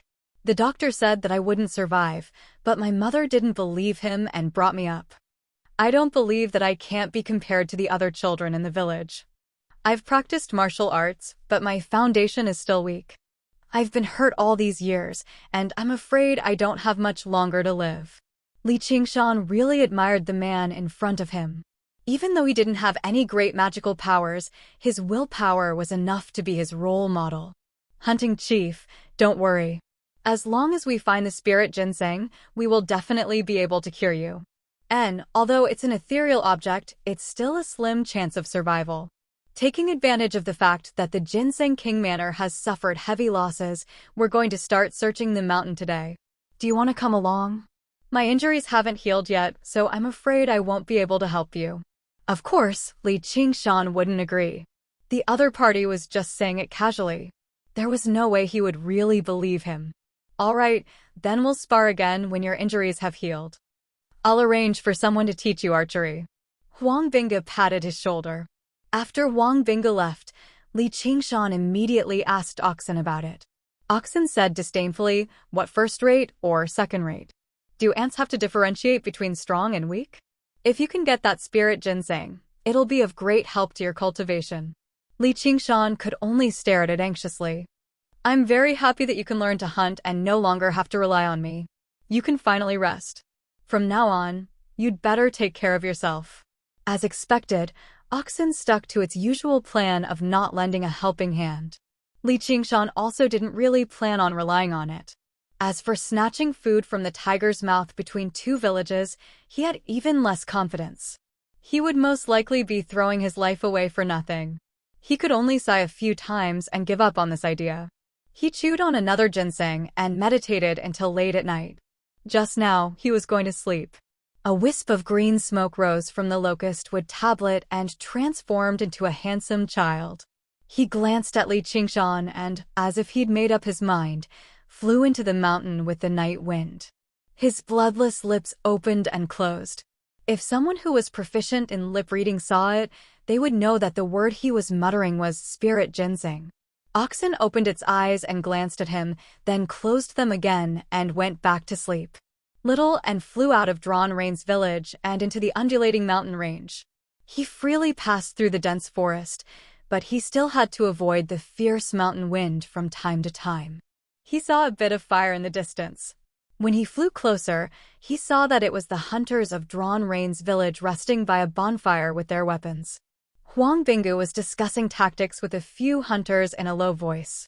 Little and circled around a few times and listened for a while. Then, he rode the wind and flew up Baila Peak. He carefully examined every stream and every rock. Of course, he would occasionally be attracted by small animals passing by and forget his original goal. However, he would always quickly regain his senses and continue his search. There was only one thought in his mind. I must find the spirit ginseng. Only then can I help him. At the fourth watch, the ginseng foragers launched a night attack, but they were repelled by the prepared Huang Bingge. However, neither side found the spirit ginseng. Little N was the same. He returned to the village before the sun rose. His face was full of exhaustion, and he was almost tired of it. It was not easy for a child's mind to last. Furthermore, this job was too lonely for him. He had already tasted the feeling of loneliness. However, when he looked at Li Qingshan's face that was still fast asleep, a new motivation suddenly surged in his heart. He clenched his fists and dove into the locust tree wooden tablet to sleep. Early in the morning, an old hunter with a stern expression woke Li Qingshan up. "Chief Hunter, let me teach you archery." Li Qingshan noticed that the old hunter's left leg was slightly lame. However, in order not to be rude, he only glanced at it. He did not expect the old hunter to have already noticed it. He calmly said, "You were bitten by a wolf. Follow me." A group of teenagers were already waiting in an empty space on the west side of the village.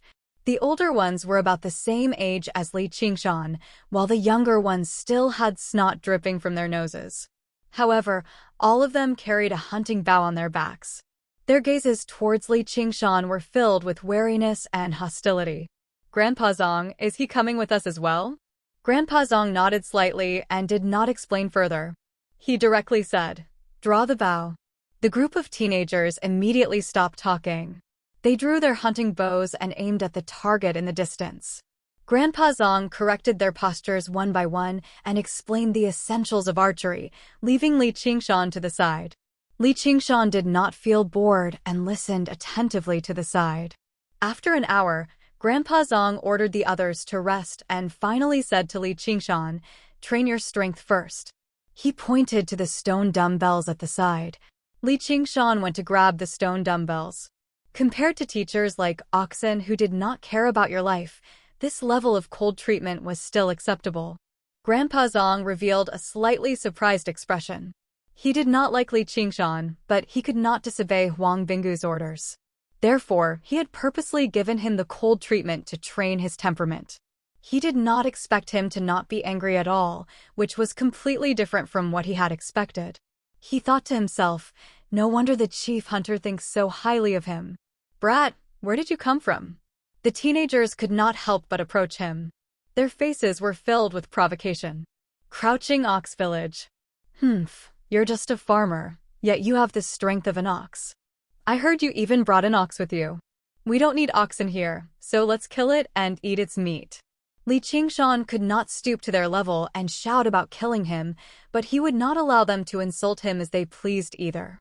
His arms suddenly exerted force, and he threw the 2 stone dumbbells that weighed several dozen kilograms high into the air. Holy shit!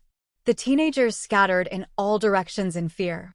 If the stone dumbbells that weighed several dozen kilograms fell down, they would definitely have their brains smashed to pieces. The stone dumbbells fell heavily. Li Qingshan did not dodge at all. Instead, he focused all of his attention and grasped the timing. He grabbed the stone dumbbells and twisted his body to nullify the force of the impact. He looked at them with a smile.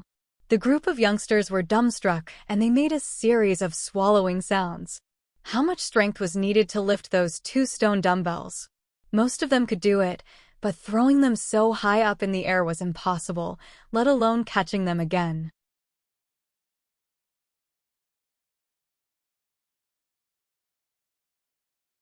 Chapter 25. Grandpa Zong was finally shocked, born with great strength. He then shook his head. "I forgot, you practice external hard martial arts, so it's not surprising that you have a bit more strength. Archery isn't just about having great strength, take this."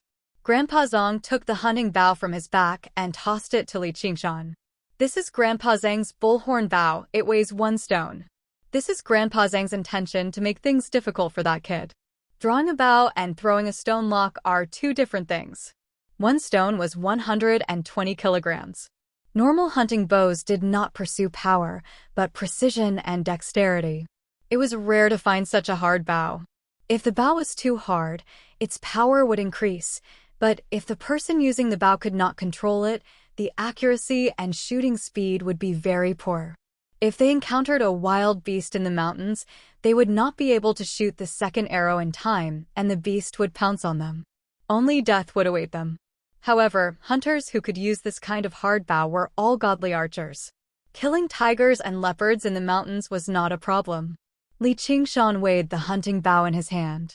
It was a fine oak bow, wrapped in animal skin and wrapped in silk. The bowstring was made of ox tendon. It was light in the hand, but it was very powerful. He followed the method that Grandpa Zong had taught him just now. He lowered his waist into a horse stance and pulled the bowstring. The muscles in his body also relaxed. Grandpa Zong was surprised to find that his posture was very accurate.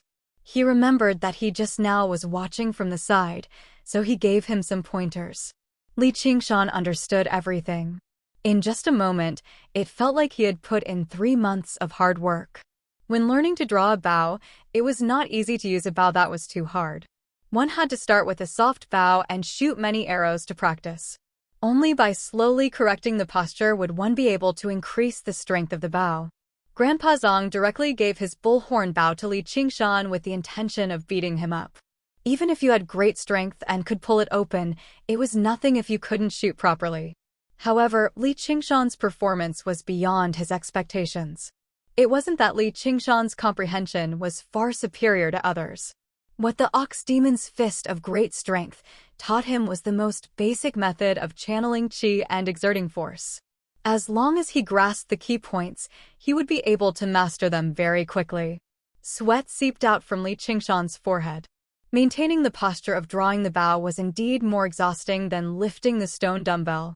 His bones and muscles were aching all over his body. This is a good way to train my strength. Although it is very tiring to train my fists are always in the air. In the future, I will need to buy a strong bow to train my strength. It will definitely be very beneficial. All right, aim at the target and shoot an arrow for me to see. Grandpa Zong instructed. Li Qingshan put down his bow and rested for a while. Then, he picked up an arrow and drew the bow again, aiming at a target 50 paces away. Calm down. Don't be in a rush to shoot. Look at the target. Grandpa Zong instructed from the side. Li Qingshan's eyes stared straight at the bull's eye. Suddenly, his eyes lit up, but because it was daytime, no one noticed. Under his full attention, the target seemed to have grown bigger, no longer so unreachable. Legend has it that in ancient times, when archers practiced their archery, they would tie lice to a string and watch it day and night. They would see the lice slowly grow bigger. At first, it was as big as a car wheel, then as big as a mountain. It would fill their eyes, and when the arrow was shot, it would pierce through the lice's body. Li Qingshan had this feeling at this moment. He knew that this was most likely the effect of oxen's tears. It allowed one to see fast as slow, see far as near, and see through in spirits. Hit! Li Qingshan suddenly had an idea. The arrow left the bow and flew towards the target. Thud! The arrow landed deeply on the wooden target, but it did not hit the bull's eye. Instead, it landed on the edge of the target, barely avoiding missing its target. Li Qingshan felt slightly embarrassed. Even though it didn't hit the bull's eye, it's still a hit. The people around him were shocked speechless. This was the first time he shot an arrow in his life. He shot a strong bow and hit a target that was 50 steps away. Even in this village that relied on archery for a living for generations, they had never heard of someone like this. Just where did this guy come from? Grandpa Zhang forced himself to remain calm. Just practice properly in the future. As an old hunter, he knew very well that this was Li Qingshan's first time shooting an arrow. He could not estimate the direction of the arrow's fall and the effects of the mountain wind. But I still feel that this bow is not strong enough. As the saying goes, draw the bow with force. Li Qingshan wanted to pursue a strong bow that could only be drawn with all his strength. Grandpa Zong did not say anything after hearing this. He took the bow from Li Qingshan's hands and shot at the target in the distance. His cloudy eyes suddenly became as sharp as an eagle's. He waved his right hand several times. Out of everyone present, only Li Qingshan could see it clearly. He fished out 3 arrows one after another. Thud! The 3 arrows formed a line and landed on the bull's eye. However, there was only one sound. There was a moment of silence before a series of cheers erupted. Rapid arrow. How could Li Qingshan not know the name of this archery skill? He had read about it in a book in his previous life, but he had treated it as an interesting thing. However, after seeing it with his own eyes, he knew that this was a true killing technique. He estimated that unless he fought in close combat, it would be difficult for him to escape this kind of archery skill. If Grandpa Zong were to ambush him, he would definitely die. Grandpa Zong looked at Li Qingshan without saying anything. Li Qingshan already understood what he meant. If he could not use this kind of archery skill, how could he talk about draw the bow with force? It was not that Grandpa Zong could not draw a heavier bow, he had just chosen the most suitable one. He walked up and bowed respectfully, saying with sincerity, "Grandpa Zong, please teach me archery. In the future, you will also be a part of my Drawn Reins village. There is no need for you to say anything. I will naturally teach you with all my heart. As for how much you can learn, that will depend on your own abilities. However, I believe that in the future, your archery skills will definitely be above mine." Grandpa Zong was happy and his expression became pleasant. He did not like Li Qingshan at first, but when Li Qingshan displayed his talent and ability, shocking him and making him lower his stance, his mood took a turn. Not only did he immediately acknowledge Li Qingshan's identity, he even began to praise him greatly. This evaluation shocked everyone. Grandpa Zhang's archery skills were the best in the village. This was publicly acknowledged. Even the archery skills of the headhunter, Huang Binggu, were personally taught by him. For him to give someone such an evaluation, the entire village would probably be shocked. The group of youngsters who had originally been hostile towards Li Qingshan also surrounded him, talking all at once, faintly revealing their desire to get close to him. This was not because they were fawning over those in power, but because at their age, they had always respected the strong the most. Perhaps there were still some who were jealous and repelled him, but no one dared to look down on him or provoke him. The atmosphere in the area actually became harmonious. Li Qingshan understood more and more that if he wanted others to acknowledge him, he did not need to rely on flowery words, but rather, he needed to display sufficient ability. If he did not have this ability and wanted to rely on social skills to achieve this effect, not only would he need a very long time, he would also need to bend his back and bend his eyebrows, twisting his heart. Practicing until evening, Li Qingshan was already able to hit the bullseye with every arrow. However, shooting an arrow like this required preparation. He was far from being able to shoot arrows as he pleased like Grandpa Zong, much less shoot arrows in rapid succession. However, in the eyes of others, this was already terrible enough. For the next few days, Li Qingshan immersed himself in archery, improving day by day. Although he did not stop practicing, Ox Demon's fist of great strength, the speed of his improvement was extremely slow. Finally, after enduring for a few days, Li Qingshan returned home and carefully opened the jar of wine. The thick smell of medicine and wine filled his nose. He immediately picked up the jar and took a big gulp.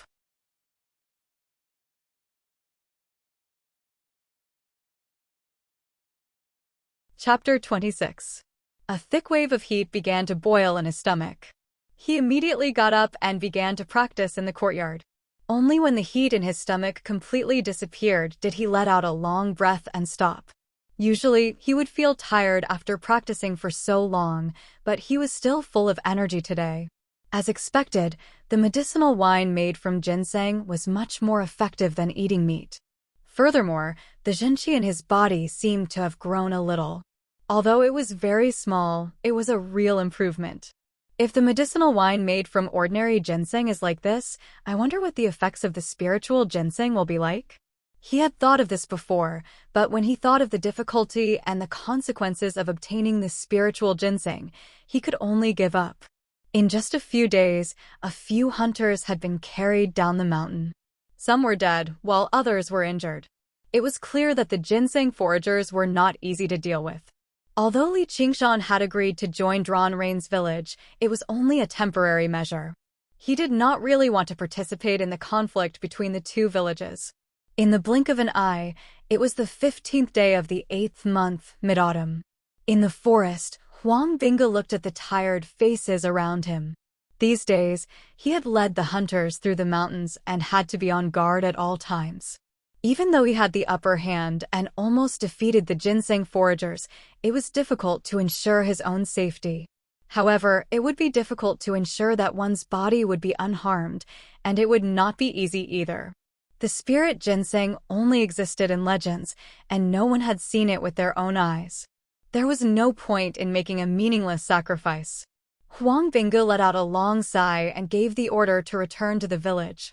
Little Black said anxiously, "Hunting chief, you can't give up your body." Huang Bingge said, "The village is more important." Not only did they have to reunite with their families during mid-autumn, it was almost winter. The village also had to prepare for the winter. In a corner of Drawn Rain's village, in Grandpa Zhang's courtyard, Huang Bingge asked with a smile, "Grandpa Zhang, how is that kid?" "He is a natural godly archer. In the future, his archery skills will definitely be above yours and mine. But what?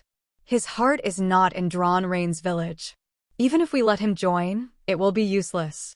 We are the hunting dogs that guard the mountain, but he is a wolf, and a lone wolf at that. He will definitely travel far away." "A lone wolf?" "That's because he hasn't seen the saying, 'A lone wolf is easily destroyed, but a pack of wolves is no match for it.' I'll go see him." "I don't believe that he won't be tempted by the position of Drawn Rain's village's headhunter." "You really want him to be a headhunter?" "That still depends on his methods." Huang Bingge smiled. "Qingshan, have you enjoyed your stay during this period of time?" Huang Bingge straightforwardly greeted Qingshan the moment he stepped into the courtyard. "Thank you for your concern, headhunter. I'm living very well." Ever since the news of Li Qingshan killing the 7 ginseng foragers spread throughout the village, everyone became friendly to him. However, this also meant that he had formed a mortal enemy with the Ginseng King village. Those ginseng foragers were not kind people, so he could only rely on the Drawn Rain's village to survive. But could he really only accept this arrangement? Li Qingshan said, "Hunting chief, I would like to spar with you again." Huang Bingge's surprised gaze met Li Qingshan's eyes, which were filled with confidence. Huang Bingge said, "All right, then let me see the results of your recent days." "Huh."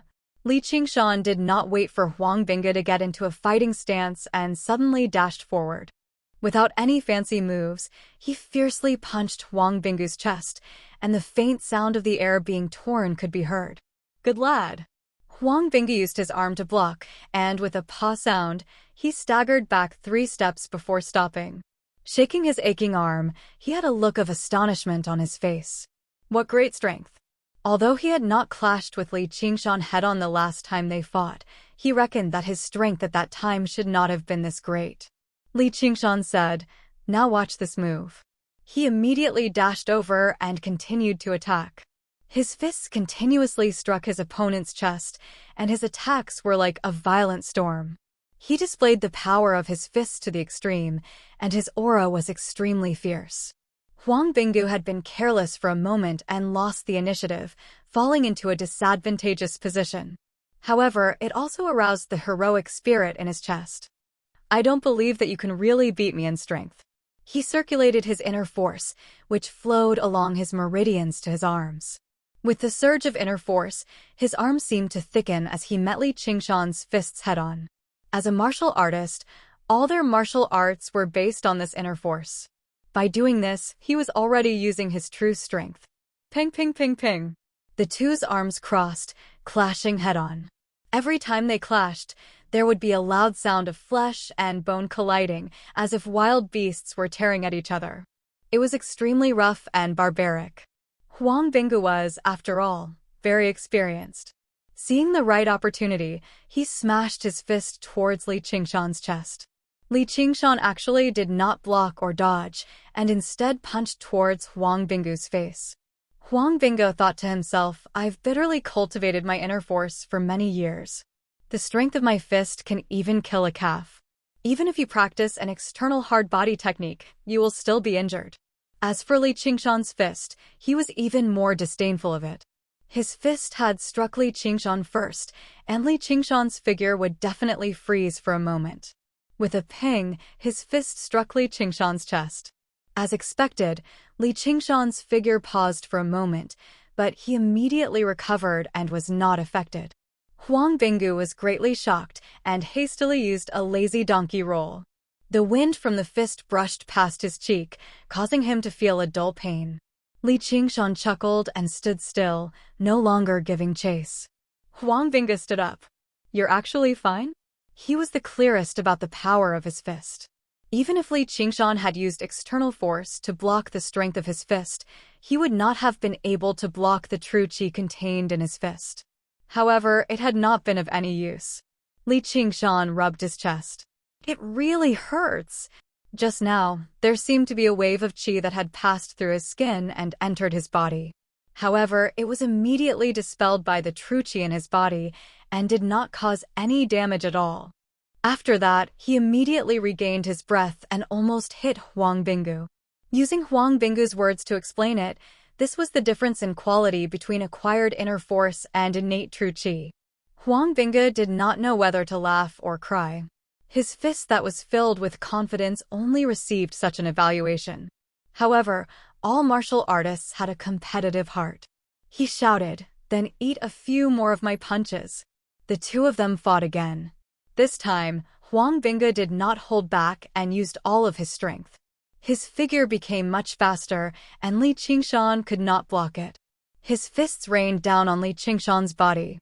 From an outsider's point of view, Huang Bingu was suppressing Li Qingshan and had the upper hand. However, the two of them had different feelings. Li Qingshan only felt that Huang Bingu's movements seemed to have slowed down and become less unpredictable. Even when his fists landed on Huang Bingu's body, it only caused him a slight pain. Thus, he simply ignored him and focused on attacking. He was like a reef in a storm, not moving at all. Meanwhile, the more Huang Bingu fought, the more shocked he became. Li Qingshan's speed, reaction, and strength were all much stronger than the last time they fought. It was as if he had become a completely different person. He could no longer easily attack Li Qingshan's vital points, but it was completely useless to attack other areas. Furthermore, during the battle, Li Qingshan's attacks became more and more methodical. From time to time, he would use one or two extremely exquisite fist techniques, causing Huang Bingu to fall into a dangerous situation. Huang Bingu had to use his many years of experience to resolve the situation. The ferocity of Li Qingshan's fists told him that he would be finished as long as he was hit by one of his fists. The distance between the two of them was rapidly shrinking. As a result, such a strange scene appeared. One of them was punched repeatedly, but his aura was getting stronger and stronger. Meanwhile, the other was not injured at all, but his aura was getting weaker and weaker. Huang Bingu's forehead began to sweat, and he felt tired. However, Li Qingshan's expression did not change, and his heart did not beat. Oxen were originally animals with great endurance. The higher one cultivated, the more obvious the gap between magical powers and martial arts became. You're tuning into the Warrior Lore YouTube channel. Don't forget to subscribe and join us on this journey to catch the most captivating stories.